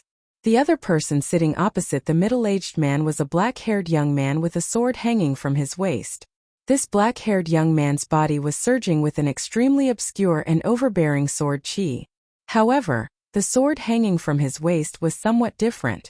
The scabbard was engraved with talismans, and those talismans seemed to have a layer of light flowing through them. It seemed that the talismans on the scabbard were used to seal the overbearing sword chi emitted by the treasured sword. Even so, the extremely sharp and overbearing sword chi still emitted from the scabbard. The talismans on the scabbard were still unable to completely seal the sword chi. The setting sun shone in the west, covering the spiritual land with a layer of golden gauze. In the sky above the spiritual spring, there seemed to be a five-colored rainbow across it. The two people in the pavilion were boiling a pot of tea and slowly tasting it. From time to time spiritual birds would jump on the lotus leaves in the spiritual spring, letting out crisp and melodious chirps. "Uncle, that goofy is growing too fast. In the future, this goofy will definitely become a great threat to our Dongfang family," the black-haired young man with the sword hanging from his waist said to the middle-aged man opposite him with a face full of worry. "Nephew, when have you ever seen anyone who goes against our Dongfang family have a good ending?" the middle-aged man said indifferently. Then, he took a sip of the green tea that emitted bursts of fragrance. "Good tea. What's more, the tea brewed from our Dongfang family's spiritual spring is the best. It's full of spiritual qi. Drinking it makes my whole body feel comfortable." The middle-aged man's face was calm as he enjoyed tasting the tea. It was really hard to imagine that a rough-looking man would have such an elegant hobby. "Uncle, are we just going to watch that goofy grow and do nothing?" Dongfang Long was a little anxious. He clearly did not have the willpower of his uncle. The middle-aged man was the eldest Dongfang brother, who had teamed up with Bai Tengyu and the others to hunt down Goofei in the north. When the eldest Dongfang brother heard this, he raised his head and looked at Dongfang Long. Then he sighed and said, "Nephew, although your talent is not inferior to your brother Dongfang Chan, your temperament is not as good as his." Chapter 439. Under the setting sun at the foot of a picturesque spiritual peak in the Dongfang family, the eldest Dongfang and Dongfang Long were sitting in a pavilion, sipping tea and talking. "My temperament is not as good as second brother?" After Dongfang Long heard the eldest Dongfang point out that his temperament was not as good as Dongfang Chen's, he couldn't help but feel a little unconvinced. He had entered the Saber Emperor's bloodline and cultivated the tyrannical way of the saber. His current cultivation was only one step away from the void-controlling realm. In terms of aptitude, Dongfang Long was also considered a genius in the Dongfang family. At his age, he had cultivated to the peak of the ninth heaven of the transcending realm. This kind of cultivation was enough to compete with some of the older generation experts. Geniuses were outstanding talents. They had already shown their extraordinary abilities when they were young. This was even more true on the path of cultivation. As long as one practiced great magical powers, the vast majority of people had already surpassed their peers when they were young, and it was difficult for them to meet their match. Therefore, in the world of cultivation, people paid special attention to the best of the younger generation, because perhaps in a few decades, they would become great figures who could shake the heavens and earth. Especially the cultivators who were less than 30 years old. The outstanding people of this age were even more paid attention to, such as Azure Dragon, Hu Zhan, and Gui Tung of the Southern Wasteland Barbarians, Li Lingfeng Lin Shuer of the Dao sect, and so on. Their strength was unquestionable. Among their peers, it was difficult for them to meet their match. The major forces in the world of cultivation valued potential. If a person was around 30 years old, even if they faced the older generation of cultivators, they would be able to compete with them. This was the focus of people's attention. Dongfang Long was very confident and very conceited. He believed that, with his current cultivation among his peers, only the monster from the Green Spirit Peak of the Supreme Mystery Sect could beat him. Don't be unconvinced. I can guarantee that if Dongfang Chan comes out this time, you will definitely not be his opponent," the eldest Dongfang brother said. He was full of confidence as if he knew something. "Uncle, do you know where second brother is?" Dongfang Chan heard this and asked the eldest Dongfang brother anxiously. After returning from the Northern Territory, he had not seen his second brother for a long time. Dongfang Chan could not go back to the Taishan sect. If Dongfang Chan went back to the Taishan sect, his fate would be miserable. Gu Fei would never let Dongfang Chan go. And Dongfang Chan did not return to the Dongfang family. In this case there was only one possibility, and that was Dongfang Chan had found a place to hide. That little guy really dares to do anything. Dongfang boss did not answer Dongfang Chan, but said such a sentence that made Dongfang Chan confused. My second brother. Dongfang Chan couldn't help but be taken aback. From the words of Dongfang boss, he could tell that his second brother was probably doing something unexpected. Alright, let's not talk about that little fellow Dongfang Chan anymore. When the time comes, you will naturally understand. Boss Dongfang looked at Dongfang Long, as if he didn't want to say more. Gu Fei has returned to the Supreme Mystery Sect. This matter. Dongfang Long changed the topic. In the cultivation world, Gu Fei was in the limelight, which made Dongfang Long feel very uncomfortable. Humph! Could it be that our Dongfang family is really afraid of that door? No need to pay attention to it, just wait and see. Dongfang boss took another sip of tea and said proudly. Although Dongfang boss was not a peerless expert of the Imperial Void Realm, he was one of the few people in the Dongfang family who could speak in front of the patriarch. Dongfang Long thought for a moment before he understood. A skinny camel was still bigger than a horse. Although the Dongfang family had declined, their foundation was still there. Even if the Supreme Mystery Sect knew about the grievances between Dongfang Chan and Gu Fei, the Supreme Mystery Sect would definitely not dare to do anything to the Dongfang family. Dongfang boss and Dongfang Long, the uncle and nephew, chatted in the pavilion for about half an hour before Dongfang Long got up and left. Only Dongfang boss was still boiling water for tea, and the fragrance of tea continued to drift out of the pavilion. Imperial Void Realm. The helpless words of Dongfang boss came out of the pavilion. Even that brat Gu Fei has broken through, and I sigh. Everyone's encounters were different. Even Dongfang Long, a junior, had signs of catching up, but Dongfang boss himself was still shackled at the ninth heaven of the ascended mortality realm, and it was difficult for him to break through his current bottleneck. Among the experts of the older generation, Dongfang boss was not the only one who was shackled at the ninth heaven of the ascended mortality realm. It should be known that even in the entire world of cultivation, there were not many people who could cultivate to become peerless experts. Even the Supreme Mystery Sect, the Shangqing Sect, and the Guangqing Immortal Sect only had a dozen or so peerless experts of the Imperial Void Realm. In the Dongfang family, the number of peerless experts was far less than that of the Dao Sect, and even fewer than the peerless experts of the Supreme Mystery Sect. This was the reality that the Dongfang family had to face, and it was a cruel reality. Night fell and stars emerged, sprinkling endless starlight. A figure walked out of the spiritual land. Brother Dongfang, what did your uncle say? When the figure walked out of the forest, a voice suddenly sounded in the forest. Then a black figure like a ghost silently walked out of the forest. The moonlight shone on this person's face. This person was Beitang Ao. Brother Beitang, I'm afraid I'll have to disappoint you. The person who walked out of the spiritual land of the Dongfang family was Dongfang Long. He seemed to have already known that he would meet Beitang Ao, and he was not surprised at Beitang Ao's appearance. What, your uncle is not willing to help? Beitang Ao came in front of Dongfang Long and said with some surprise. The result that Dongfang Long brought was somewhat unacceptable to him. My uncle only has one sentence, 8 words. Dongfang Long looked at Beitang Ao, and then said these words with a calm face. 8 words. Beitang Ao heard this, and his face was a little unhappy. He already vaguely knew that the Dongfang family was not going to interfere in this matter. No need to pay attention to it, just wait and see. Dongfang Long said in the tone of his uncle, Boss Dongfang.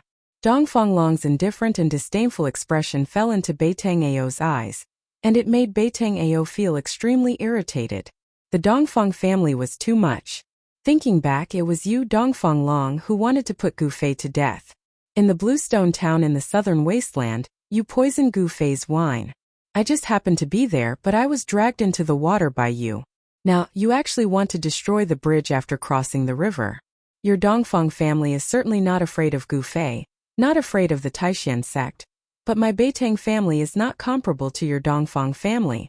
Thinking of this, the anger on Beitang Ao's face became even more intense, and the veins on his forehead appeared.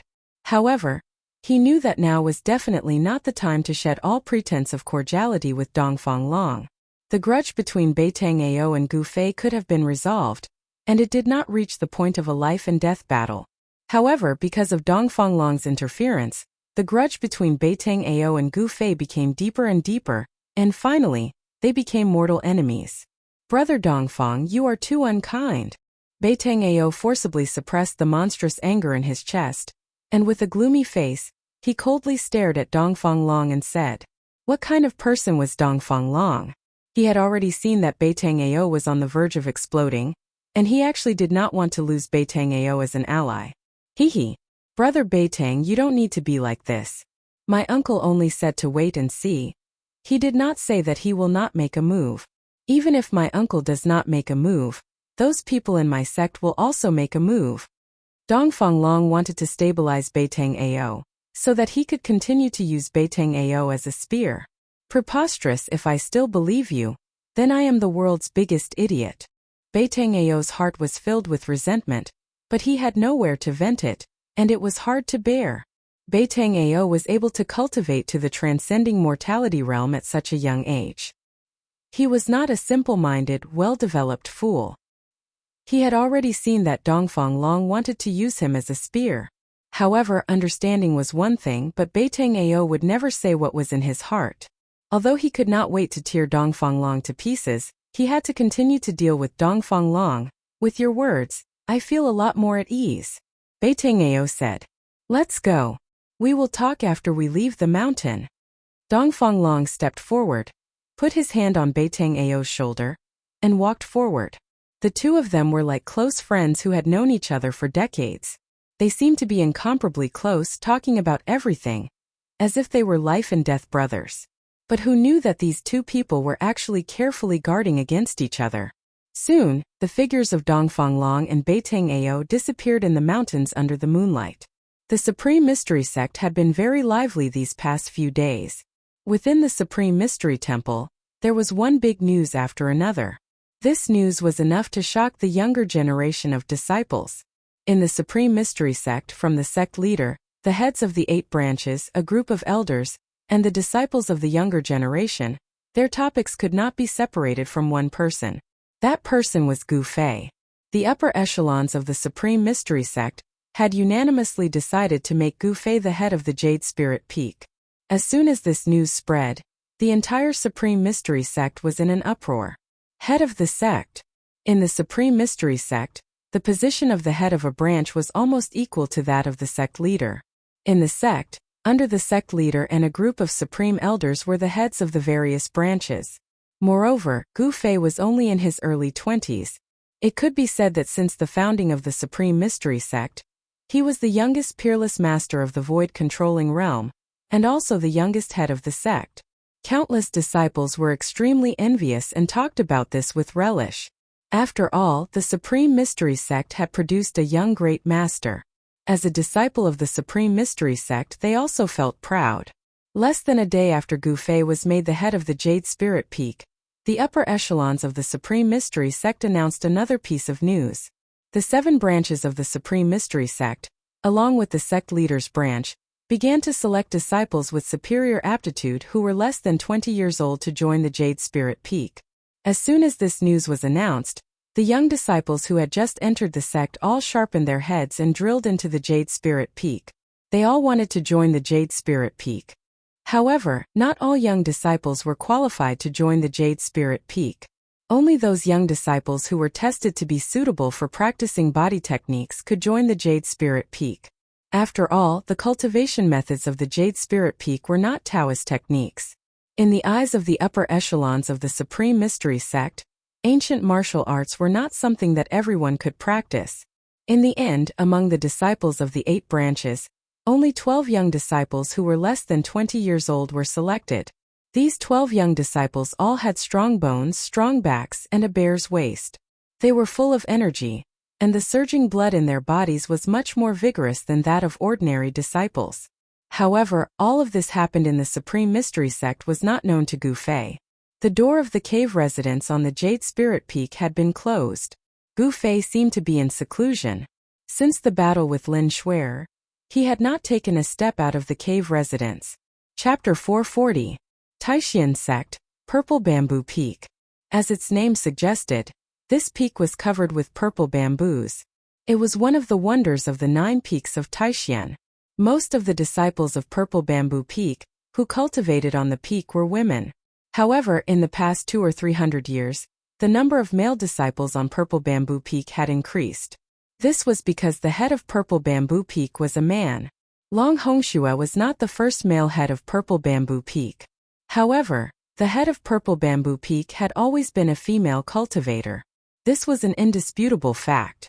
Recently, Purple Bamboo Peak's Grand Elder was very happy. Purple Bamboo Peak's head Long Hongxue was also very happy because Zhao Ziru brought back something from Green Spirit Peak that they yearned for even in their dreams. A jade bottle the size of a thumb contained a drop of green god elixir of life that exuded a tremendous amount of life energy.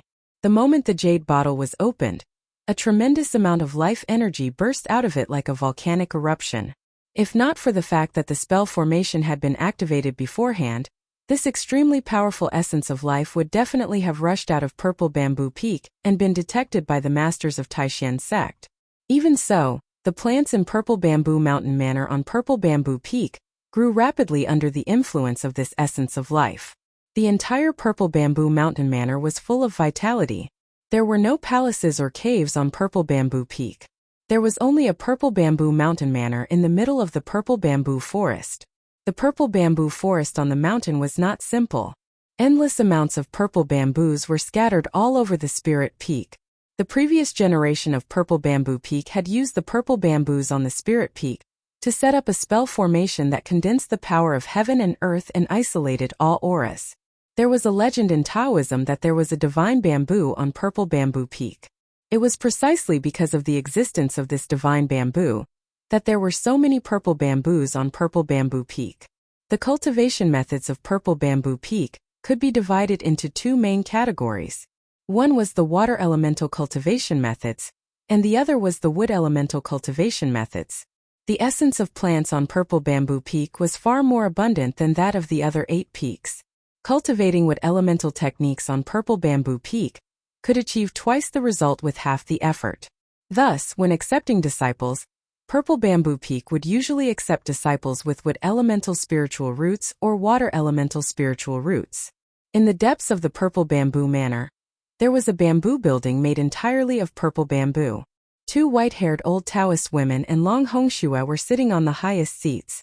Below them, an elegant and otherworldly woman stood with her hands at her side. The first seat of Purple Bamboo Peak, Long Hongxue, was sitting in the middle. 2 old Taoist women were sitting on either side of him. The 3 of them were smiling at the woman standing below. "Zhao girl, looks like that Gu Fei really cares about you. He actually gave you such a precious thing. You should know that the thing in this small jade bottle is enough to make those old fellows outside go crazy." Sitting on the lower right of Long Hongxue was an old Taoist woman with almost all her hair gone. Her face was wrinkled like ravines. Hearing this, the woman standing below couldn't help but blush, revealing a bashful expression. "Hee, you and that Gu Fei are a match made in heaven. Do you want me to talk to the headmaster and fulfill your wish?" Another old Taoist woman said with a smile. It's all up to the ancestors." Zhao Ziru was overjoyed. Although she and Gu Fei were in love with each other, it was only now that they were recognized by the elders of the sect. Within the Supreme Mystery Sect, it was not forbidden for male and female disciples to marry. In the Taoist sects, there were also places where male and female disciples cultivated together. However, if a male and female disciple really fell in love and became Tao companions, it would require the approval of the elders and the headmaster. In the eyes of Purple Bamboo Peak's Long Hongxue and the 2 old Taoist women, Gu Fei was very tactful. He knew what they wanted the most, so he let Zhao Ziru bring it back to Purple Bamboo Peak. In the eyes of Long Hongxue and the 2 Purple Bamboo Peak's elders, this small jade bottle was more precious than anything else. Very good. Once the limelight is over, I will hold a ceremony for you and Gu Fei to cultivate together. Long Hongxue smiled as he looked at Zhao Ziru below. There was a deep meaning in his eyes. A peerless expert, a young grandmaster, Gu Fei could be said to have unlimited potential. At such a young age, he was already a void-controlling realm cultivator. He definitely had a lot of time to break through to the demigod realm. For Purple Bamboo Peak to have such a person as a son-in-law, it could be said that it was a great thing. As the head of Purple Bamboo Peak, Long Hongshua's vision was very long-term. How could Jin Lin be an ordinary person? It was not difficult to imagine that in the near future, a great figure would appear in the Supreme Mystery Sect, or even the entire Taoist sections. After Long Hongxue asked Zhao Ziru about her cultivation problems, he let her leave. In the bamboo house, only Long Hongxue and the two old Taoist women were left. Elders, could the thing in the jade bottle really be that thing? Long Hongxue asked the two old Taoist women. The old Taoist woman sitting on the right nodded and said, "It can't be wrong. That thing contains an unimaginable amount of life essence.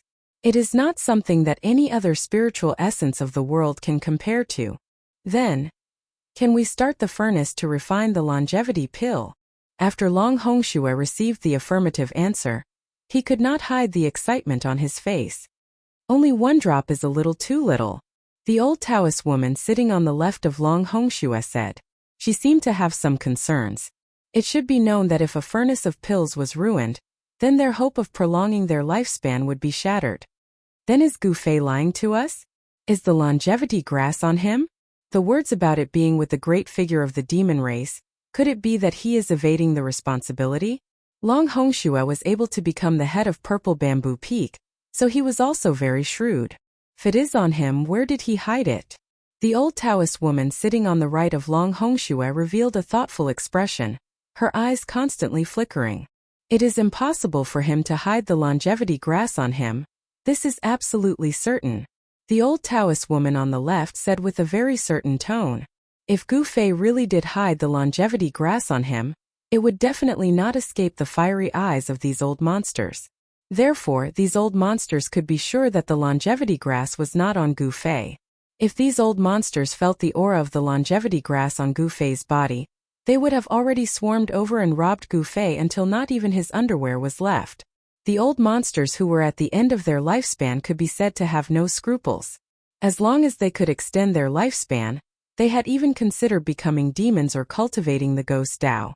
No one wanted to die like this. The longevity grass was their hope, their dawn towards the origin immortal Tao. If they could not walk the origin immortal Tao, then they would have to find another way out. Becoming demons or entering the ghost palace of Plentiful City to cultivate the supreme ghost Tao was the only choice that these old monsters who were at the end of their lifespans could make, and it was also the only choice they had. We should be careful and wait and see first. In the end, the two old Taoist women decided to wait and see how things developed.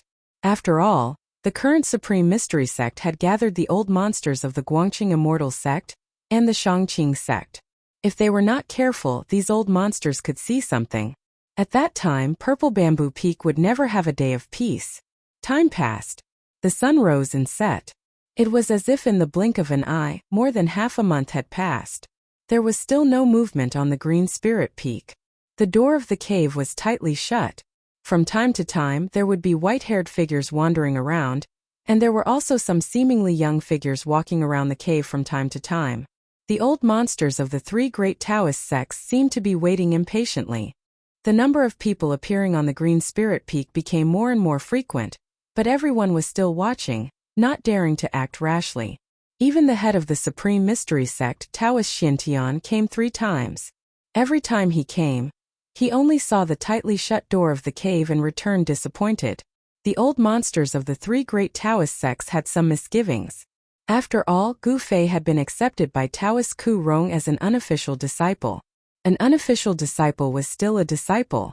Therefore, no one dared to disturb Gu Fei. Taoist Ku Rong was the only deity in the 3 great Taoist sects. No one in the 3 great Taoist sects dared to touch his disciple. No one was willing to offend a demigod. If Gu Fei was not Taoist Ku Rong's disciple, the old monsters of the 3 great Taoist sects would have broken into the cave and dragged Gu Fei out. In the hall of the cave, Gu Fei was like a stone statue sitting cross-legged on a praying mat.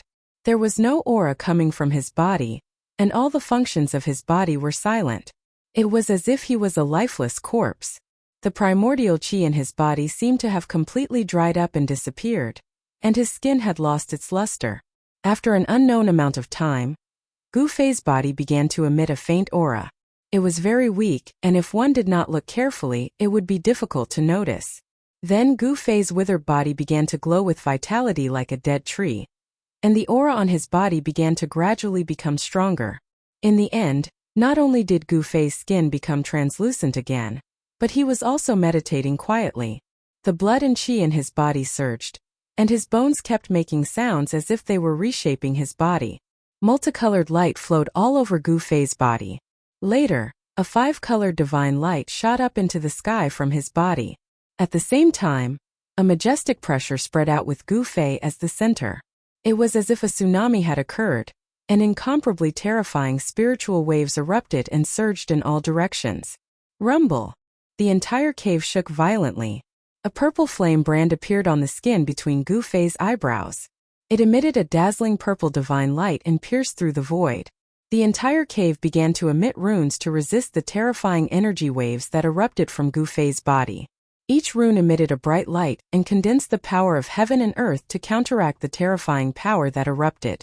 The experts of the Green Spirit Peak had set up countless runes in the cave, making it as hard as divine iron and gold.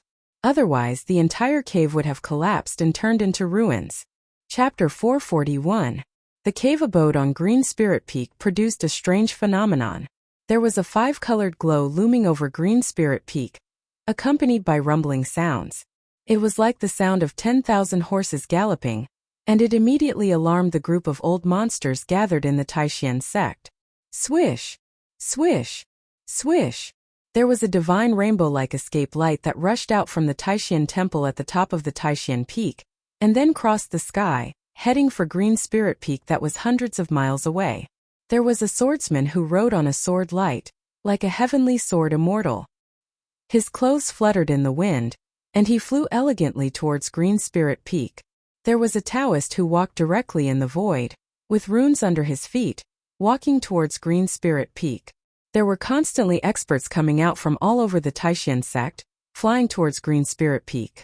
The strange phenomenon of Green Spirit Peak was unusual, but what these people were most concerned about was not the strange phenomenon that had appeared, but the person in the cave abode. Rumble! The entire Green Spirit Peak seemed to be shaking, startling countless birds and beasts, and a terrifying fluctuation actually came out from the cave abode. The cave abode of Green Spirit Peak had been blessed by the masters of the past generations with runes, condensing the power of heaven and earth, and was difficult to destroy. However, at this time, the entire cave abode was shaken by the mighty power that came out from Gu Fei's body. Gu Fei's entire body was shrouded in 5-colored divine light. He was like an immortal god of war that had been reborn from the ashes. His flesh and bones were all emitting spiritual light, and his bones had transformed into a 5-colored bone body, blooming with a dazzling light. The powerful Yuan Qi fluctuated, mighty, shaking the heavens and the earth. Perceiving the Tao contained in the mark of the Great Path, Gu Fei unexpectedly showed signs of breaking through again. There were 9 layers of the Yushu realm, and Gu Fei's cultivation seemed to be about to break through to the 2nd layer of the Yushu realm. All kinds of strange phenomena were just signs of a breakthrough. As time passed, above Green Spirit Peak, the 5-colored light was flashing, and the essence of the 5 elements of heaven and earth seemed to be responding to some kind of power and gradually gathered. Gu Fei, who was sitting cross-legged in the cave, suddenly raised his head and opened his eyes. The purple flame mark on his forehead shot out a beam of dazzling purple light the moment Gu Fei opened his eyes. Wherever the purple divine light passed, it pierced through the void, causing space to collapse. That divine light actually shot into the void. Swoosh! His soul power fused with the power of the inner heaven and earth in his Naiwan palace, forming a purple divine light. It shattered the void and shot out from the cave abode. What is that? Strange energy fluctuations. It seems to contain divine sense. This is too frightening. Shattering the void. At this time, there were already many experts of the Imperial Void Realm gathered around the Green Spirit Peak. Those old monsters of the ninth heavenly layer of the Imperial Void Realm had all appeared near the Green Spirit Peak. When they saw the purple divine light shatter the void, shoot up into the sky, and directly penetrate the colorful light in the sky, everyone was indescribably shocked. How is it possible? He is just a cultivator of the first heavenly layer of the Imperial Void Realm. How could he shatter the void? Even if he is a demigod, it is difficult for him to really shatter the void. How could a cultivator of the Imperial Void Realm display the means of an immortal? This little guy is a monster. A group of old monsters discussed in a low voice. Everyone found it unbelievable. Shattering the void was a magical power that could only be displayed by an immortal. At this time it appeared in front of everyone, which made everyone feel inexplicably shocked. The void was shattered, which was a fact that was obvious to all. However, everyone knew that the purple divine light that shot out from the cave abode was definitely related to Gu Fei. This descendant of the Green Spirit Peak was not simple at all. He must have mastered a secret technique that could directly display the power of thunder and lightning. The moment the purple divine light shot into the five-colored divine light above the Green Spirit Peak, a pitch-black vortex appeared in the five-colored divine light. The essence of the five elements of heaven and earth that gathered from all directions was immediately swallowed by the vortex, as if pouring into the void behind the vortex. Devouring the heaven and earth, what kind of cultivation method is this boy cultivating? A white-haired old man standing in the void said in surprise. The body is like a bottomless pit that can swallow the sky and the earth. In the cave abode, the magnetic voice of Gu Fei sounded. Endless colorful light, along the space channel opened by the purple divine light that shot out from between the eyebrows, was continuously sucked into the Mud Pill Palace. This was the essence of the five elements of heaven and earth, which could nourish the spirit, gradually strengthen the spirit, and could be smelted into the inner world to open up the inner world. Using one's own five elements primordial chi to communicate with the heaven and earth, triggering the momentum of the heaven and earth, and gathering the essence of the five elements of heaven and earth. This was described in the martial scripture, the method of connecting the spirit with the heaven, the unity of man and nature. Only the warriors of the void controlling realm could use this method. At this stage, the warriors were very terrifying. Every move they made could attract the power of heaven and earth, and their skills were close to the way. The Taishan sect was rich in spiritual chi, and could be said to be a rare paradise.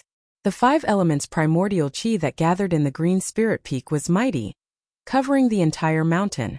The endless five elements primordial chi was swallowed into Gu Fei's Mud Pill Palace, and refined in the inner world. Rumble. After refining the vast five elements primordial chi, the chaotic zone at the edge of the inner world began to shake, and the inner world was opening up.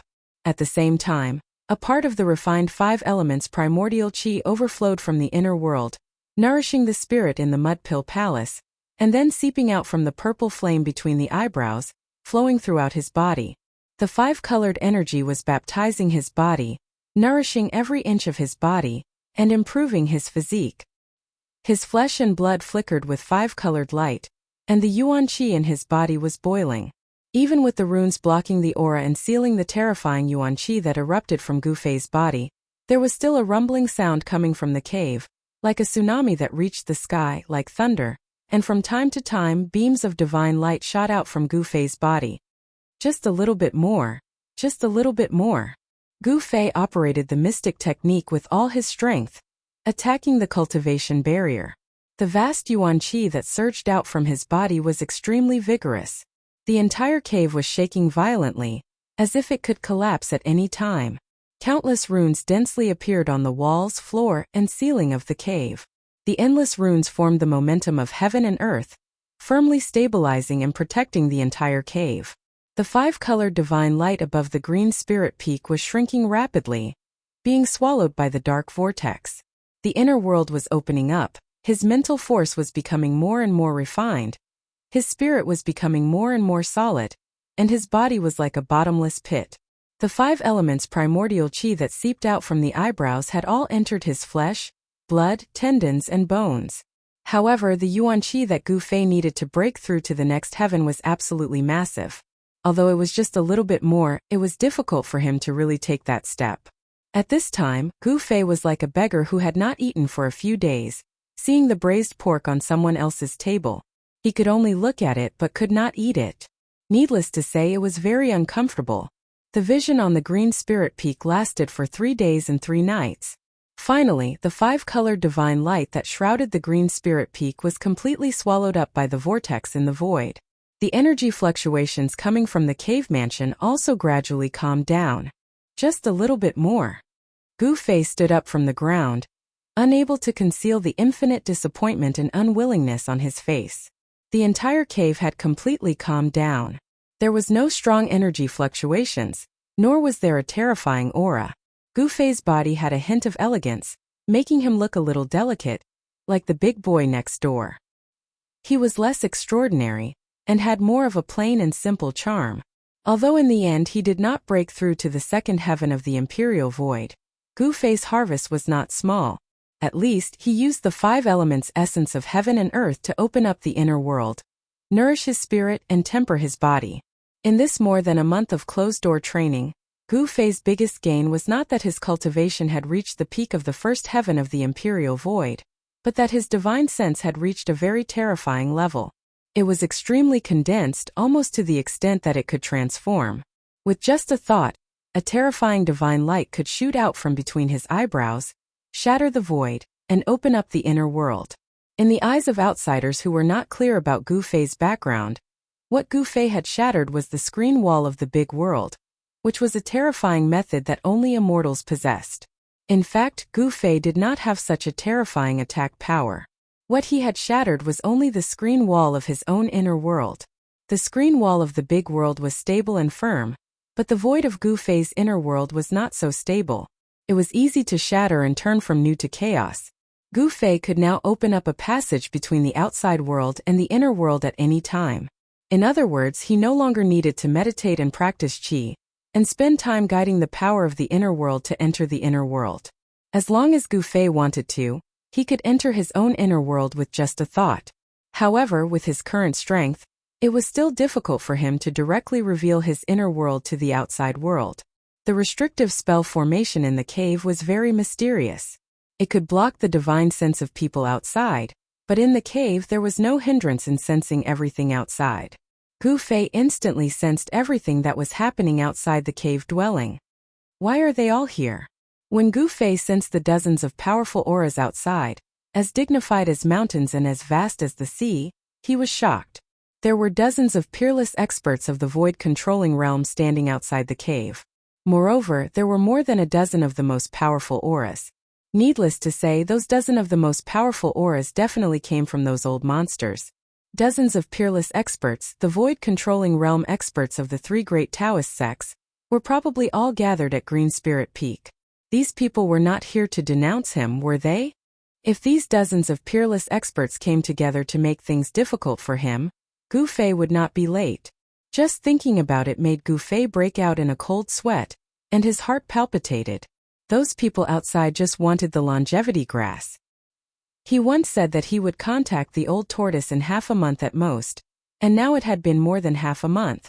Moreover, the reason why Gu-Fei said that he could contact the old tortoise was just to buy time, so that he could find an excuse to take out the 2 longevity grass from his inner world without putting himself in a difficult situation. One should know that the inner world was Gu-Fei's trump card. If his trump card was known, it was equivalent to letting others know his weakness. He was not willing to show his trump card to the public. What should I do? Gu-Fei stood in the cave and pondered. Of course, he did not have a way to contact the old tortoise. Otherwise, it would be a good choice to put on a good show with the old tortoise in front of those old monsters. After pondering for a long time, Gu-Fei finally stretched out his right hand. The power of space came out from between his eyebrows and rushed to his right hand. The void above his right hand was shattering. Then, a 9-leaf wondrous grass fell out of the shattered void and fell into Gu-Fei's hand. With the improvement of his cultivation, Gu-Fei's method of using the inner world became more and more skillful. Wherever the power of the inner world converged, he could break the void and take out the things in the inner world. The 9-color longevity grass had 9 leaves. The whole spirit grass, including its roots and leaves, were almost transparent, but there were 9 kinds of hazy lights flowing on it. The longevity grass that Gu-Fei took out only had 8 leaves. This longevity grass had one leaf plucked by Gu Fei. After taking it, the huge life essence made Gu Fei's body undergo a transformation. It was hard to imagine what kind of incredible effects a longevity grass would have on one's body. Gu Fei knew that he could not delay this time. He found a jade box and placed the 8-leaf longevity grass into it. Then he opened the door of the cave and walked out. Swoosh! Everyone's gaze fell on Gu Fei at the same time. Gu Fei walked out of the cave and saw a group of people standing outside the door. The 3 people in the lead were Taoist Xintian, Old Monster Xinyuan, and Lin Outsong from the Shangqing sect. Behind Lin Outsong stood a petite girl in an emerald green dress. She had an extremely delicate face. At this moment, this girl was glaring angrily at Gu Fei. The girl in the emerald green dress was the number 1 person in the Shangqing sect's younger generation, Lin Shuer. She had lost to Gu Fei, but she was still unwilling to accept it. Gu Fei ignored Lin Shuer's resentful gaze and scanned his surroundings. Apart from the group of people in front of the cave abode, there were also many powerful cultivators standing in the air nearby. Junior brother Gu, you've finally come out of seclusion. You've made us wait for so long. Taoist Xintian came up to greet him. He had already noticed the jade box in Gu Fei's hand. The jade box emitted a faint life essence. It seemed to contain a spiritual essence of heaven and earth. Wait, life essence? Could it be? Taoist Xuantian's mind flashed. He immediately recalled that some spiritual essence of heaven and earth had such a characteristic. Swoosh! Swoosh! Swoosh! Before Taoist Xintian could make a move, the dozen or so strongest old freaks had already surrounded Gu Fei. All of their gazes were fervently fixed on the jade box in Gu Fei's hand. Chapter 442. In the depths of the northern mountains, thousands of miles away from the Taishan sect, although the sun was shining brightly, it could not melt the white snow that covered the mountains. The north was close to the northern demon area. It was covered in ice and snow all year round, and the cold never stopped shrouding this part of the snow country. It was cold all year round and it was not a good place. Boom! Suddenly, an earth-shattering sound came from the depths of the snowy mountains in the north. The earth trembled and the sky shook. Rumble! An avalanche immediately occurred in the mountains. The accumulated snow on the mountain was like a raging wave, rushing down from the peak of the mountain and sweeping away everything. It was unknown how many snow forests would be submerged by the ice and snow, and how many birds and beasts would die because of this avalanche. In the depths of the mountain, an inconspicuous snow-capped peak suddenly collapsed. Dust rose high into the sky and countless sand, stones, and mud shot in all directions. It was even more powerful than a meteorite falling to the ground. A circle of ripples visible to the naked eye spread out from the snowy peak that exploded. Wherever the ripples passed, no matter how thick the snow was, it would be swept away in an instant. With the collapsed mountain as the center, all the snow within a radius of 100 miles was swept up into the sky by the mighty chi waves, revealing the yellow earth that had not seen sunlight for who knew how many years. Roar! A roar came out from the collapsed mountain, and the rolling sound waves went straight to the 9 heavens. Even the loud sound that was still echoing in the mountains was overshadowed. Immediately the collapsed mountain erupted like a volcano, rushing up a large black demonic cloud, emitting billowing demonic chi. Then the dark clouds covered the sun, and everything within a radius of dozens of miles was pitch black, as if the night had suddenly descended on this area. A terrifying aura spread out, and in the billowing demonic chi, there seemed to be a terrible demonic shadow looming. 2 blood-red cold stars shot out from the demonic chi, sweeping in all directions. Finally succeeded, haha. Using the Tao to become a demon, using the demon to refine the Tao, Gu Fei, just you wait. There was a loud laugh from the demonic cloud, and the sound shook the world. The demonic cloud that shrouded the world was violently rolling, and endless demonic chi was constantly condensing into the shape of various demons, like a group of demons dancing. Demon swallows heaven and earth. A loud shout came out from the demonic cloud, and then the spiritual chi in the mountains was attracted, gathering from all directions and merging into the monstrous demonic chi. The world was shaking, and the demonic power was unparalleled. The demonic chi that shrouded the world gradually became more vast and shocking. The demonic cultivator in the demonic chi was swallowing the spiritual chi of heaven and earth. In the mountains there were few people. This of the demonic cultivator did not have any scruples, and actually did everything he could, displaying his supreme power. And at this time the aura of the demonic cloud that shrouded the world began to change. It was as if another vast power was being born from the roiling demonic chi. This was an aura that was completely different from the evil and evil demonic chi. Not only was this aura not evil, but it was holy and noble. Compared to the demonic chi, this aura could already be considered immortal chi. Yes, after the cultivator of the demonic cultivator absorbed the endless life essence in the mountains, the power generated from the demonic chi seemed to be immortal chi. However, at the same time, a long shout came from the distance. The voice rumbled like thunder, echoing in the air for a long time. Which demonic cultivator dares to act so wantonly in the northern reaches? Do you really think that there is no one left in the northern reaches? The voice of the newcomer was so loud that it spread through the heavens and earth. Even the void seemed to tremble, and the avalanche that had stopped long ago occurred once more. Snow rolled down the mountain, emitting a sound like 10,000 galloping horses. It was incomparably shocking. Before long, a middle-aged man in loose robes walked over from the distance. Beneath his feet, there seemed to be lightning and thunder flashing. Soon the middle-aged man appeared hundreds of feet away. If you know what's good for you, then get out of here. I don't want to kill anyone right now. These words came out from the demonic chi. The demonic cultivator inside did not seem to care about the newcomer at all. Humph! What big words! Even the first son of the demon king, Chu Gu, does not dare to speak in front of me like this. The middle-aged man was tall and had a square face. His body exuded a powerful and overbearing aura. His bronze skin made him look oppressive and powerful. Very well, since you don't want to get out, then you don't have to. A cold voice came out from the demonic chi. The tone was so cold that it made people feel suffocated. The person in the demonic cloud was really arrogant. As he spoke, the demonic chi in front of the middle-aged man surged violently. A terrifying and evil aura spread out. An endless demonic chi condensed into a pitch-black demonic hand that directly grabbed at the middle-aged man. What an arrogant demon! I want to see if you have the capital to be arrogant. The middle-aged man sneered and directly punched. As if there was a lightning bombarding his fist, a white light directly dispersed the demonic hand that was about to grab him. Then the middle-aged man's body emitted a dazzling brilliance. Thunder, fire, and lightning lingered on his body as if he was wearing a divine armor of thunder and lightning. Terrifying energy waves spread out from his body. The middle-aged man punched again and directly broke the demonic cloud in front of him. Then he turned into a lightning bolt and rushed into the surging demonic chi in front of him. Boom! A loud sound rang out from within the devilish clouds. The entire space trembled as a terrifying pressure gushed forth from the devilish clouds. It was as though an energy storm filled with destructive aura had swept past. The thick devilish clouds were actually dissipating. Is that all? The middle-aged man's majestic voice came out from the dissipating demonic chi. He seemed to have gained the upper hand.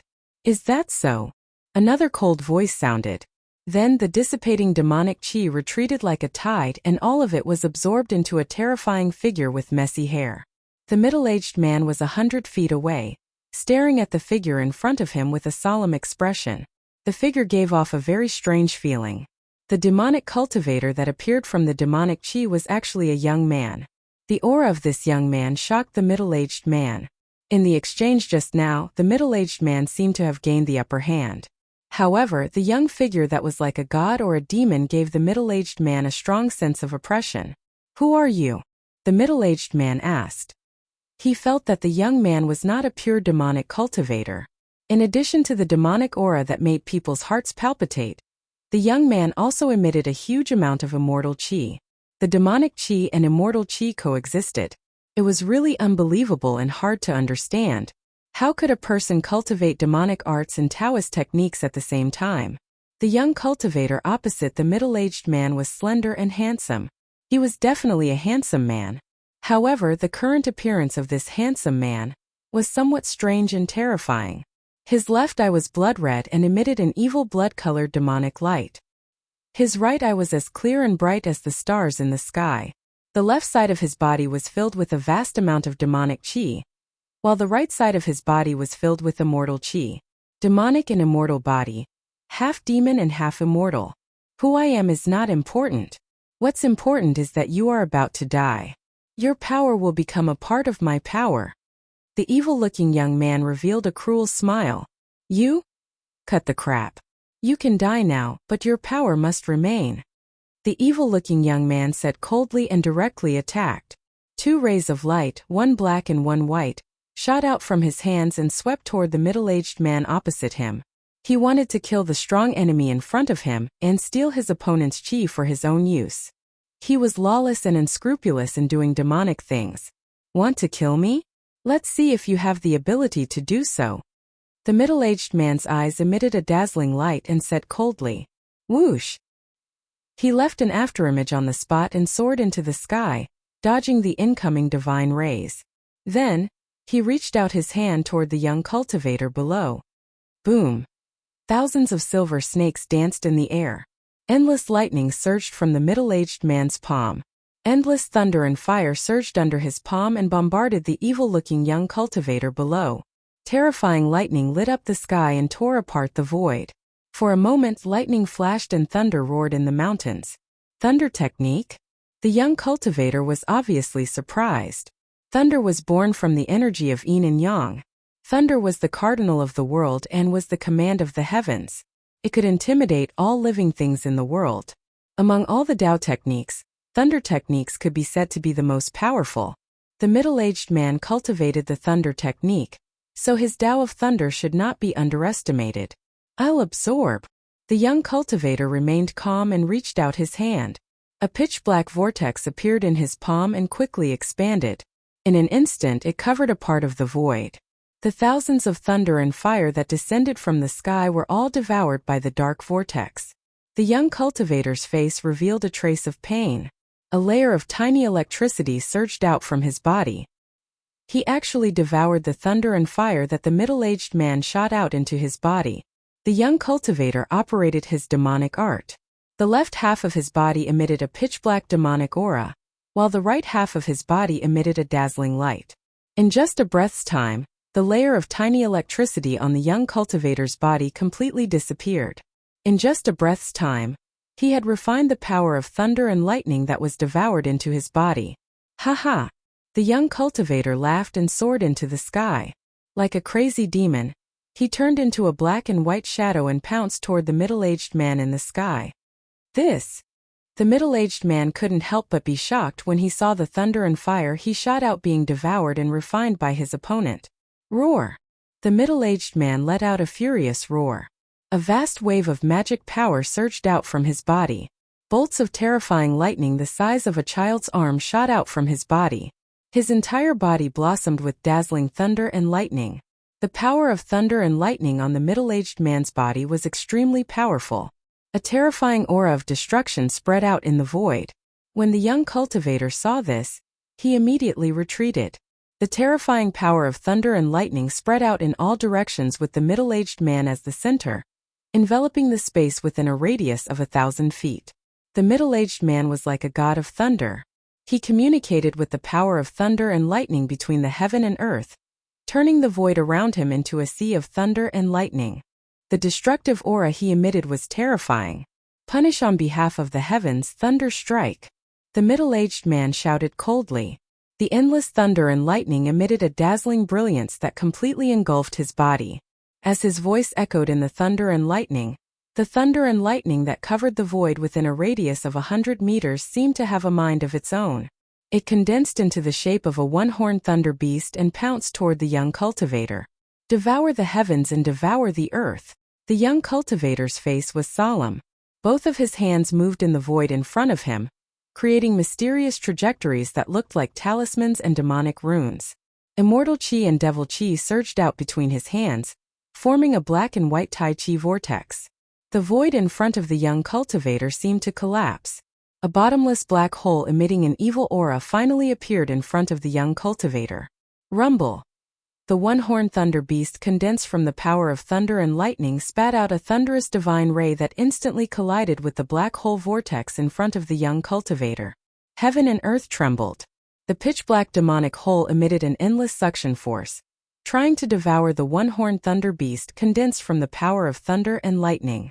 However, this time, the young cultivator's wish was not fulfilled. The one-horned thunder beast condensed from the power of thunder was as big as a small mountain. It emitted terrifying energy fluctuations, and its body emitted thousands of lightning, fire and lightning bolts. It fiercely resisted the suction force of the black hole. The two forces were locked in a stalemate for a while, and they were evenly matched. The young cultivator only felt that it was extremely strenuous for him. He was too careless. The opponent was obviously a famous expert with rich combat experience. His strength was definitely above him.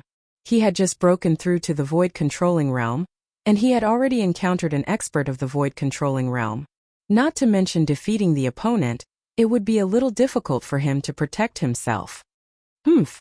The middle-aged man sneered. His body emitted endless thunder and lightning divine light. He actually pounced forward and merged with the one-horned thunder beast that was the size of a small hill. Roar! The one-horned thunder beast seemed to have developed intelligence. It roared at the sky, its voice shaking the heaven and earth. The energy fluctuation emitted from its body was like a volcanic eruption, displaying a terrifying might that could shake the heaven and earth. The one-horned thunder beast's hands, which emitted terrifying thunder and lightning, slapped forward. Boom! A huge tremor was heard. The black hole vortex in front of the middle-aged cultivator suddenly shook violently, showing signs of collapsing. The young cultivator behind the black hole vortex seemed to have been struck by lightning. His whole body shook violently, and a trace of blood seeped out from the corner of his mouth. He was already injured. Boom! The one-horned thunder beast fiercely slapped forward again. The endless power of thunder and lightning condensed on its palms. The void seemed to be torn apart by the thunder and lightning that shot out from the palms. The black hole vortex collapsed. The endless devil chi and immortal chi were blasted away by the power of thunder and lightning. The young cultivator was blasted hundreds of feet away. After he stabilized his body, a mouthful of blood immediately spurted out from his mouth. Aren't you very arrogant? Want to kill me? You want to strip away my power? What a joke. You simply don't know how high the sky is and how deep the earth is. The one-horned thunder beast that was formed by the power of thunder and lightning also collapsed, revealing the middle-aged man's figure. Hearing the middle-aged man's words, the young cultivator almost vomited blood. The middle-aged man's words were too harsh, and it made him feel too ashamed to show his face. It's not you who wants to kill me now. It's me who wants to slay the devil and defend the Tao. The middle-aged man's body emitted a bright light of thunder and lightning. With a step, he walked hundreds of feet away, closing in on the young cultivator who was blasted hundreds of feet away. I still have to settle the score with Gu Fei. I can't be entangled with him. The young cultivator felt ashamed. However, he was not a hot-headed person who did not care about anything. He decisively turned around and fled. The opponent was an expert of the void controlling realm. He was just a rookie who had just broken through to the void controlling realm. How could he be a match for the opponent? The immortal chi and devil chi surged out. The young cultivator turned into a ray of light surrounded by immortal chi and devil chi, and fled toward the south. This young cultivator was a dual cultivator of devil and Tao. He used the God-devouring pearl and devil pearl to refine the nascent soul of the Beitang clan's elder, Dongfang Chan. Where do you think you're going? The middle-aged man strolled in the void. Thunder and lightning emerged under his feet. He was like a bolt of lightning that streaked across the sky. With a step, he covered hundreds of feet and chased after the young cultivator. The middle-aged man cultivated the art of thunder and lightning. The art of thunder and lightning was famous for its domineering attack. However, speed was also one of the art of thunder and lightning. Two rays of light, one in front and one behind, disappeared in an instant. Dongfang Chan, who had the immortal chi and devil chi in his body, fled first and the middle-aged man chased after him. However, the speed of the art of thunder and lightning was extremely fast. The middle-aged man gradually caught up with him. The distance between the two sides was shrinking. The middle-aged man's hand struck forward again and again. Thousands of lightning and fire emerged on his hands and then rushed forward. Preposterous! Dongfang Chan could not keep his calm. He knew that if he was intercepted by the middle-aged man, It would be difficult for him to leave the northern territory. Thunderclaps shook the heavens, silver snakes danced chaotically, tens of thousands of lightning bolts struck from behind, causing the heaven and earth to violently shake. Dongfang Chan couldn't help but feel a little anxious. He reached into his bosom and took out a scroll, then opened it and threw it behind him. Buzz! The sound of a sword resounded through the 9 heavens. Then the scroll that was thrown by Dongfang Chan emitted a bright light. A terrifying sword chi burst out from the scroll. Then endless golden sword chi exuded an extremely cold aura. It pierced through the void and rushed out from the scroll, heading towards the thousands of lightning bolts that were rushing towards it. After throwing the scroll, Dongfang Chan could not help but feel pain. That was a high-ranked Dao art scroll. It could display the full power of a cultivator at the 5th or 6th layer of the void-controlling realm. Chapter 443. Thousands of golden sword chi burst out from the Path Technique scroll, and the Path Technique scroll completely crumbled in the void. It was a Path Technique scroll that could only be used once. The extremely sharp sword chi pierced through the void, as if it was cutting the world into thousands of pieces. When it collided with the tens of thousands of lightning bolts, it broke through the layers of lightning bolts and shot towards the middle-aged man. The middle-aged man was shocked. The endless golden sword light flashed in front of him, giving him the illusion that a peerless master of the sword Dao was attacking him. Roar! The middle-aged man roared. Suddenly, a bright ball of lightning surged out from his body. Like a cocoon, he was wrapped in the ball of lightning to protect his body. Then he flew backwards. He wanted to dodge the endless golden sword chi, but no matter how fast his lightning escape technique was, it was a bit too late.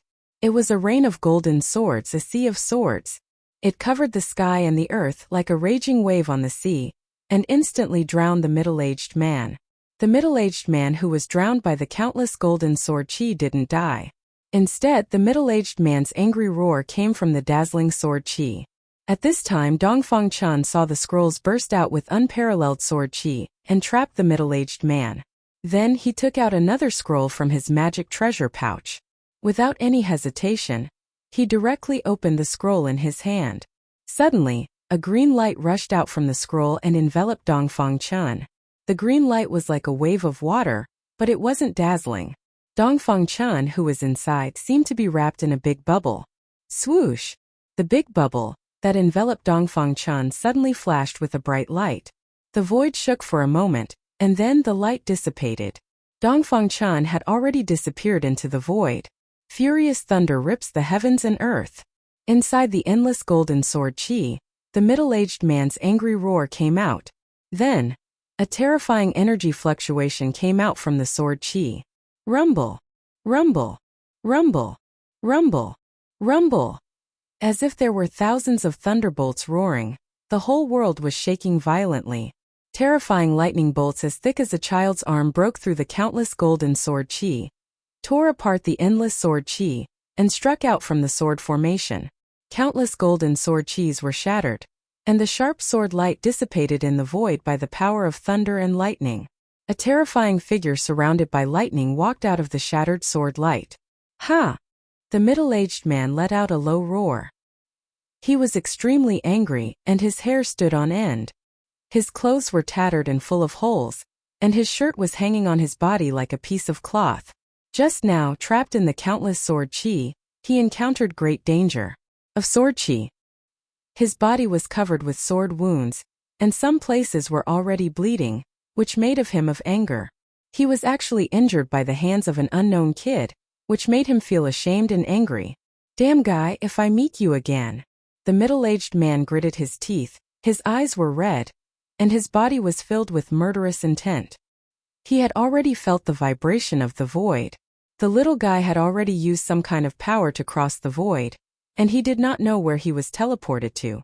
The middle-aged man was angry and resentful. Finally, he controlled the thunder and lightning escape light and flew out of the mountain. Dongfang Chan was refining the primordial spirit and nascent soul of the old man of the Beitang family in the north, and finally came out.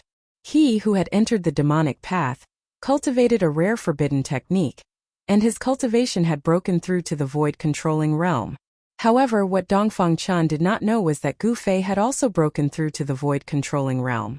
If the two strong people met, there would definitely be a fierce battle. At the same time in the Taishan sect, because Gu Fei had come out of seclusion, those old monsters who had gathered in the Taishan sect were all extremely excited. The strange phenomenon that appeared on the Green Spirit Peak might be that Gu Fei was using a secret method to contact the powerful figure of the demon race. These old monsters who were at the end of their lifespans wanted to extend their lifespans, and they were going crazy. This was especially true for a few old monsters who were at the end of their lifespans. Gu Fei also knew that if he did not hand over the longevity grass now, he was afraid that he would really be eaten alive by these terrible old monsters. It should be known that these old monsters had lived for thousands of years, and their lifespans were at the end of their lifespans. If it were not for the fact that they were somewhat afraid of Taoist Ku Rong, they would have directly broken the door when Gu Fei was in seclusion, rushed into the cave residence and pulled out Gu Fei. After Gu Fei came out of the cave residence, he did not say anything. He directly handed the jade box that contained the longevity grass to Taoist Xiantian, then turned around and walked into the cave residence. This hot potato was finally given away. In this way, the Green Spirit Peak could finally be quiet. After Gu Fei handed over the longevity grass, he finally breathed a sigh of relief in his heart. He did not care that those old monsters outside were tormenting him. There was only one longevity grass in the jade box, but there were many old monsters in the three great Taoist sects who were at the end of their lifespans. Gu Fei couldn't be bothered with how they would distribute the longevity grass. There was still a stalk of longevity grass in Gu Fei's inner world. He had only taken out a stalk of longevity grass that he had already plucked and consumed. As for the other 9-leaf longevity grass, he did not intend to hand over it. The longevity grass contained a huge amount of life essence, and was simply a life-saving grass. Just one drop of this kind of spiritual juice was enough to revive the dead. Although Gu Fei did not understand the path of pill concocting and did not know the detailed effects of the longevity grass, he knew that no matter how serious his injuries were, as long as he still had a breath left, he would be able to recover after taking the longevity grass. A huge amount of life essence was more useful than any panacea. Of course, if those cultivators with profound attainments in pill concocting knew that Gu Fei directly took the longevity grass, they would probably jump up and scold Gu Fei for wasting a heavenly gift. Of the 3 longevity grass obtained from the virtual sky world, one was taken by Yenner of the Danding School in the northern region to refine pills, one was given to Taoist Xiantian, and the last one was kept by Gu Fei for his own use. After handing over the longevity grass, Gu Fei directly returned to his cave residence, and continued to meditate on the mark of the great path that was imprinted in his heart. He did not know that there were already 12 young cultivators who, under the arrangement of the head of the sect, Taoist Xiantian, had entered the Green Spirit Peak. He also did not know that he had become the new head of the Green Spirit Peak. According to the rules of the Taishan sect, only peerless masters of the void controlling realm could become the head of a branch. The head of a branch was actually a kind of deterrent. If the cultivation level of the head was too low, how could the disciples be convinced? It should be known that the world of cultivation was a world where the strong were respected. Only with great power could everyone be deterred. However, Gu Fei's intention to continue to meditate on the Supreme Great Path could not continue in less than 3 days. On the evening of the 2nd day, the sky was filled with sunset clouds, and the afterglow of the setting sun illuminated the western world red. It was in this seemingly calm evening that the appearance of a person caused the entire Taishan sect to once again become a mess. That person came for Gu Fei. Chapter 444. The bright moon illuminated the mountains and rivers, and the stars illuminated the world. The 9 peaks of Taishan, under the illumination of the moon and the stars, were picturesque. Clouds and mist lingered around the 9 peaks. From time to time there was a flash of spiritual light, and the aura of celestial spirit floated. It was like a fairyland. Other than the occasional roar of a beast or two, the entire mountain was tranquil and peaceful. However, when the moon was in the middle of the sky and midnight came, a monstrous demonic aura suddenly surged from the west, breaking the peace between heaven and earth. The terrifying aura made all the birds and beasts in the Taishan mountains tremble in fear. "Haha, brat, I can already feel your aura. Come out quickly." A loud laugh resounded through the world and spread for hundreds of miles, like the roar of a peerless demon. Swish! Swish! Swish! More than a dozen beams of light immediately rushed out of Taishan Peak, which was surrounded by the 8 peaks. At the same time, beams of light from the other 8 peaks also shot up into the sky. Everyone in the Taishan sect was alarmed. Who has come to my Taishan sect?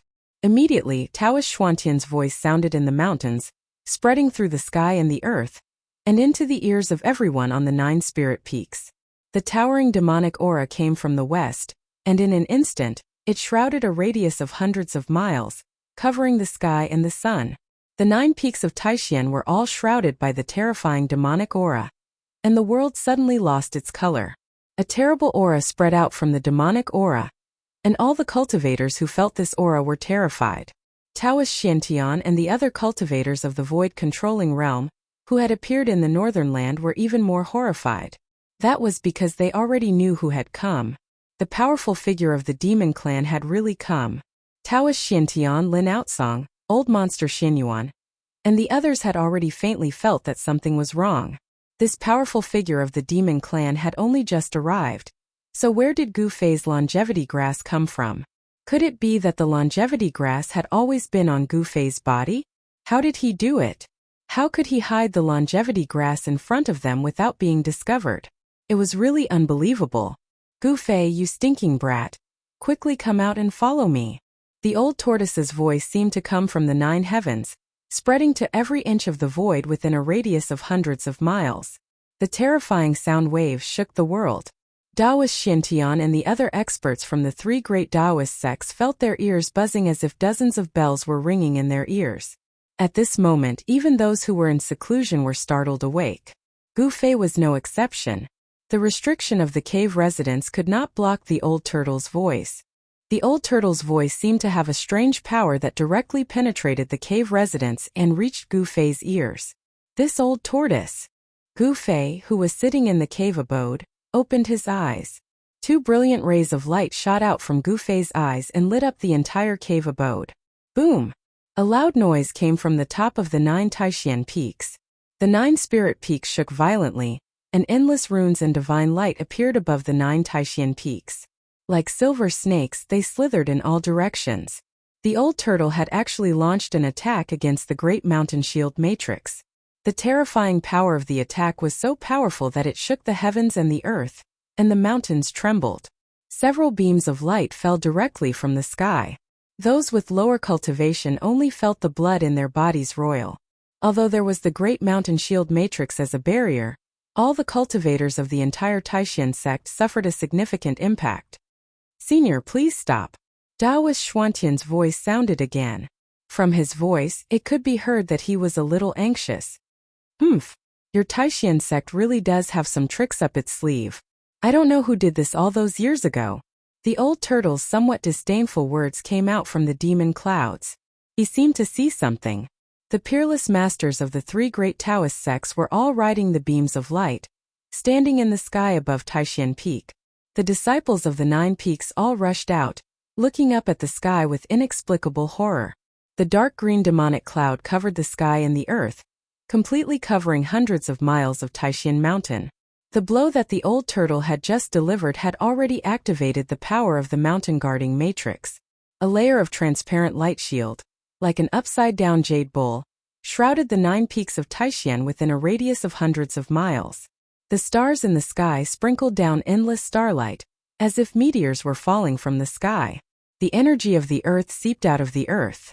The protective array was completely activated, connecting the sky and the earth, drawing in the power of the stars in the sky, and drawing in the energy of the earth. Such a matrix condensed the power of heaven and earth, and became one with the power of heaven and earth, drawing on the power of heaven and earth for its use. Its power was so great that even the old turtle, who had recovered to the cultivation of a demon god, would find it difficult to break it in a short time.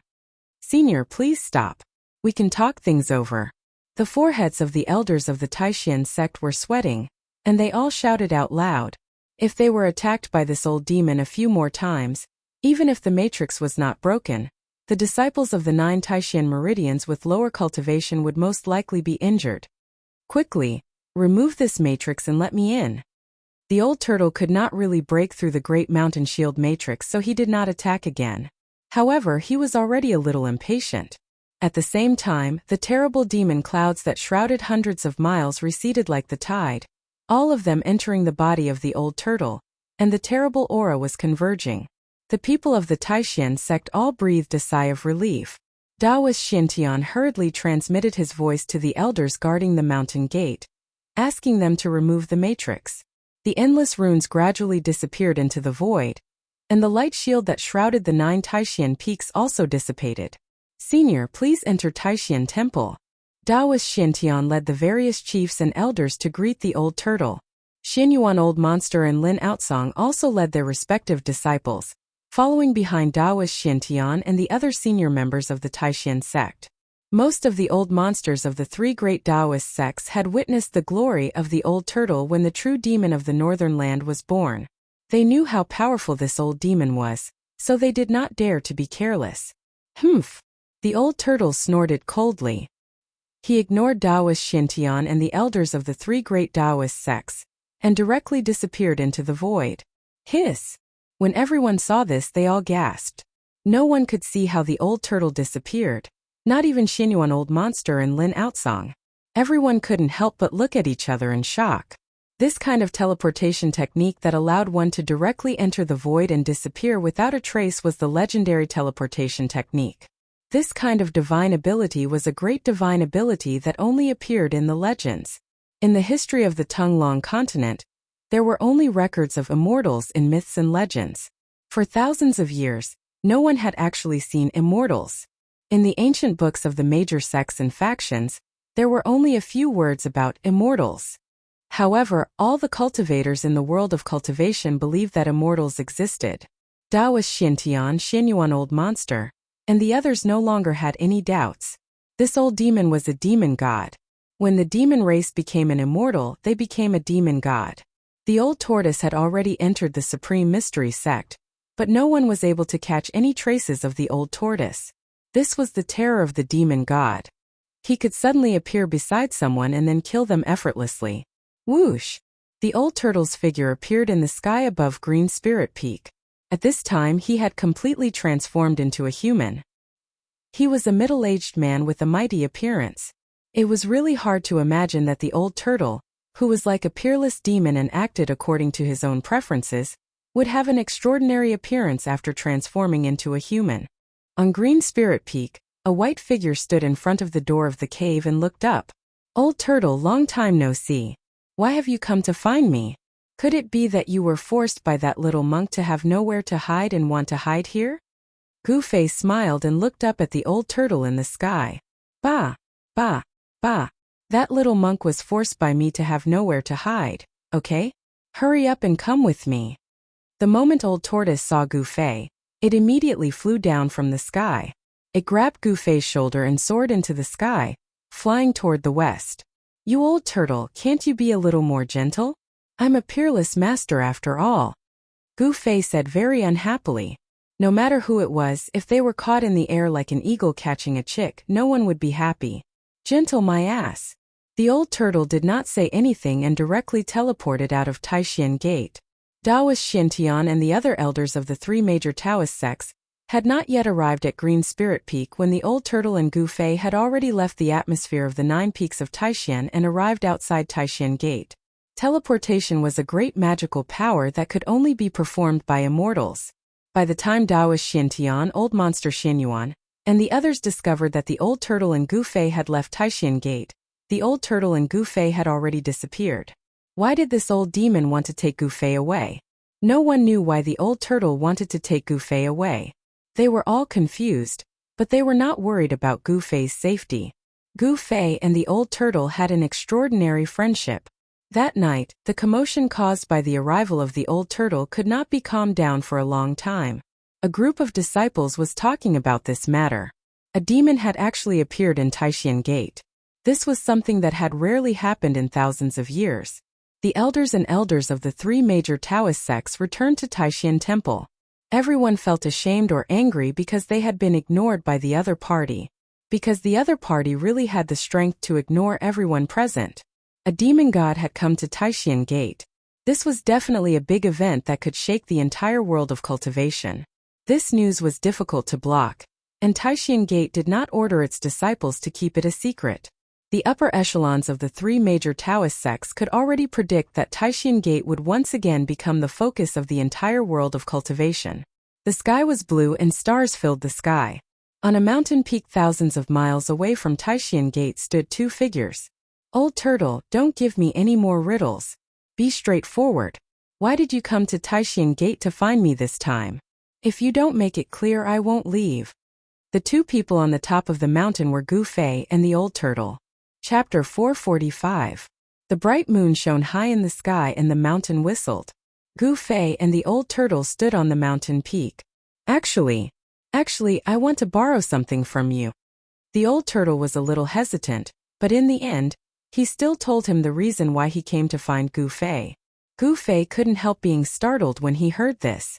A strange expression appeared on his face as he said with some surprise, "Did I hear it wrong? You want to borrow something from me?" The Old Turtle glared at Gu Fei and said, "Can't I?"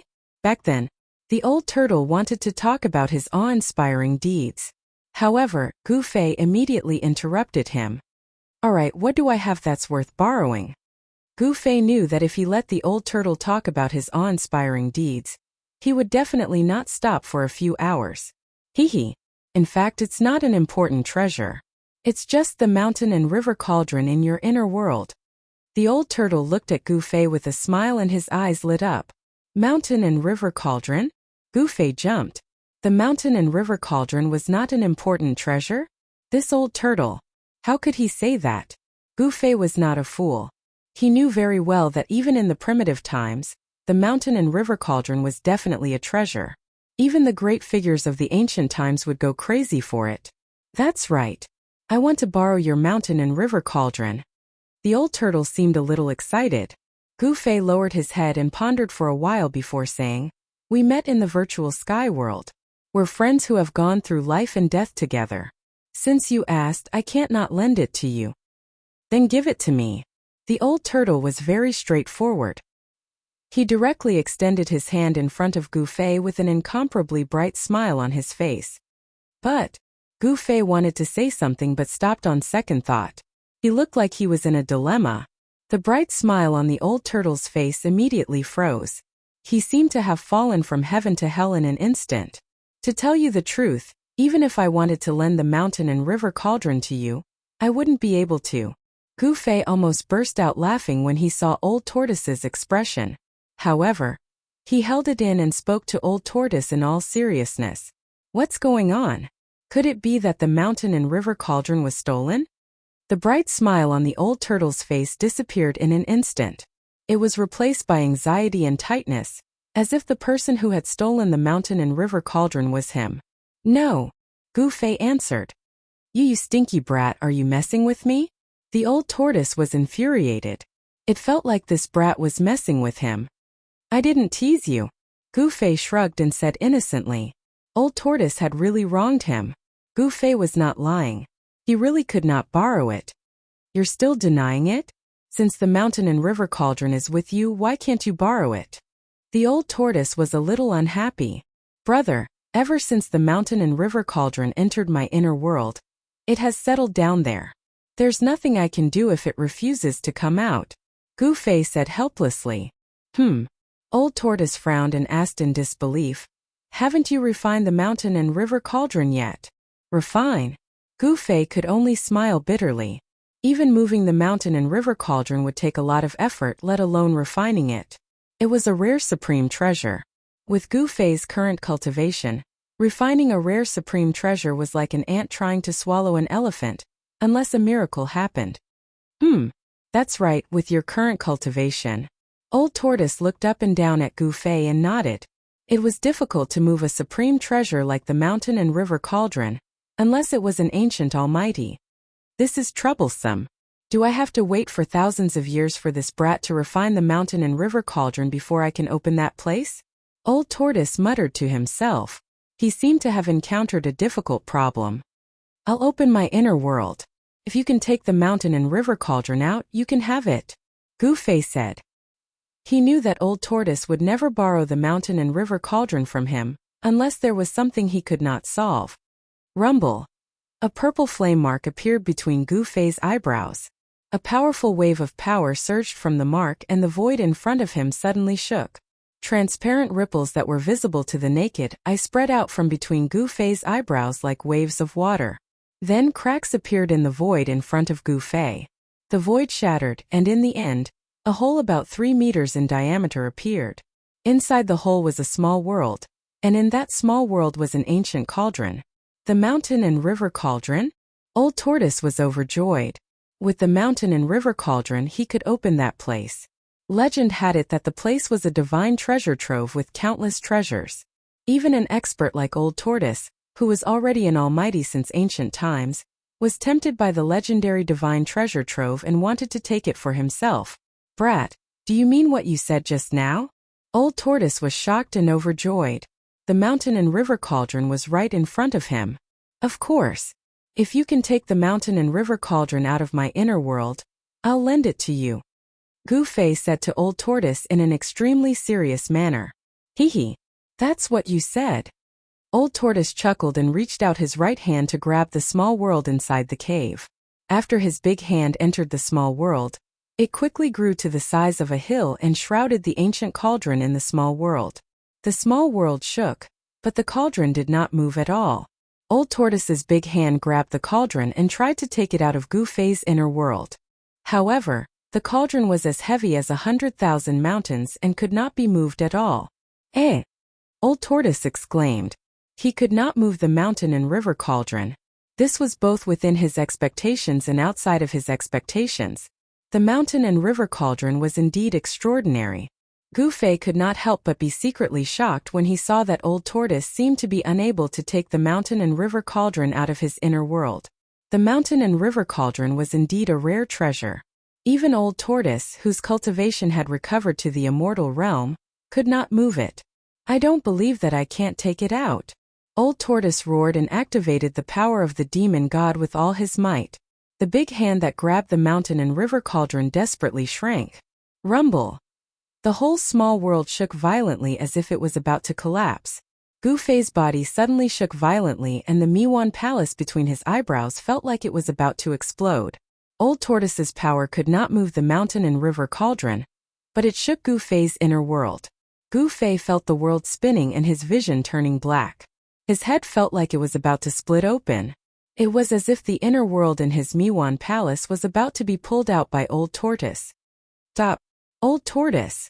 Gu Fei's face was as white as paper and his body was on the verge of collapsing. His inner world was shaking and he had also suffered a great impact. Sigh. Seeing Gu Fei's pained expression, Old Tortoise could only sigh and withdraw his hand helplessly. Following that, Gu Fei's inner world also closed. He was drenched in sweat and felt like his body was about to collapse.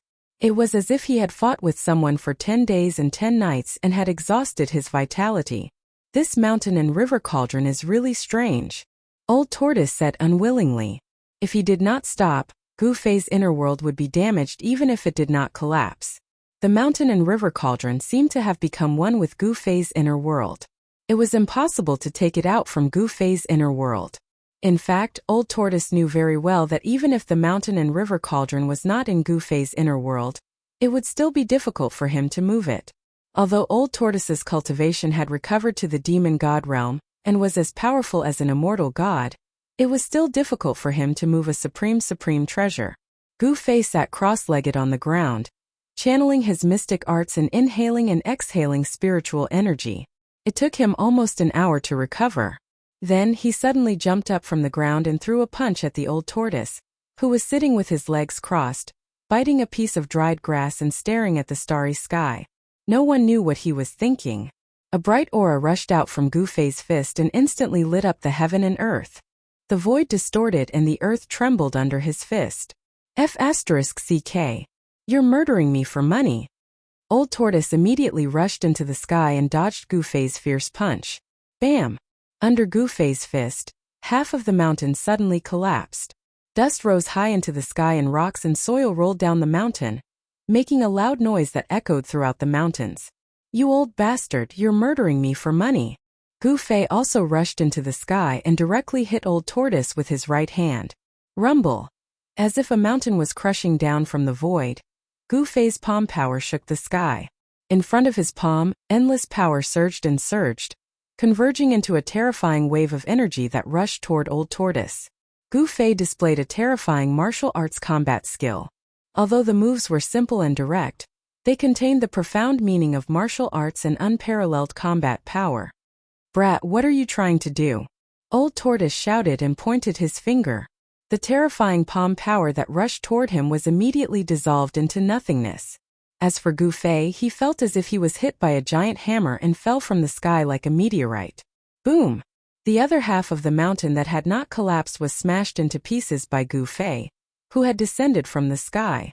Rocks and soil flew in all directions, causing the heavens and earth to tremble. Roar! Gu Fei rushed into the sky, his long hair dancing wildly. He emitted an unparalleled battle intent and dared to punch at the demon god. "What are you trying to do? You old bastard, you almost destroyed my inner world just now. What do you think I'm trying to do?" Gu Fei said angrily. "Okay, stop fooling around. Business is more important." Old Tortoise knew he went a bit too far just now, so he didn't blame Gu Fei for attacking him. "Humph! What business do you have?" Gu Fei said disdainfully. "Come with me to a place." Old Tortoise suddenly said to Gu Fei very seriously. "Where?" Gu Fei had never seen Old Tortoise so serious. Even in the virtual sky world, when it was a matter of life and death, Old Tortoise was never this serious. Seeing Old Tortoise like this, Gu Fei couldn't help but be stunned. The Western Buddhist land. The Old Tortoise uttered these 4 words. Chapter 446. Spiritual mountains and temples could be seen everywhere in the boundless Buddhist land. From time to time, one could hear the peaceful chanting of sutras and the leisurely ringing of bells. This was a Buddhist land, the Western Pure Land of ultimate bliss in the eyes of the world. The old turtle and Gu Fei did not enter the Buddhist land. They had been wandering outside for a few days.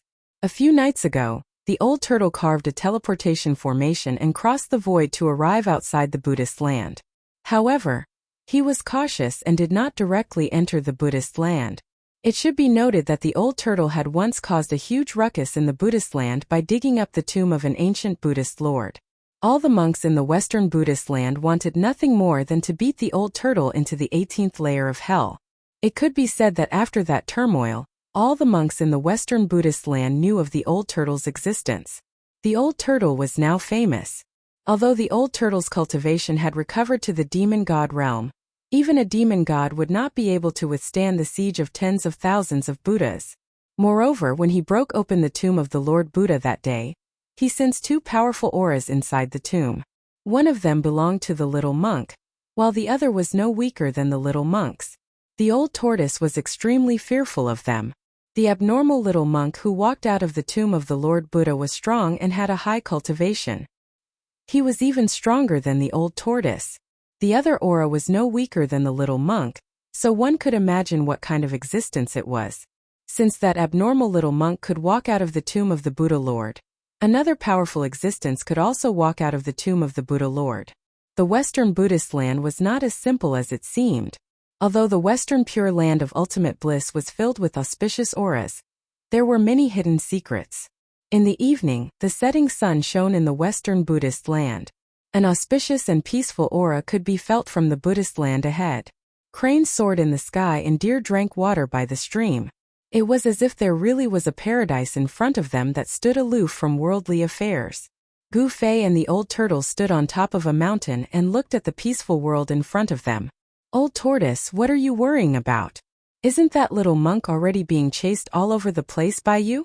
Isn't he fleeing for 1,000 miles the moment he sees your shadow?" Gu Fei said. He and the old turtle had been wandering outside the Buddhist land for a few days and he was getting impatient. "Humph! The Buddhist land in front of me is not as peaceful as it looks on the surface. Moreover, I am now a famous person in the Buddhist land, so I have to be careful." The old turtle sighed. When he dug up the tomb of the Lord Buddha, didn't those monks fight him to the death? I didn't expect the fearless old tortoise to be afraid," Gu Fei said as he looked at the old tortoise meaningfully. "Who said I'm afraid? I've made up my mind. Let's go to the Buddha's land tonight. Let's see who's afraid of whom." At most, we'll make a big mess in the Buddha's land again. Old Tortoise seemed to be unable to stand Gu Fei's provocation, and decided to go to the Buddha's land tonight. When Gu Fei heard this, he looked at the peaceful world that was bathed in the sunset, and his gaze gradually became incomparably deep. The legendary Buddhist land of the West, the pure land of ultimate bliss, what kind of place is it? To some great figures, the Western Buddhist land might be no different from an ordinary spiritual land. However, to Gu Fei, the Western Buddhist land was an unfamiliar place that he was looking forward to. The unknown region could be said to be filled with mystery and temptation for those who were about to enter that region, causing them to want to explore to the end. TSK, what other place could it be? It's just a spiritual land occupied by a group of monks, the old tortoise said with a disdainful expression. Gu Fei did not say anything. The famous Western Buddhist land in the cultivation world, the pure land of ultimate bliss in the eyes of ordinary people, had a different meaning in the eyes of cultivators. The Tunglong continent was too big. The eastern land and the western land were separated by tens of thousands of miles. Ordinary people would not be able to travel from the eastern land to the western land even if they spent their entire lives. Only cultivators with powerful cultivation could travel across the void through teleportation arrays to travel between different parts of the continent. The border between the Western Buddhist land and the Central Plains was a boundless wasteland and mountain forest. Not only did the wasteland and mountain forest have formidable ferocious beasts roaming about, but countless ancient tribes had appeared there as well. Ordinary people would never be able to travel through such a wasteland and mountain forest. In the eyes of the people in the secular world, the entire world was under the rule of the three great dynasties.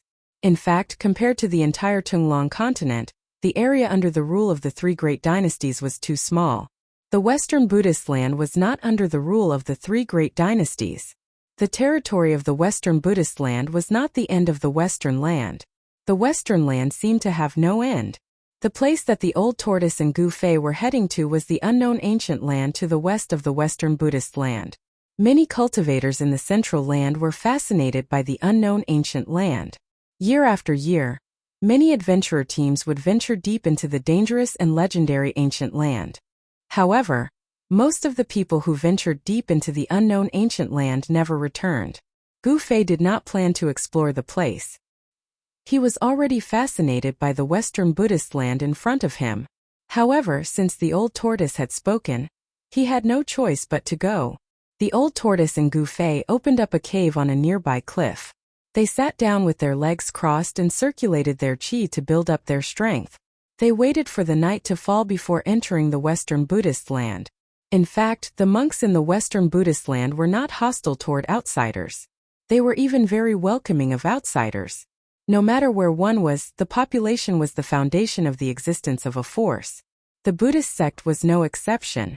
The population of the Western Buddhist land was not huge. They needed fresh blood to join them.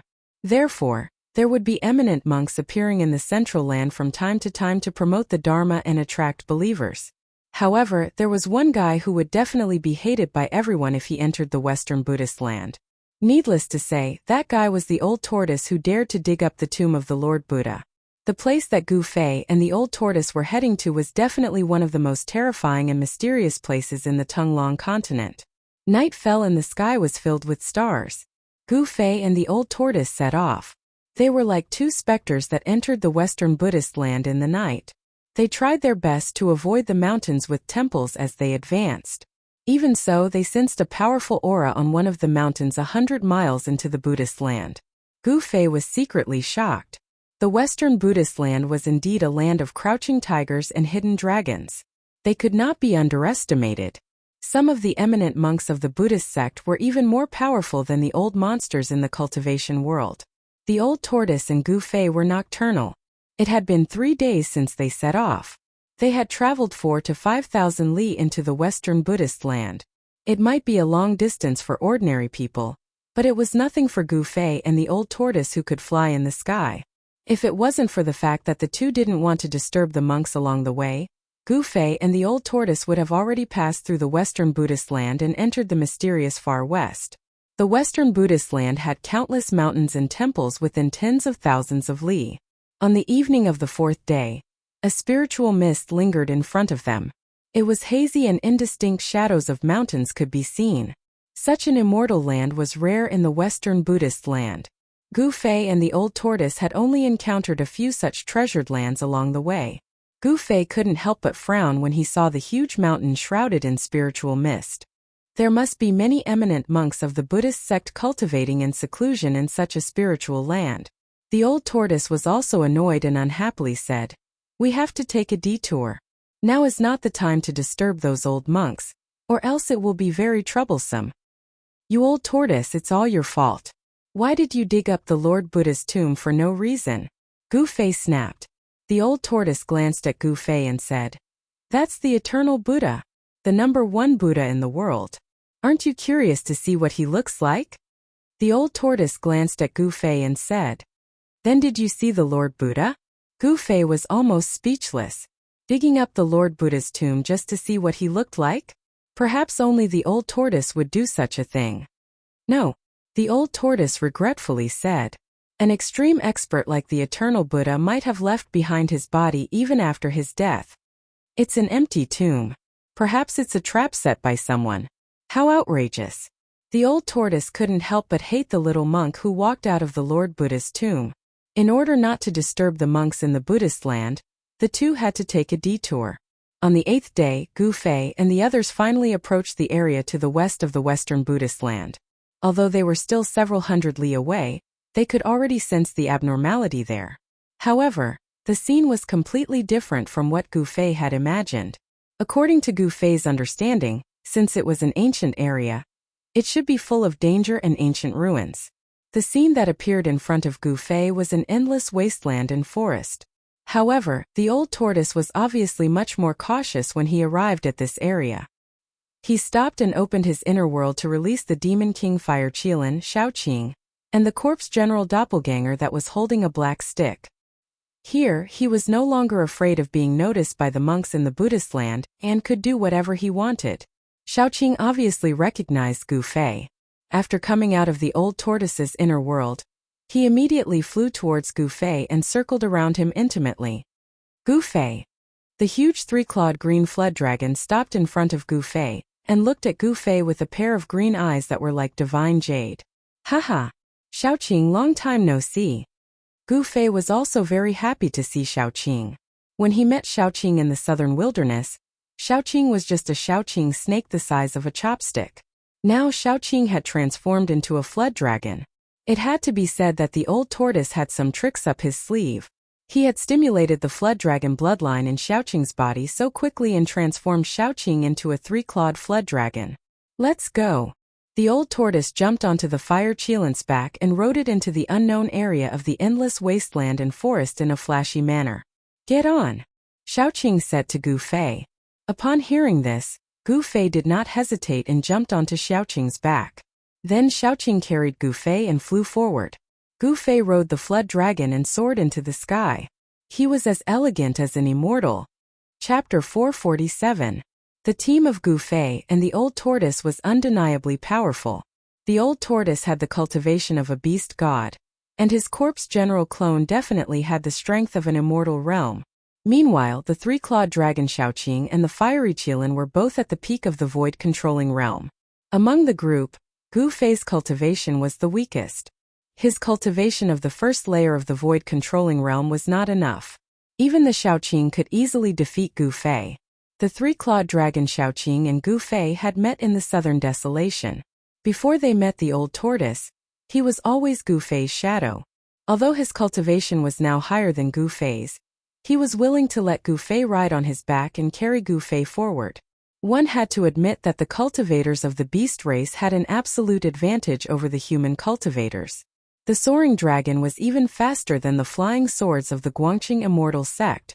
The group no longer had any concerns after entering the primordial desolation forbidden ground. They all executed their escape arts and flew forward, traveling 100 miles in an instant. The old tortoise seemed to be very familiar with the primordial desolation forbidden ground. He rode on the fiery Qilin and led the way.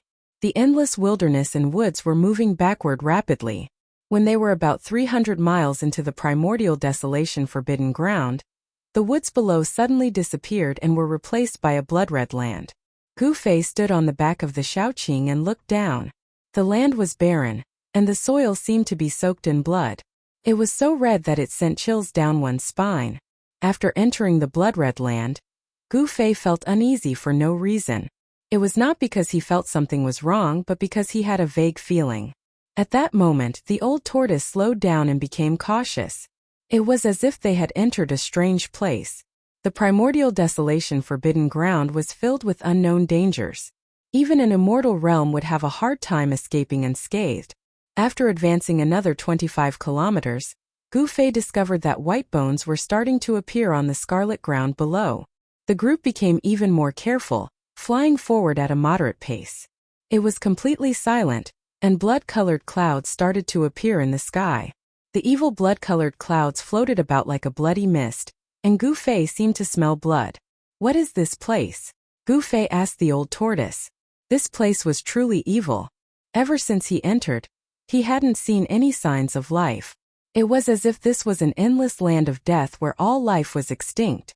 "This seems to be a battlefield," the old tortoise said with a solemn expression. "When I was chasing after the little monk, I accidentally found this place." An ancient battlefield? Gu Fei was taken aback.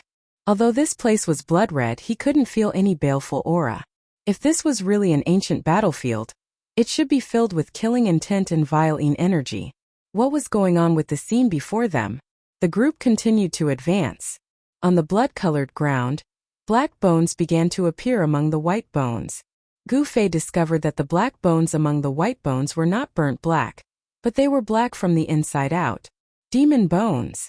Gu Fei suddenly recalled the time when he was in danger at the icy azure pool. In the lair of the Blackwater mystical snake, he found a black skeleton full of demonic nature. What was going on? The black bones on the ground didn't seem to emit any demonic nature. Could it be that after countless years, the demonic nature on the bones had been completely erased? After entering the blood-colored world for thousands of kilometers, the blood-colored clouds became even thicker.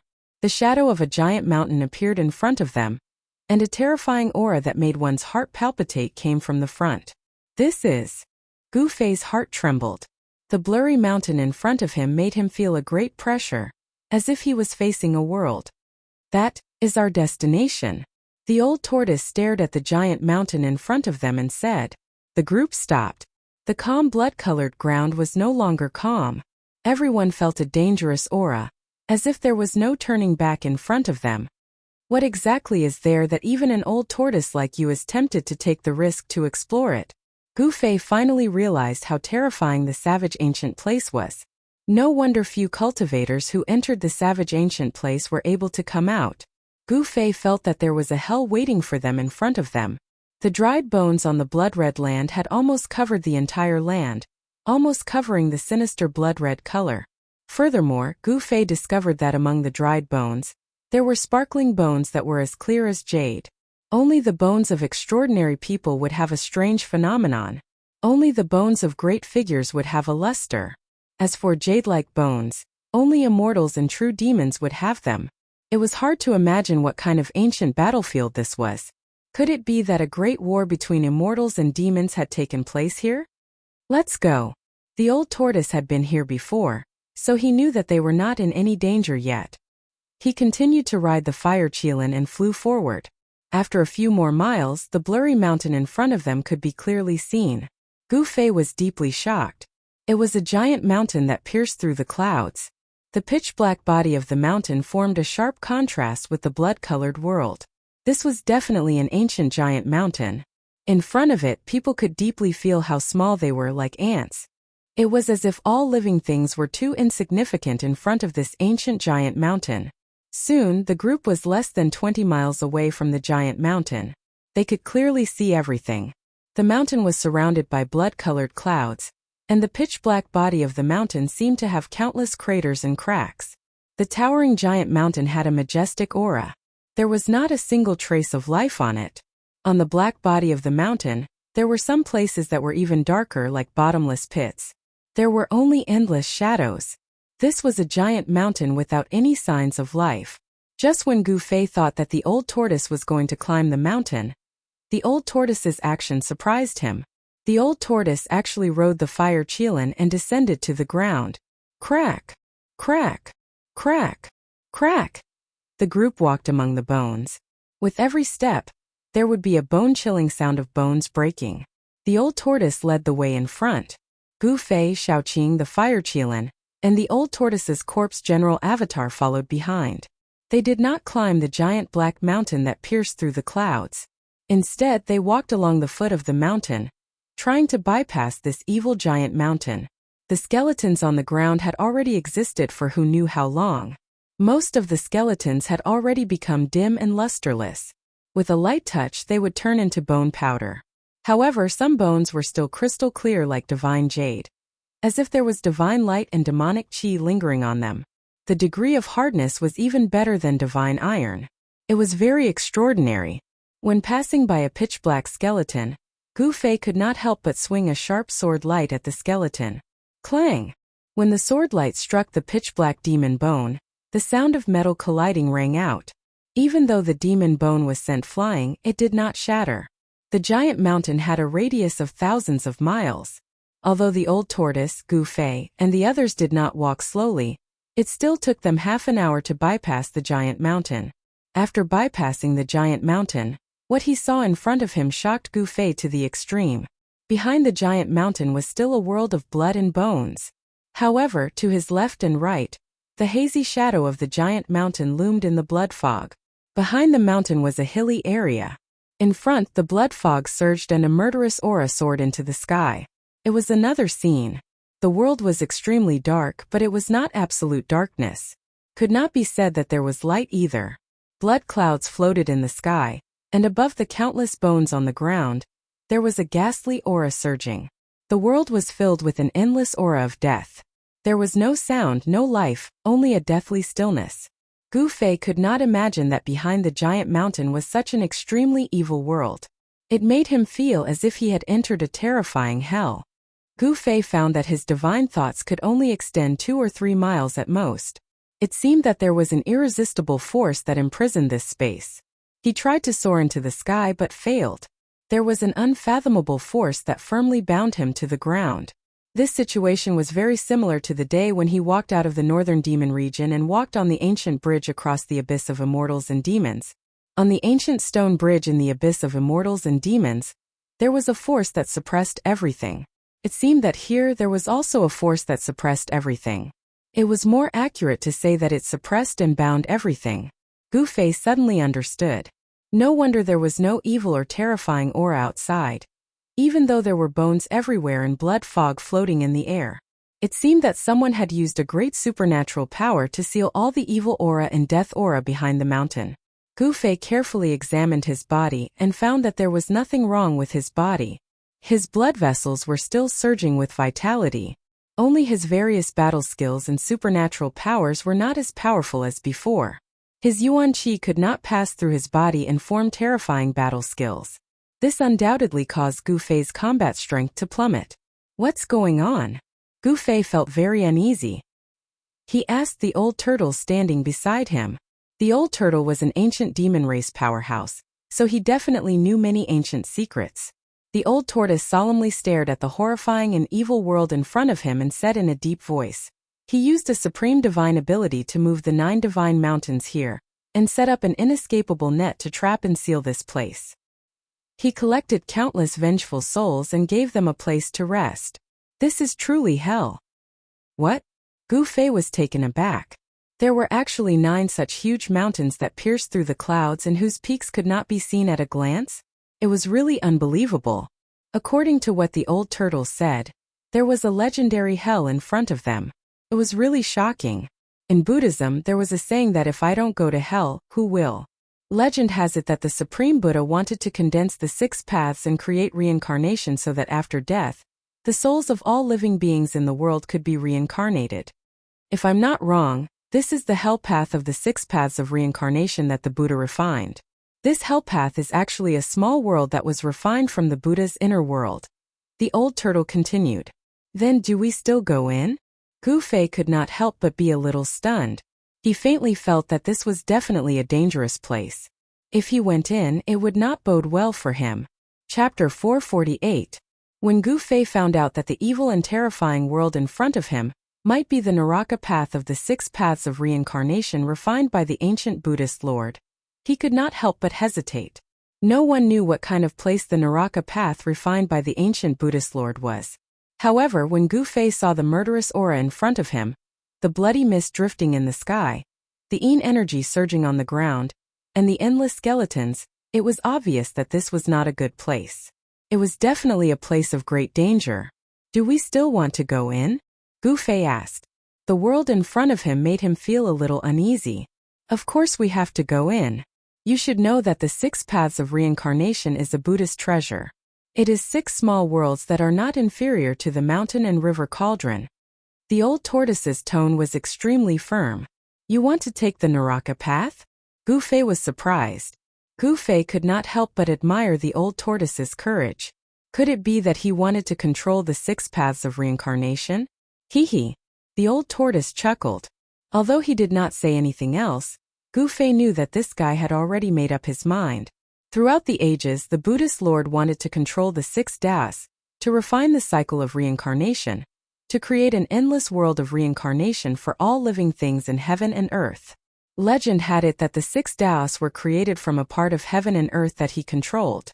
The 6 paths were the 6 small worlds. Can I not go in? Gu Fei asked with some hesitation.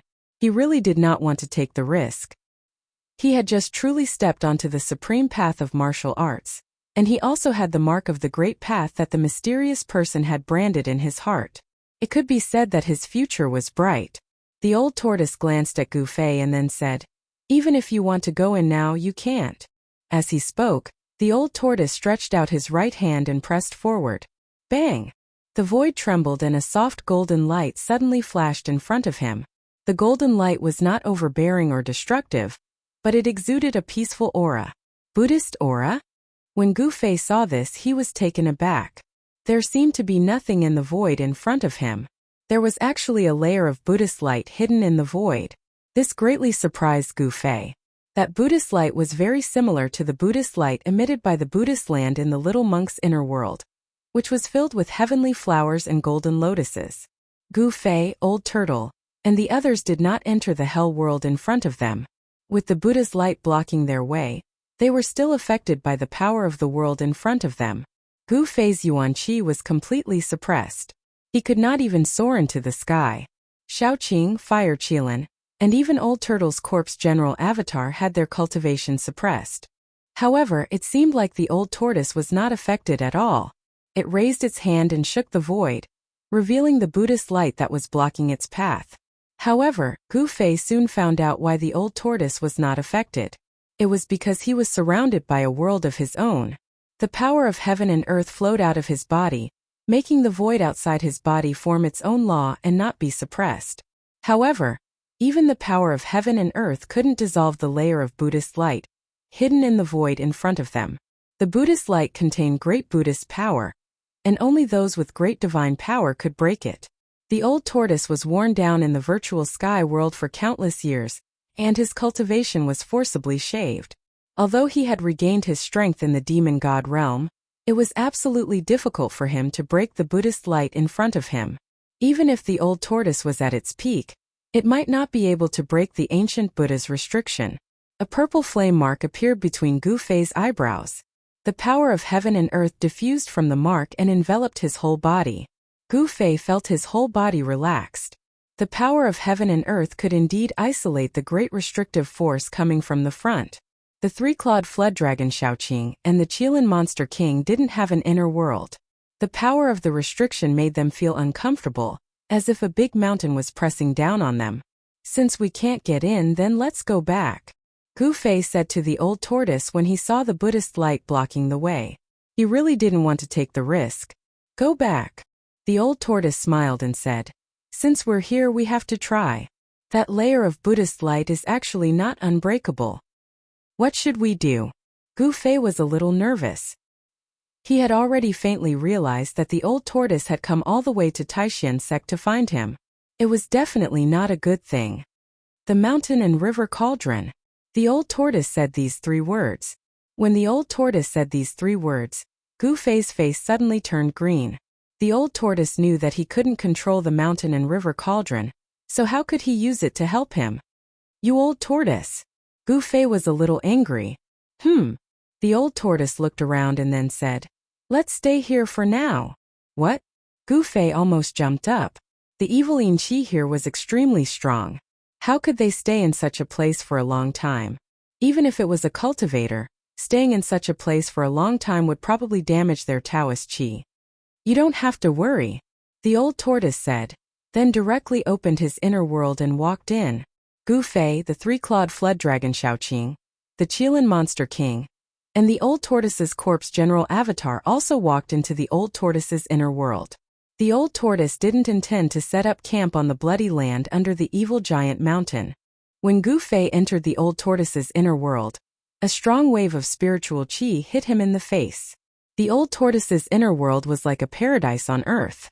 The light of the lake and the scenery of the mountains reflected each other, and the spirit peaks were faintly discernible amidst the mist and clouds. There were spirit birds chirping in the mountains, and a group of spirit deer was leisurely chewing on the green grass by the river. Beside the lake, between the mountains, there were jade palaces that decorated the place. In the sky there was even a floating palace. Above the palace, there was a spiritual light surrounding it. It was very extraordinary. The old tortoise's inner world was no longer as dilapidated as it was before. The fairyland-like inner world had a radius of thousands of miles. The sky was blue, and the sun was shining brightly. It could be said that the inner world had already begun to take shape. However, Gu Fei found that the sun in the sky seemed very close to him, as if he could reach out and touch it. No matter how he looked at it, it didn't look like a real sun. It was obvious that the old tortoise's inner world couldn't give birth to real stars. Even so, it was still very impressive. The abundant spiritual qi here was no worse than a spiritual land. It was definitely a holy place for cultivation. The old tortoise soared into the sky and flew toward the palace in the sky. Everyone followed closely behind. In the following days, Gu Fei stayed in the old tortoise's divine palace. The old tortoise taught Gu Fei a heart refinement technique, and asked him to use it day and night to refine the mountain and river cauldron in his inner world. According to the old tortoise, the mountain and river cauldron contained a wisp of primordial chaos qi from the beginning of the world, which could dissolve the Buddha's light restriction set up by the ancient Buddhist masters. The primordial chaos qi could transform into yin and yang, the five elements, and give birth to all things in the world. It was the ancestral qi of the world and could break all magical powers. Dispelling the Buddha's light was a piece of cake. In fact, the primordial chaos qi that the old tortoise taught Gu Fei wasn't a very mysterious technique. It was just a method used by the ancient demon clan to refine weapons. This method didn't have any complicated steps. Could even be said to be very simple and direct. One only needed to focus on refining the mountain and river cauldron every day. Once his spirit was fused with the artifact and he became one with the artifact, Gu Fei would be able to control the mountain and river cauldron as he pleased, just like his limbs. This mental cultivation method was similar to the Taoist sacrificial refining method of Dharma treasures. However, it was easier said than done. It was even more difficult to refine a supreme treasure like the mountain and river cauldron that had already developed a spirit. Half a month passed in the blink of an eye. Gu Fei focused on refining the mountain and river cauldron every day without any distractions. However, he realized that communicating with the mountain and river cauldron's soul, with his mind, was more difficult than ascending to the heavens. Half a month passed. Gu Fei's divine will could not penetrate the mountain and river cauldron to contact the cauldron's soul. The cauldron's soul seemed to have fallen asleep and was difficult to awaken. On this day, when Gu Fei seemed to be able to vaguely sense the existence of the cauldron's soul, an eerie and terrifying aura suddenly came from outside the divine palace. Gu Fei opened his eyes abruptly. He was a little angry. The sudden eerie and evil aura made it difficult for him to sense the existence of the cauldron's soul. He rushed out of the divine palace and saw a few figures standing in the distant sky. In the void in front of them, there was a door that had been opened.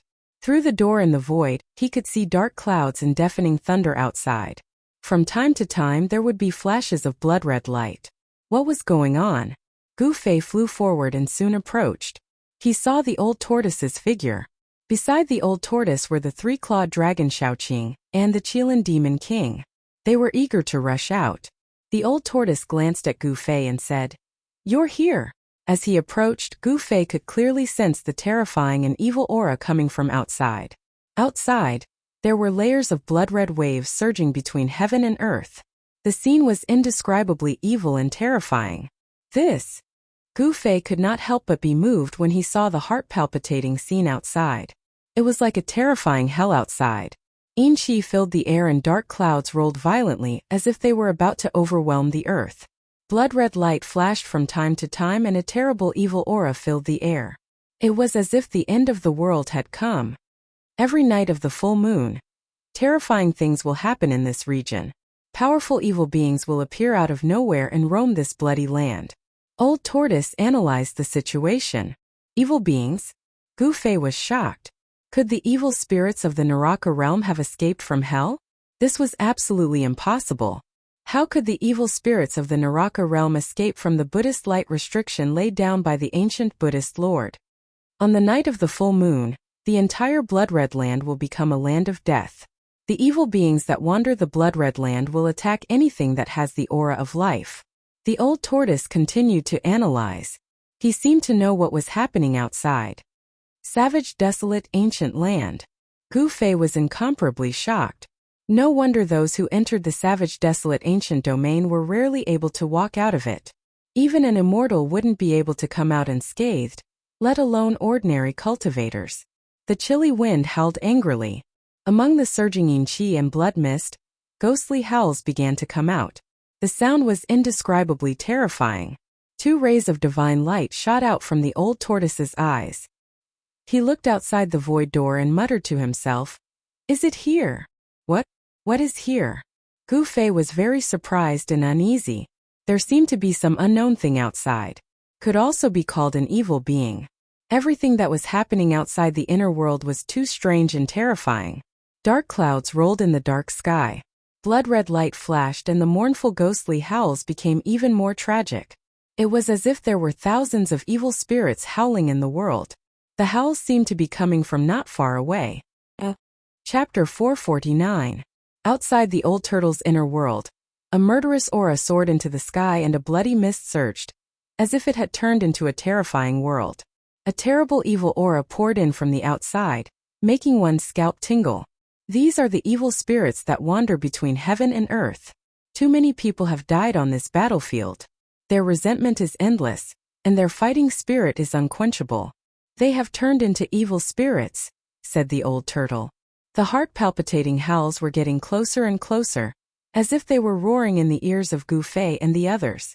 This situation made it difficult for them to calm down. Waves of cold air seeped into the void door that connected the inner world and the outer world that the old turtle had opened up. Gu Fei felt as if he was in an ice cave, and waves of cold air rushed into his body. The 3-clawed dragon Shaoqing and the Qilin demon king kept growling. Their demonic power surged and their muscles tightened, as if they wanted to rush out and fight with the evil spirits outside. Rumble. Accompanied by the sound of thunder in the bloody world outside, the dark sky seemed to be cut open, and rays of blood-colored light appeared. Vaguely, Gu Fei and the others seemed to see a huge black shadow standing between heaven and earth, roaring at the moon. It was incredible.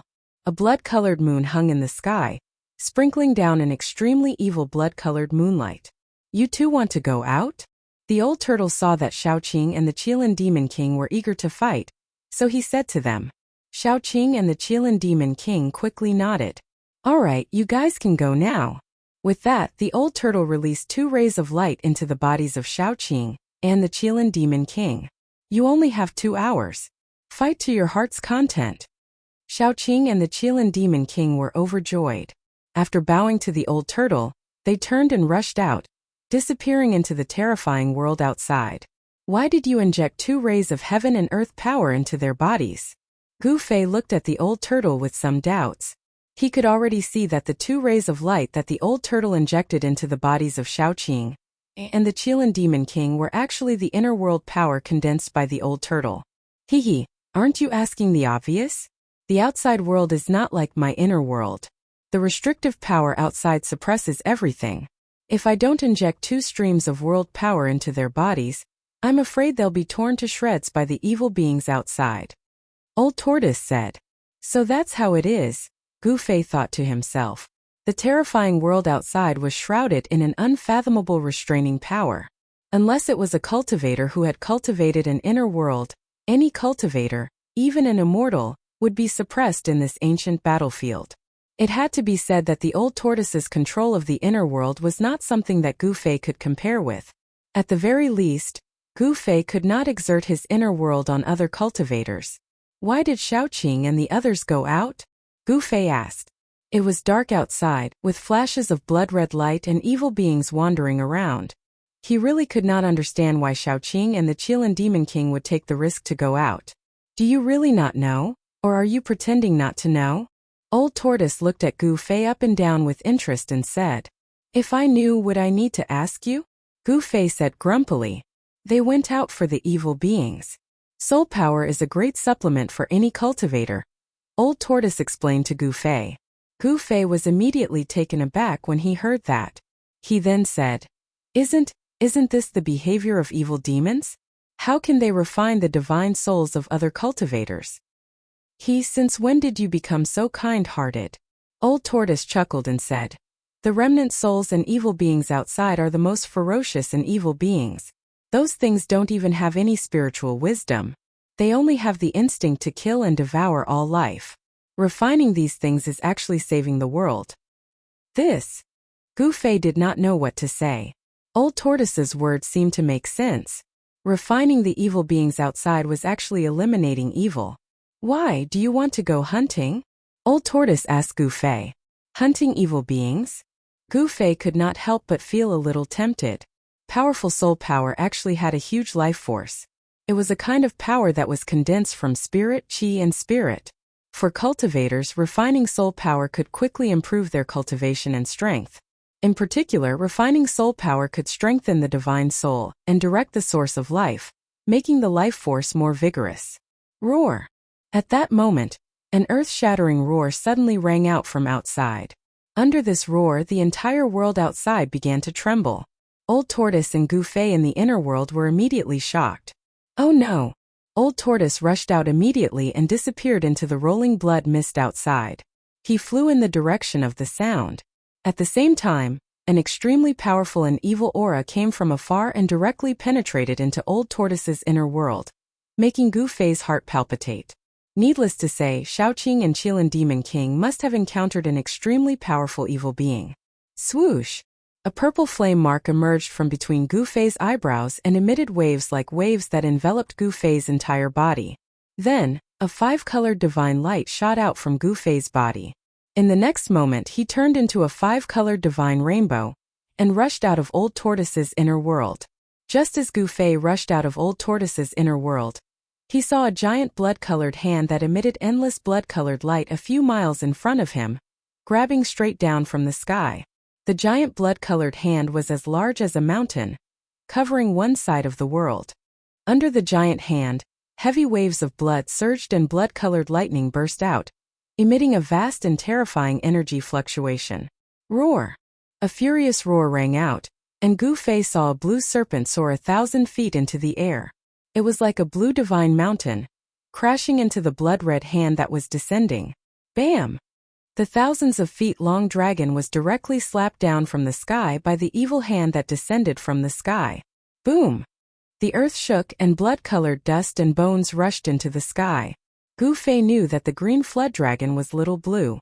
What kind of evil creature was it to be able to send Little Blue flying with a single slap? It was really shocking. It should be known that Xiaoqing was a great demon at the 9th heaven of the Imperial Void Realm, and its strength was incomparably powerful. Just as Gu Fei was about to rush forward, a low roar like muffled thunder sounded between heaven and earth. The void trembled, the blood mist surged, and a giant Qilin divine beast soared into the sky. Its body was covered in raging flames, and the endless blood mist between heaven and earth dissipated under the raging flames. Within a radius of thousands of feet, the mist was steaming, and the blazing flames shot straight into the sky. There seemed to be a huge pillar of fire standing between heaven and earth, and the bright divine light was somewhat dazzling. The giant Qilin's body was more than 10 feet long, and it soared into the sky, exuding a powerful momentum that disdained the world. Gu Fei could not help but change his expression. Even from a distance, he still felt a great pressure, and a vast and frightening fluctuation was spreading like a raging sea. A great demon at the ninth heaven of the imperial void realm was really terrifying. The Qilin demon king had the body of a moose, the tail of an ox, the hooves of a horse, and the skin of a fish. There was a pair of golden divine horns on its huge head. It directly rushed towards the evil blood-red hand in the sky. Rumble. The heaven and earth shook, as if two mountains were moving, and then instantly collided together. In the earth-shattering noise, the Qilin demon king was sent flying, and the blood-red hand also became dim. The Qilin demon king was much stronger than the three-clawed dragon Shaoqing, but when contending with the blood-red hand, it still fell to the ground. The Qilin demon king was sent flying thousands of feet away, and he spat out a mouthful of flaming blood. Then he quietly floated in the air, surrounded by raging flames, and the whole sky was burned red. The blood-red hand in the sky stopped in the air, and then there was a change. Endless bloodlight condensed, and 1,000 feet tall blood-red giant appeared in the bloodlight. This blood-colored giant stood in the void, indomitable. It was like a primordial demonic mountain towering between the heavens and the earth, giving off an endless sense of evil and terrifying oppression. Gu Fei was utterly dumbfounded. The scene before him was simply too shocking. The crimson giant's body was blurry, making it impossible to see its face clearly. It seemed to be an existence that had a form but no substance. This is the evil thing that old tortoise said? It's really evil. Gu Fei murmured to himself, and his face showed a look of disbelief. The evil thing in front of him exuded a vast and terrifying aura, and it was definitely a terrible existence that surpassed the imperial void realm. Roar! The roar of Shaoqing came from the ground, and a green shadow of the dragon rushed up from the ground, letting out an unwilling roar, and retreated. 2 rays of blood light shot out from the head of the blood-red giant, and then swept in all directions. At that moment, a tortoise shell appeared silently on top of the giant's head, and quickly grew to the size of a mountain, covering the entire sky, and directly smashed down on the 1,000 feet tall blood-red shadow. Boom!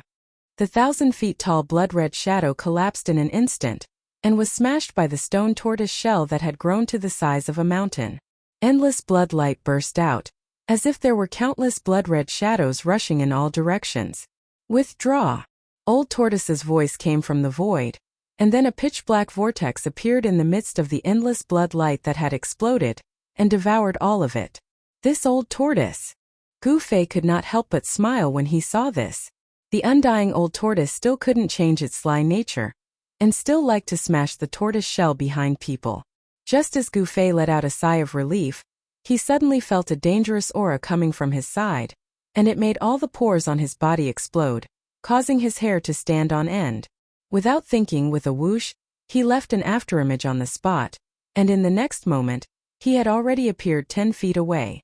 Gu Fei turned around and was instantly shocked. He saw a terrifying figure standing in the void where he was originally standing, and a pair of green eyes that were like the wisps were staring at him without moving. Chapter 450. Woo woo! The chilly wind was howling, and the world seemed to have turned into hell. A terrifying aura permeated every inch of the void. The sky was gloomy, and from time to time blood-colored lightning tore through the void. It had to be said that this was an evil and terrifying world. The light was incomparably dim, and the ground was littered with white bones. There were ghastly bones, divine bones that flickered with a sparkling luster, and demon bones that shone with a jet-black luster. Black clouds and blood-colored evil mist drifted and surged. The chilly wind was howling, and many white bones were constantly trembling, making bone-chilling sounds of bones colliding with each other. No one knew how many years these bones had existed. From time to time, the grayish-white bone powder was swept up into the sky by the chilly wind and then scattered between heaven and earth. After rushing out of the old turtle's inner world, Gu Fei soon encountered danger. A terrifying figure stood where he originally stood. It was an evil spirit with disheveled hair. Gu Fei smelled a rancid smell coming from the opposite side. It was more appropriate to call it a rotten corpse than an evil spirit. Some parts of this evil creature's body exposed eerie white bones, and some parts were flowing with rancid yellow water. It was extremely disgusting and terrifying. This rotten corpse had no eyes on its head, only two eye sockets that emitted powerful soul power. An incomparably evil and powerful aura emanated from its rancid body. What is this thing? When Gu Fei saw this evil creature, he could not help but have a layer of goosebumps. His scalp was a little numb. The face of the other party was really too disgusting. At this time there were bursts of roars coming from all directions. Several powerful evil auras appeared nearby, and they were quickly approaching. Immediately, two powerful waves of demonic power suddenly erupted. A dragon's roar shook the heaven and earth.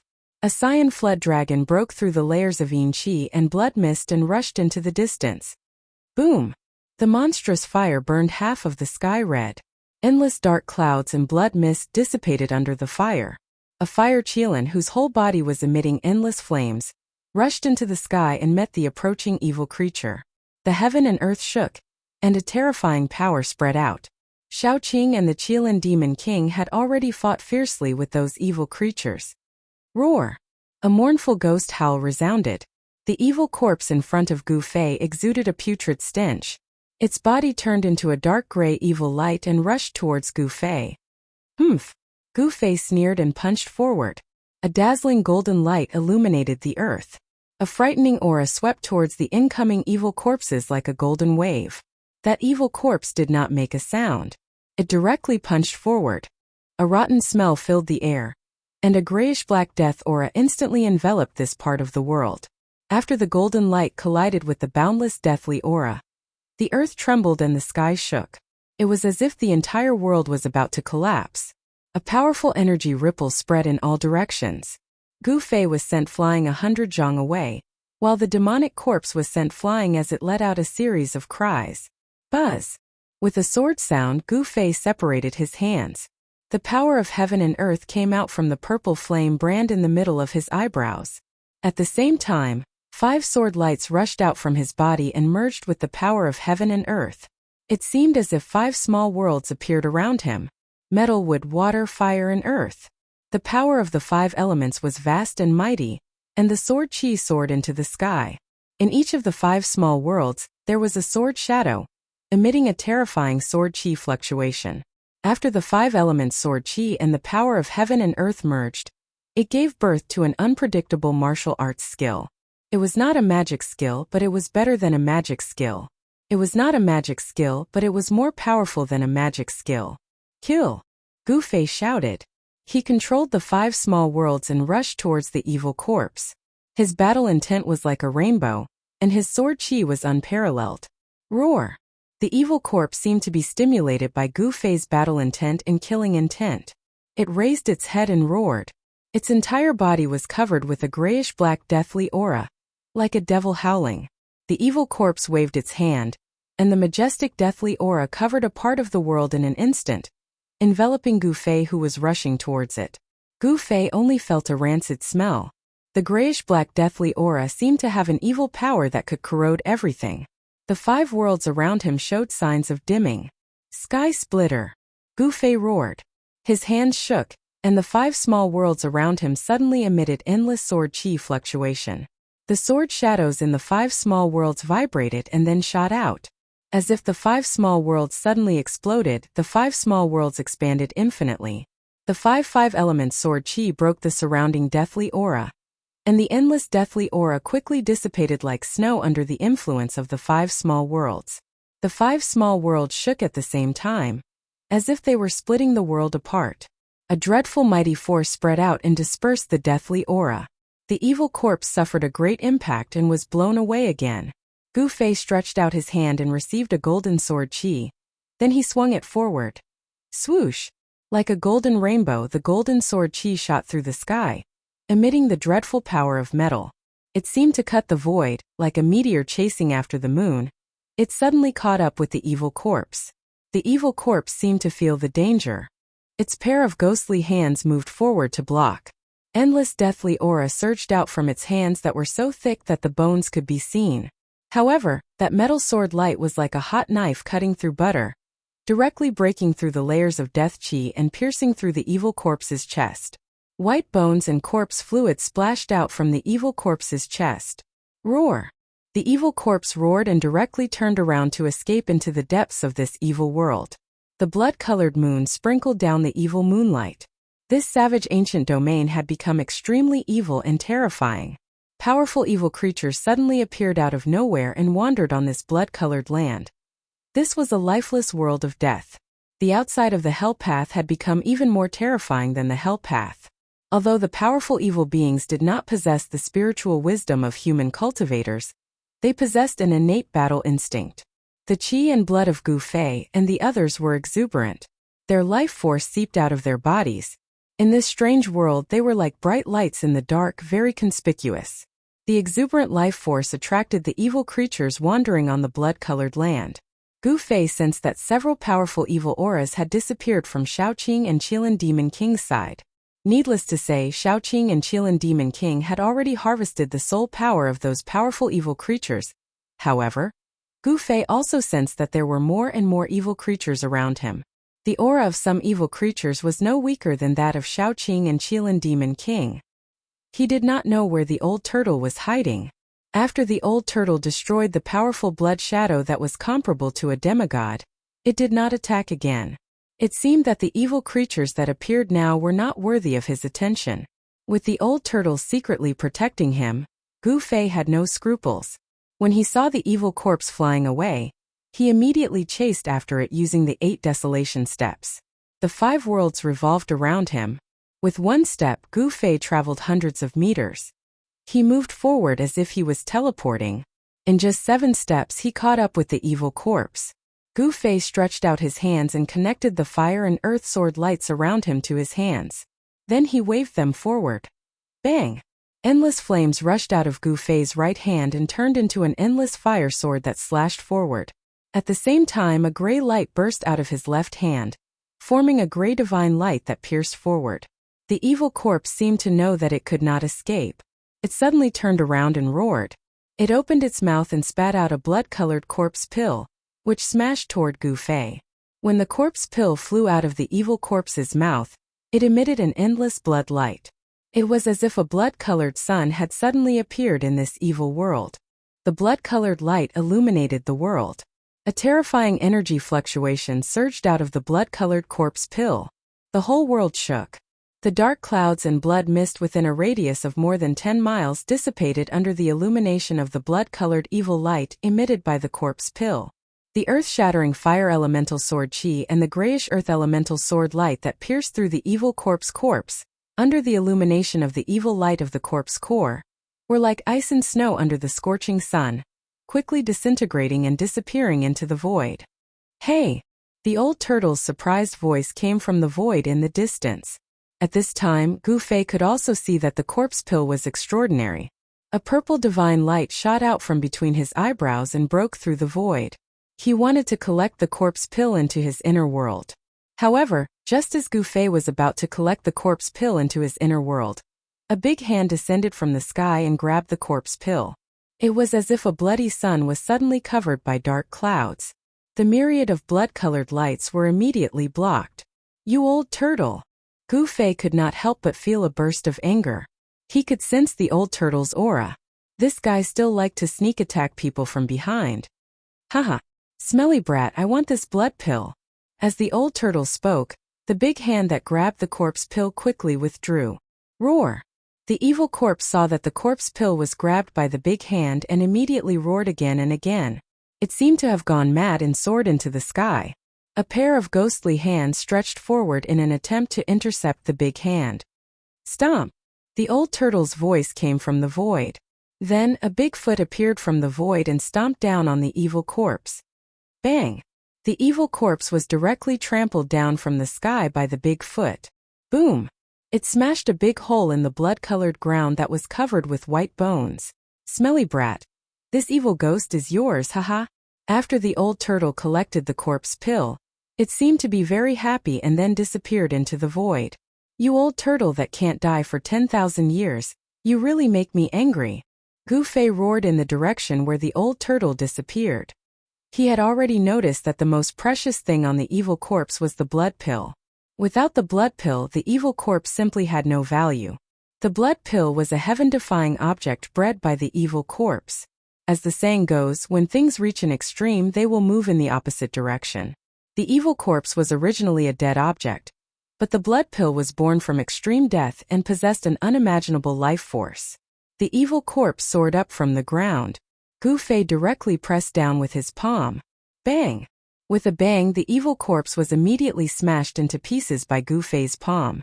The evil corpse that had lost its corpse core was no longer able to withstand a single blow.